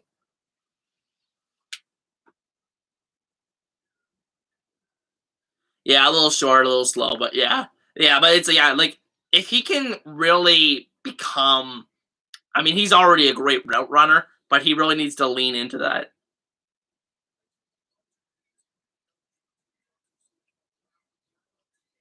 Okay, now they're finally showing what's going on here. It's about time. Fine, they're just talking about the 3rd round right now. So I don't know. Interesting that Enoch Penny Lorea actually went in the 3rd round. I mean, just given the fact that he doesn't really fit any particular position in the CFL. So I don't know. We'll see how he does. And a couple more picks as we keep up here. With the number 35 overall pick in the 2022 CFL Draft, the Toronto Argonauts take Braden Knoll out of Wilfrid Laurier, offensive lineman. Another guy is pretty long. He's got good arms, good long arms. So he looks kind of like a tackle at the next level. It has kind of that frame, but I don't know how developed he really is yet. I think he needs a lot of development, but a decent depth pickup for now, and hopefully he turns into something later down the road for Toronto. Digital Productions, who's won the CFL Draft this far? I think that Montreal has really just what they were able to do.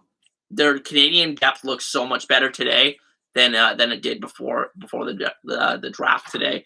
I thought they had the weakest Canadian talent in the league, so I think they're the big winners. It's pretty obvious to say they're the big winners because they got the best top pick in the draft, and they got 2 first-round picks. But I think they did a good job filling needs that they had with those picks, and then they were able to grab Rodine Brown in the 2nd round, which I really liked as well. So Montreal really liked what they've done. I would say they're the biggest winner. Rashawn is a solid receiver. I believe he will get faster. I'm just gonna run to the bathroom again, guys. I apologize. I love tea.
So let's catch up on the picks here, guys. I am back.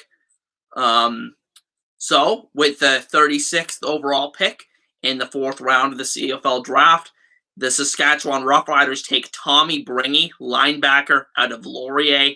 A guy with a pretty basic physical profile from what I've seen.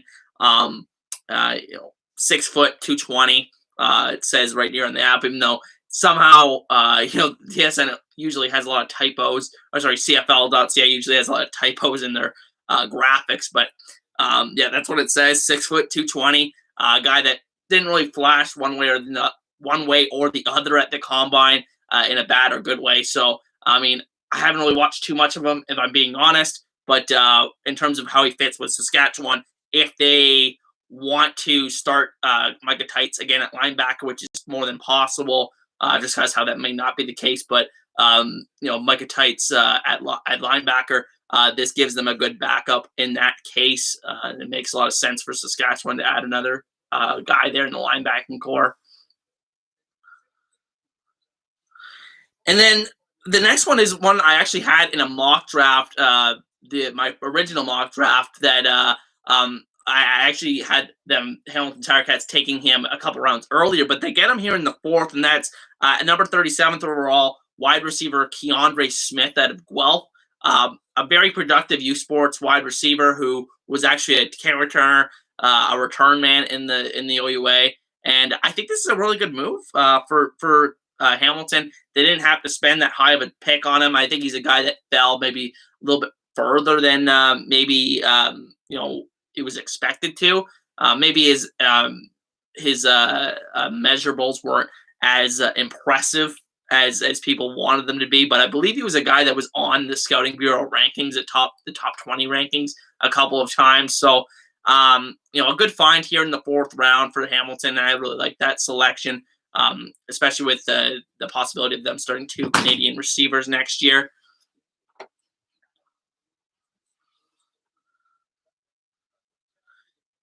And then the final pick of the fourth round is Cole Adamson, defensive line out of Manitoba, who goes to the Winnipeg Blue Bombers. Just a classic provincial, local guy that I think has a lot of potential as a run stuffer at the next level. Maybe not going to give you a lot as a pass rusher, but has that big frame that's going to slide inside and give you good rotational reps in there. So good move for Winnipeg.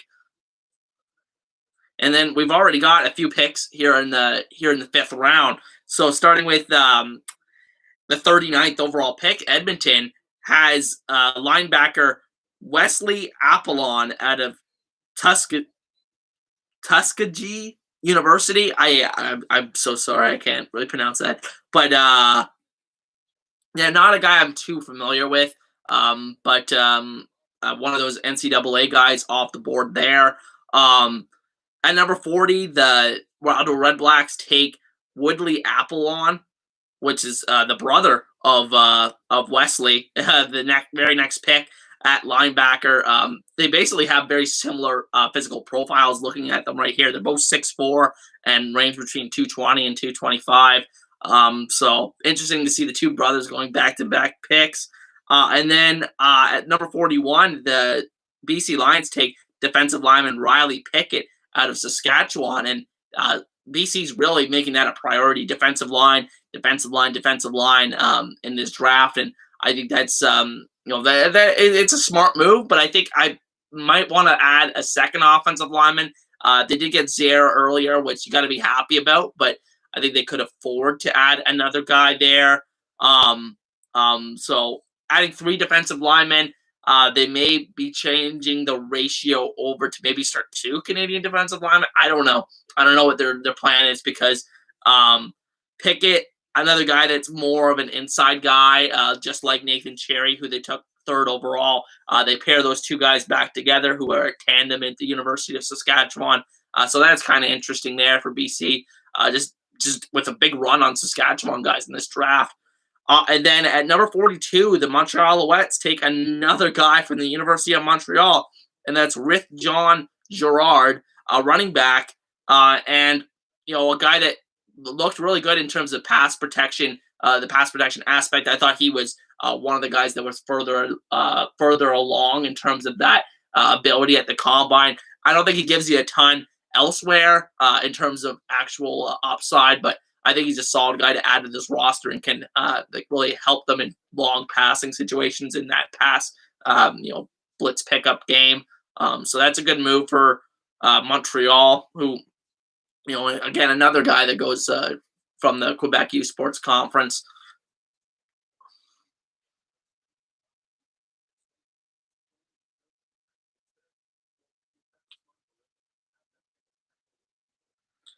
But yeah, we'll wait for a few more picks to come in here. I can answer a few questions if there are. I don't think there are any questions, but yeah, this has been so much fun, guys. And we got a few more rounds left to go, but we're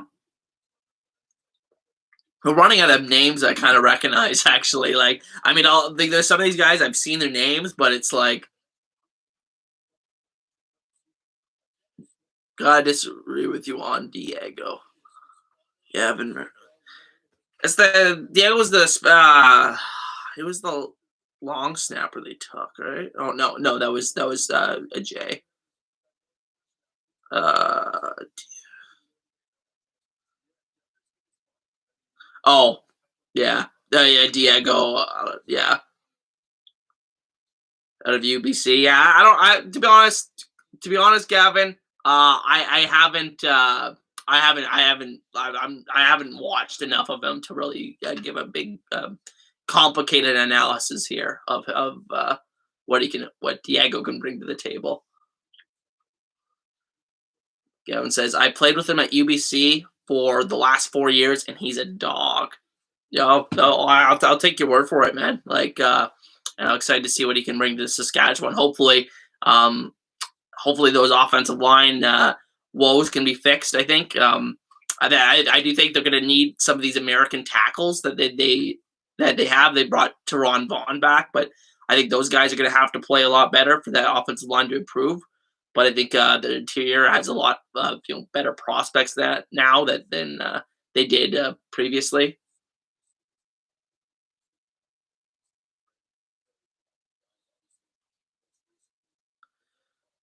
Can't say that I remember.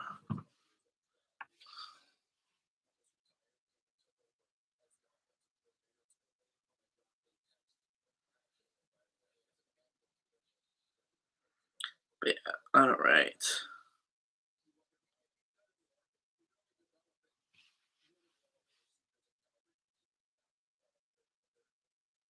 Now we've been going for 4 hours. That's great. I think we beat the last live stream by an hour already. So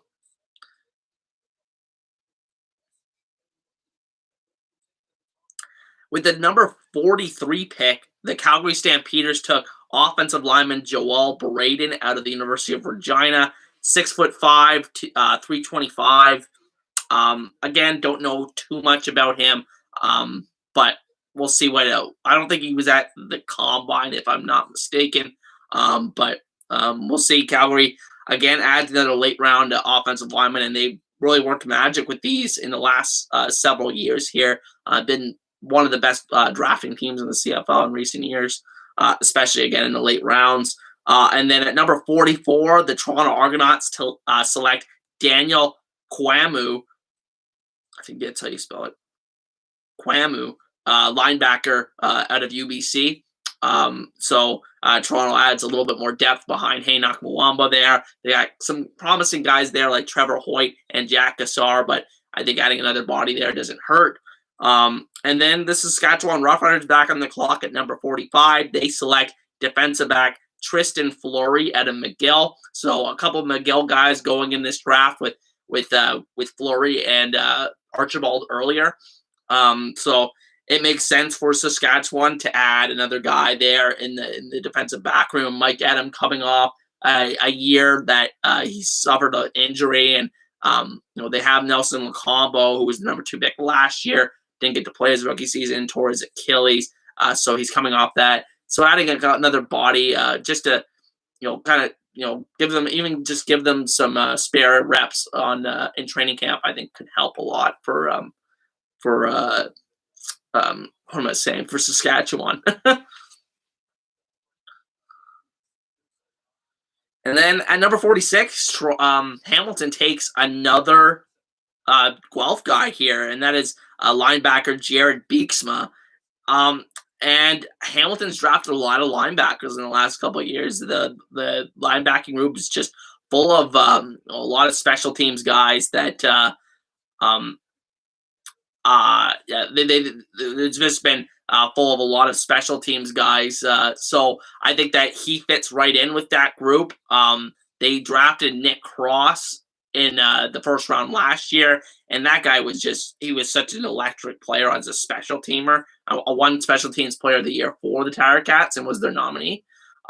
So I think it's a very interesting group that they're building there. Linebackers are usually the heart and soul of the special teams units in the CFL as coverage guys, and so that's probably where Beeksma starts. But who knows what Hamilton's going to be doing with their linebacking the ratio situation if they start a Canadian linebacker in the next couple of years. I don't think it's in the plans for next season though.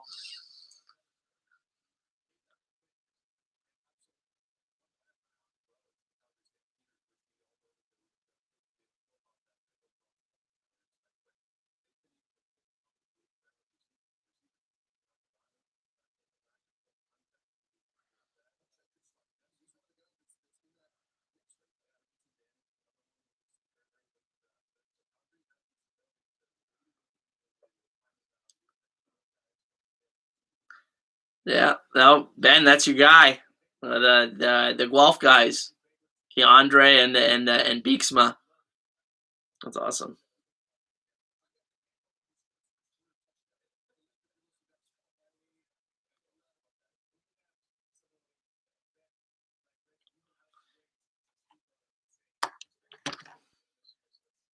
Yeah, I'm trying to think who's not a lot of these guys that I have on this list are still available. A guy I think is worth taking a chance on at this stage is running back Rashid Tucker out of Queens. I think he's probably the best in terms of being the best elusive running back in this draft class. Now that Adam Matchard is not part of this draft class, so I think Tucker makes sense for a team that maybe is looking for a change up running back and a little bit more depth. The question with Tucker, like a lot of guys, is when they first get in the CFL, is how do they fit in as a special teams guy? But I think in the late rounds, you're okay with taking a chance on him. So he's a guy I would take pretty soon.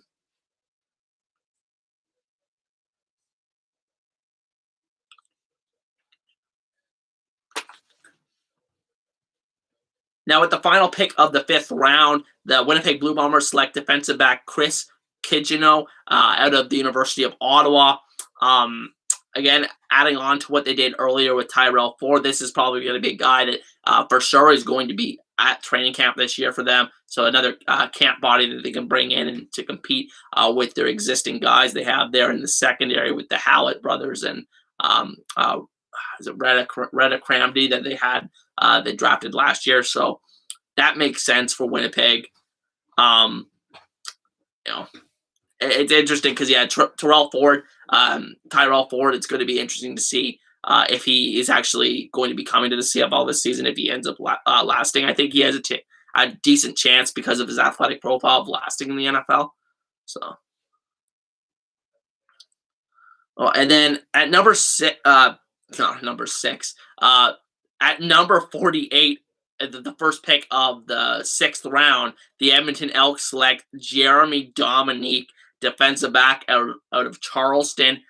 Um, yeah, this guy, I the really only thing I've heard from him is that he basically proclaimed himself to be the best player in this draft class, basically.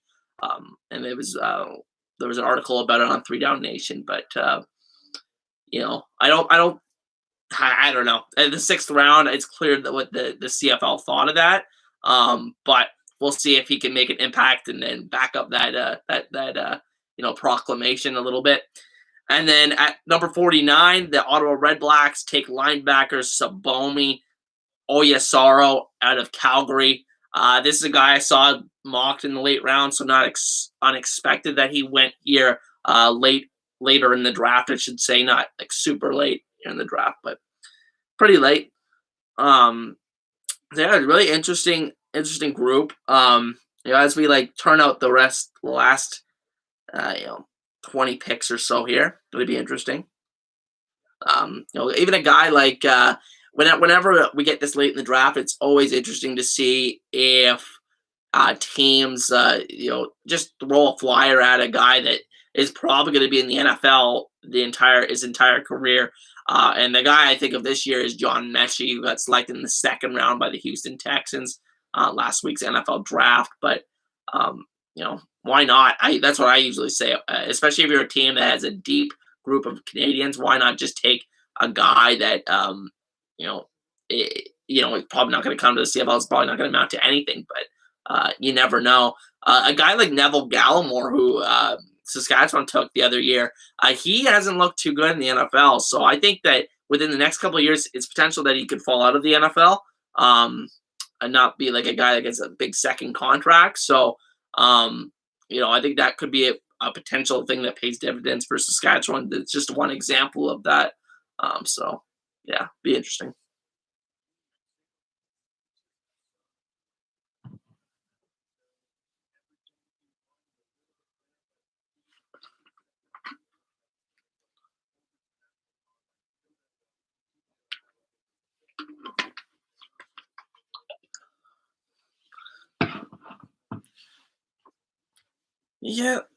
Not too many. I guess we still have Riley Borsma on the board, unless he got picked in the last second.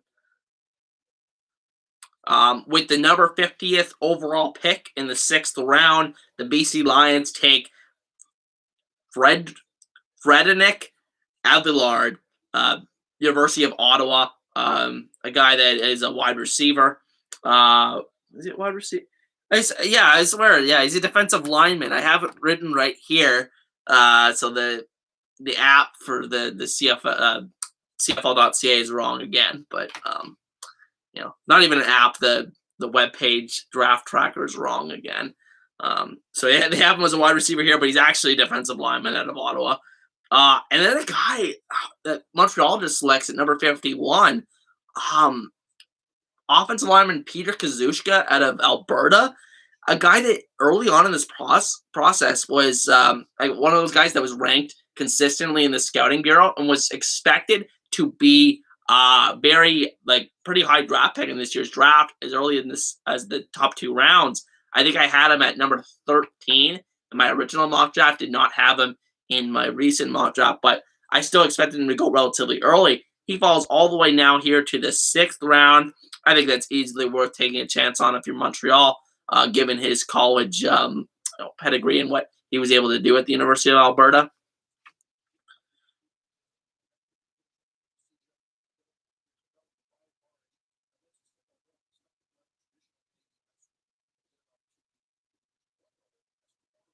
So, he hasn't muting it. Muting my there's a group chat that just keeps messaging me, so I just gotta put it on mute for a little bit.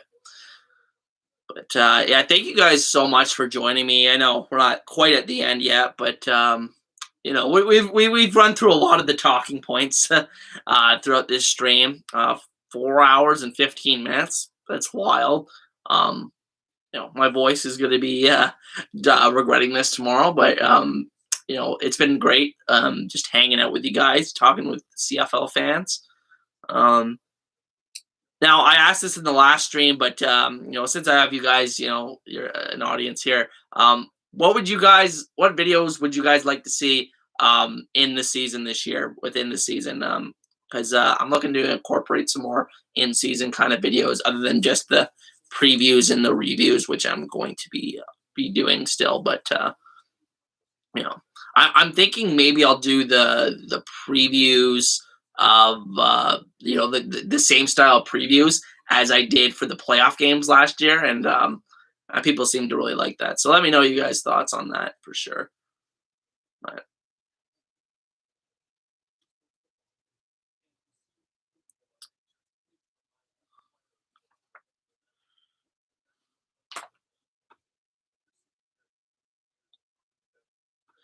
Weekly highlights. This I don't want to get into that. The only thing about that, Ben, is I just don't want to get into a situation where I'm relying on showing so much CFL footage. Um, but what I could do is, do you have an Instagram for the account? Yes, I do, but it's currently it's pretty inactive. I wanna get back on and start using Instagram a lot more. The most active account I have for Huskies Huddle is Twitter. So if you want to ever hear like last minute updates about when videos are coming out or other things like that, or just want to know my thoughts on up to date thoughts on things. Twitter is the best place to do it. It's the same. It's just Husky Subtle is the Twitter handle. But yeah, I want to get back on Instagram and use that more. But yeah, in terms of I don't want to be super reliant on using showing CFL footage for a lot of my videos. But I could do stuff like adding player of the week and things like that, like star performers and guys that I thought had underrated things, like stuff like that. I could add and maybe like talk about specific players a little bit more, um, and who's really been standing out. So um, I know that's probably not exactly what you were thinking, but and that's just why I just don't want to be super reliant on showing like game highlights for the thing, because in case copyright really changes in terms of the CFL, I don't want to be caught with a strike for the channel too much. So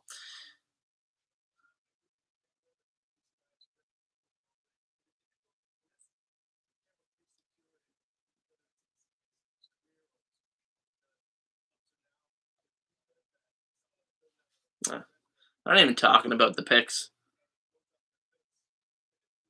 Oh, thanks, Ben. You followed me on Twitter. That's awesome. I will follow you back. Um. Oh, and there's that player I was just talking about a few minutes ago. At number 52, the Calgary Stampeders select running back Rashid Tucker out of the University of Queens. And Calgary has been a team historically that has done a pretty good job of integrating Canadian running backs, even if they're not um, going to be starting for the team. I think they've shown the ability to really mix them into the lineup as like in part time roles. Think about guys like Ante Milanovic Litre, who's now in Edmonton, oddly enough. But I think I'm really not too sure.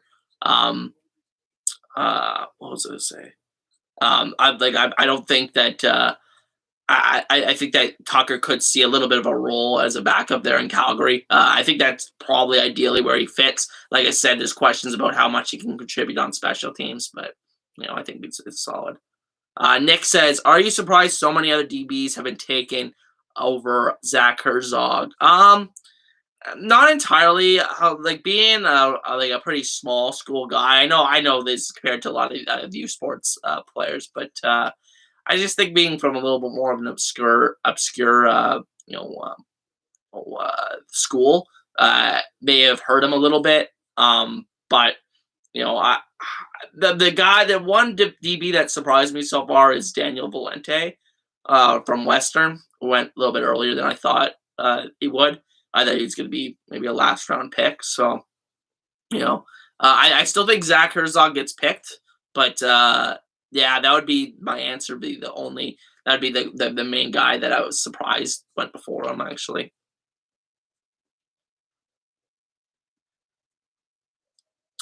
And then at number 53, the Toronto Argonauts select defensive back Eric Sutton out of Texas State. So another NCAA guy here.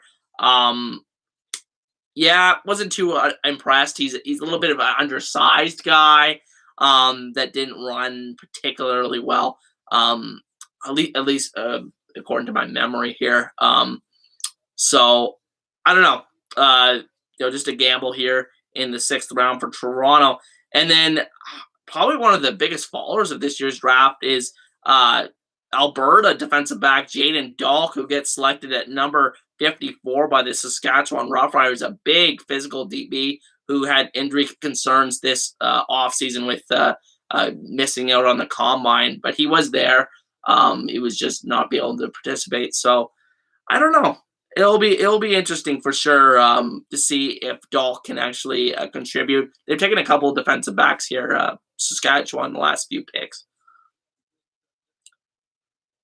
And then the Hamilton Tire Cats at number 55 take defensive back Kadeem Pierre out of Concordia. So a Quebec U Sports player here.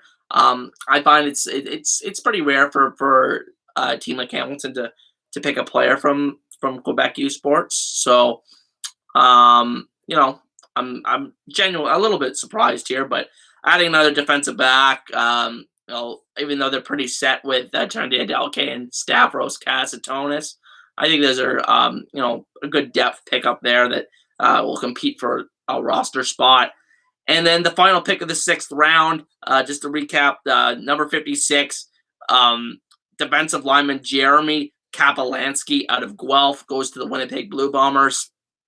And yeah, that was a big need coming into the draft for Winnipeg was adding more defensive line depth. They really only had one national under contract on that defensive line, and that was starter Jake Thomas. So it made a ton of sense for them to add a little bit more depth and beef down in the middle of that defense. And then starting off in the second round, we got a couple picks here. At number 57, running back John Paul C. McKinda out of Ottawa. Like a bigger back that was around 225. But I don't know if he has that high end athleticism to actually contribute as a running back. Probably just a special teams guy. And then at number 58, the Ottawa Redblacks take a tight end, and that is Connor Ross at a St. Francis Xavier. I don't know. I don't know what they have intended. It's always interesting when they select when teams select tight ends in the CFL draft, because it's always interesting where they're going to use them, right? Because tight ends is not usually a position that's all too commonly deployed by CFL offenses, except for Hamilton the last couple of years, really.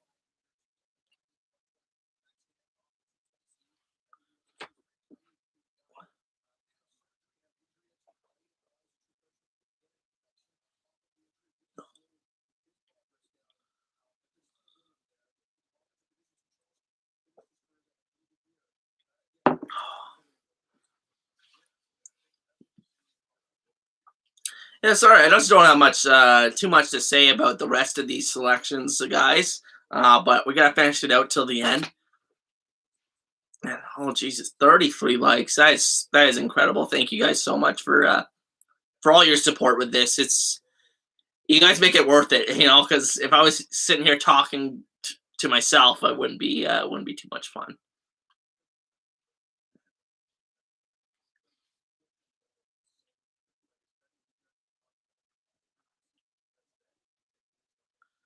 So how many picks do we got? Oh, at number 59, the BC Lions take wide receiver John Mechie out of Alabama, who I just mentioned a little while ago. Is why not just throw a dart at a guy that is most likely never going to see the CFL, but if he does, you have his rights, and why not? Why not just take a chance on a great athlete like that with such a late pick, especially if you have a really deep Canadian group that that maybe that late round pick's not even going to make your roster. So it was a good, a good little dart roll there for BC. Excuse me. Oh, now they're going to talk about this. And I don't know, John Mechie's only 5'11". That's crazy. 187. But I'm excited to see what he does with Houston, actually.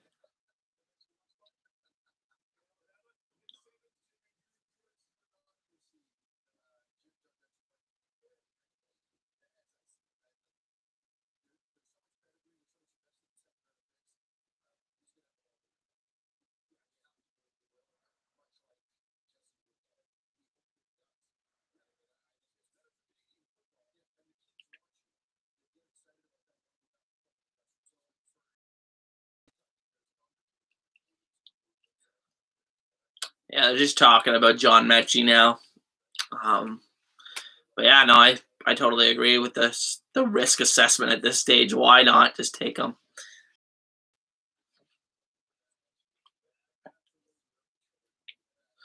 Yeah, just think who is still available. And an interesting guy that's still available is wide receiver Riley Boersma from Regina. Ran really well, but I don't know. I don't know. I guess the lack of size is always scaring teams away there. Um, but I don't know. I think at this stage it's definitely worth adding him. I got like Tanner Smith out of Regina as well. So there's a couple of Regina guys still not picked yet. Um, a guy like Marshall Ferguson actually had him in the third round. Tanner Smith, that is. So it's a guy that is worth noting there.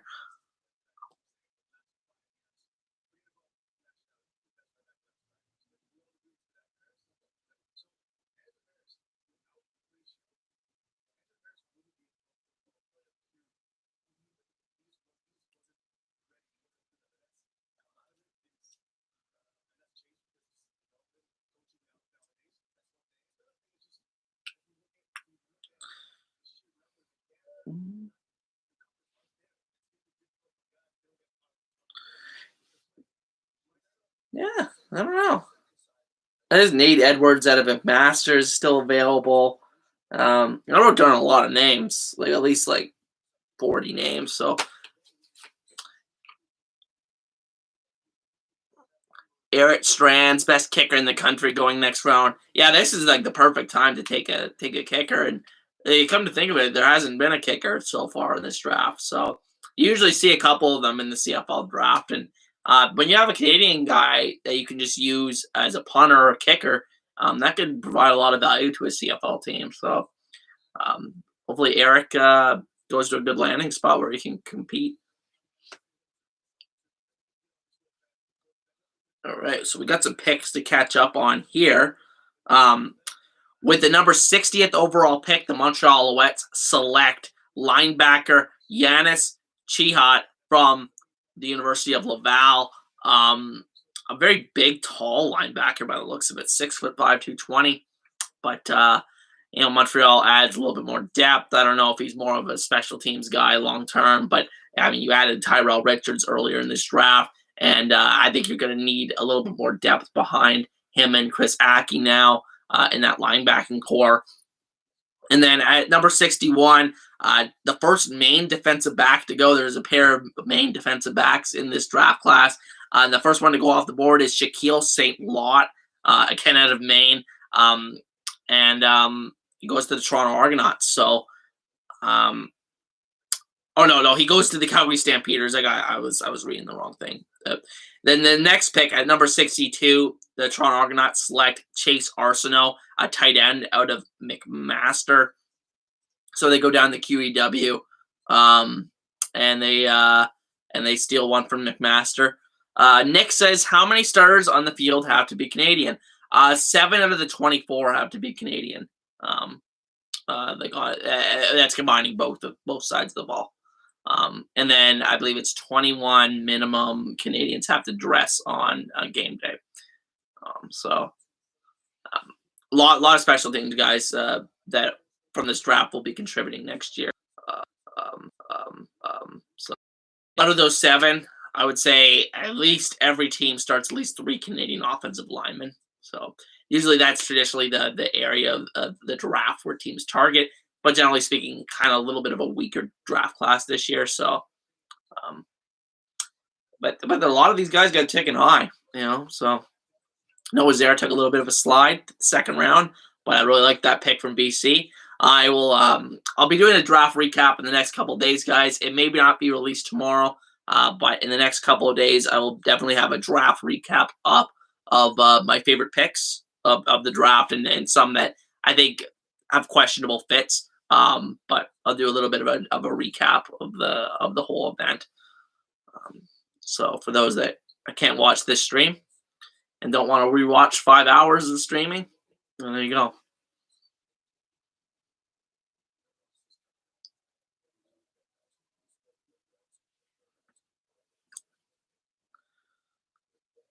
Oh, there's your guy. There's your guy, Nick. Defensive back Zach Herzog out of Hillsdale College goes to the Saskatchewan Roughriders at number 63. near the end of the 7th round. There you go. He got drafted, man. That's awesome. It'll be a little bit later than you expected, but no, that's awesome. That's awesome, bro. Yeah, a little bit 5'9", 192, a little bit of undersized corner, but we've seen those guys have success as well. And I'm excited to see him perform. And as long as I'm not mixing him up with someone, I believe he's from Windsor, so I'll always be cheering for a guy from Windsor. And then the final two picks of the 7th round here at number 64, the Hamilton Tiger Cats select offensive lineman Nicholas Guay out of the University of Laval. It didn't look very good at the combine, if I'm being honest. And the offensive linemen and defensive linemen were the ones that I really watched the most with the most care, because those are the hardest ones to really nail down their strengths and weaknesses. But I really did not like the practical element from Nicholas Guay at the combine. But you're all right taking him this late in the draft, that especially that an offensive line class that's not too deep here. So 7th round, not going to hurt the Hamilton Tiger Cats. And then the final pick of the 7th round at number 65, the Winnipeg Blue Bombers to select Cedric Levine out of the University of Carleton, a defensive back. And they've really loaded up on defensive back in this draft and really wanted to add competition to that spot. And, sometimes doubling down on what, your needs are is sometimes a really great strategy. And I think Winnipeg has had a really solid draft in doing so with that defensive back room. And even if Tyrell Ford doesn't come, they have a couple of guys they've drafted here in the late rounds that will hopefully come and contribute to the team next year.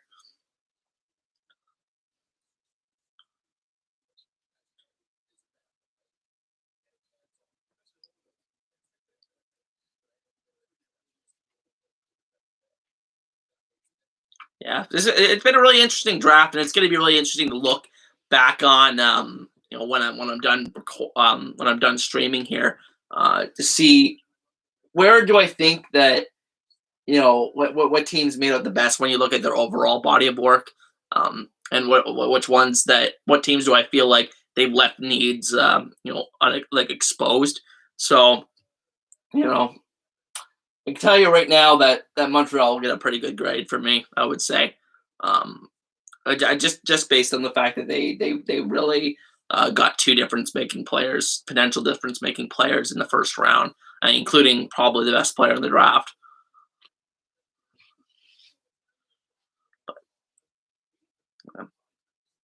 You guys are awesome. We've had over 10 viewers like every single minute of this stream, basically. So you guys are phenomenal. I really appreciate you guys from the bottom of my heart. Um, and you guys make it all worth it. Now we got the first couple picks of round 8, the final round of this 2022 CFL draft. At number 66, the Edmonton Elks select linebacker Nate Edwards out of McMaster, a guy I was just talking about a few minutes ago. Marshall Ferguson was pretty high on this guy, but I don't know how much of that is Marshall Ferguson's McMaster bias. Oh yeah, Zach Herzog is the guy from Windsor. Yeah, yeah, yeah. Oh yeah, he had crazy production in his 3 seasons there. That's awesome. That's awesome. First team all conference in 3 straight seasons. Obviously that lower level of competition, but what you call it? I don't know, man. You know, like we've seen guys like him that come from a shorter level of competition, a lower level of competition, succeed in the CFL, as I said before. Um, but yeah, no, that's awesome, Nick. That your guy Herzog got selected. Well, thank you, Digital Productions and Charlie Moore. I really appreciate, I genuinely appreciate everybody that just jumps onto these streams and just watches every one of my videos. I know they're not the greatest quality videos on YouTube, and I would love to be able to do a little bit more in terms of design and stuff. I'm trying to learn all the time, but I really appreciate you guys from really supporting me from the beginning. So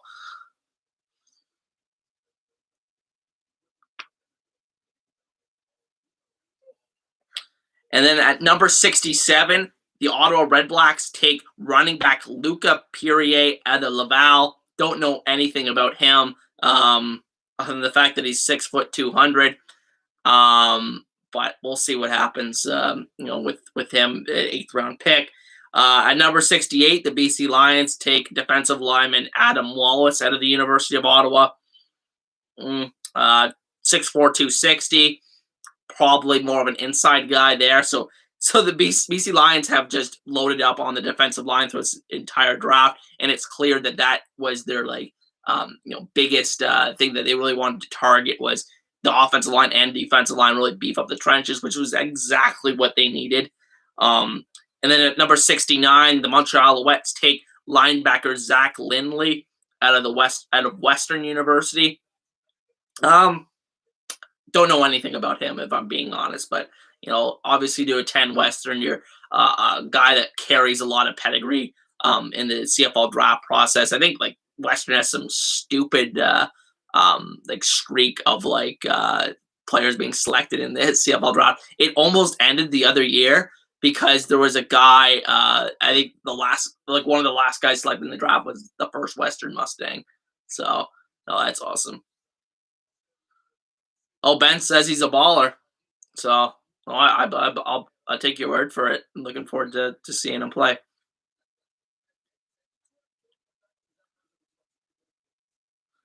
Now at number 7, number 70, we're way back in the first round. We're doing number 7. At number 70, with the 8th round, the Calgary Stampeders select defensive back Daniel Amoko out of the University of York. So the York's getting on the board they've had in this draft. And they produced some interesting CFL players the last couple of years with guys like Luther Hakanavanu, Colton Hunchak, Nikola Kalinic, just interesting players. So interesting to see what Moko can do with Calgary. And then at number 71, the Toronto Argonauts select defensive end Michael Pezzuto out of Ottawa. And I don't know anything really about him, honestly. I need next year. I'll definitely try to do a little bit more of a deep dive. Hopefully, get some access to actual film, like a full film packages for players. So I know a little bit more about these late round guys, but yeah, don't know much about him. Toronto adds to the defensive line rotation, and then finally somebody takes Riley Boersma at number 72. And, of course, it's the Saskatchewan Roughriders. Boersma, a very undersized receiver, only 175 pounds. I think he's around 5'8", 5'7" even, but is really fast. And, if he can gain separation, run routes successfully at the CFL level, and potentially be used in terms of the waggle, I think he can find success at the CFL level. But very late pick here in the draft. And now we just have 2 more selections to go, just waiting for those to roll in. We're just trying to get to the finish line here. But no, it's been a really fun stream, honestly. Very much looking forward to it. We still have 2 more picks. Hamilton and Winnipeg with the final 2 selections. And again, a recap video will be up in the next couple of days here, guys, talking about the draft. And then following that, just kind of a little bit of announcement here at the end of here. So you guys that have stuck around here will hear it first. Next week, roster reviews will start for the CFL season, which is literally just like a month away.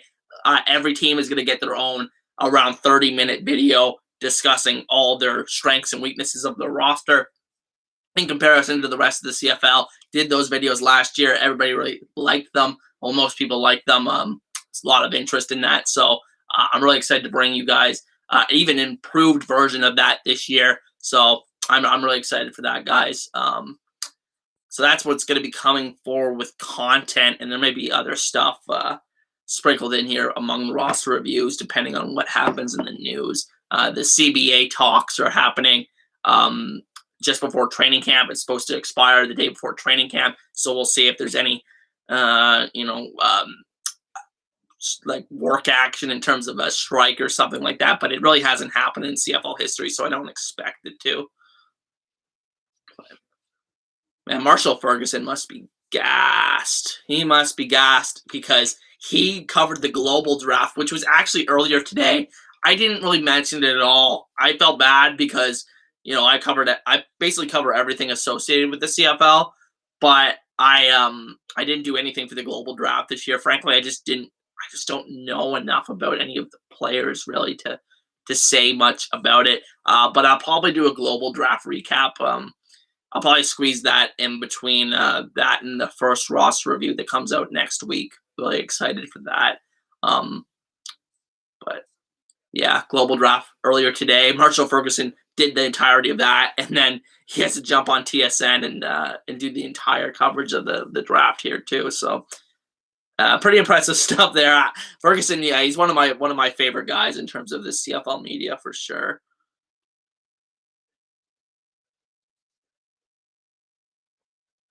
Now, let's see if those final two picks are in.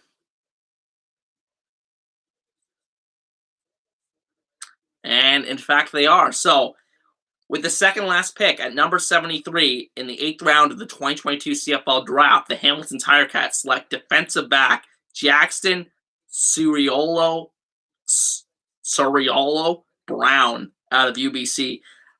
I've seen some of these names for the first time, so I can't. I'm not perfect with the pronunciation, guys, but Hamilton going defensive back a couple times in the last little bit here, and trying to fill out perhaps that special teams unit a little bit more, and really compete, add some competition to the back end of this roster. And with the final pick in the 2022 CFL Draft, with the 74th overall pick, the Winnipeg Blue Bombers select Connor Burtonshaw, fullback out of Queens. And yeah, I don't know, just a fullback. But I mean, I could say just a fullback, but then Mike Miller, I could say, is just a fullback, even though he is the greatest special teams cover man probably that's ever played in the CFL. So we'll see what they can do with a fullback coming from Queens here. And basically, that completes the CFL draft. And again, like a crazy night, very long night, but a very enjoyable one as well. Great people keeping me company in the chat. Just a really fun draft, and really excited to sit on these, sleep on these, and give my just instant analysis of how I felt every team did in terms of filling the needs for all of the draft.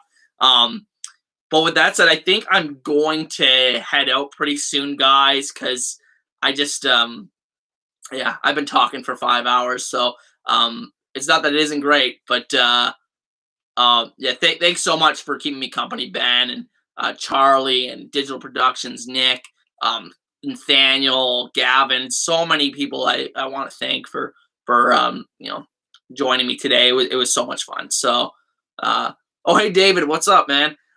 Thanks for stopping by, and I really appreciate it. And so I'll see you guys later. I hope everyone has a great night, and I'll see you again in the recap video. All right, see you guys. Oh, thanks again, Ben. All right, guys. I'll see you later.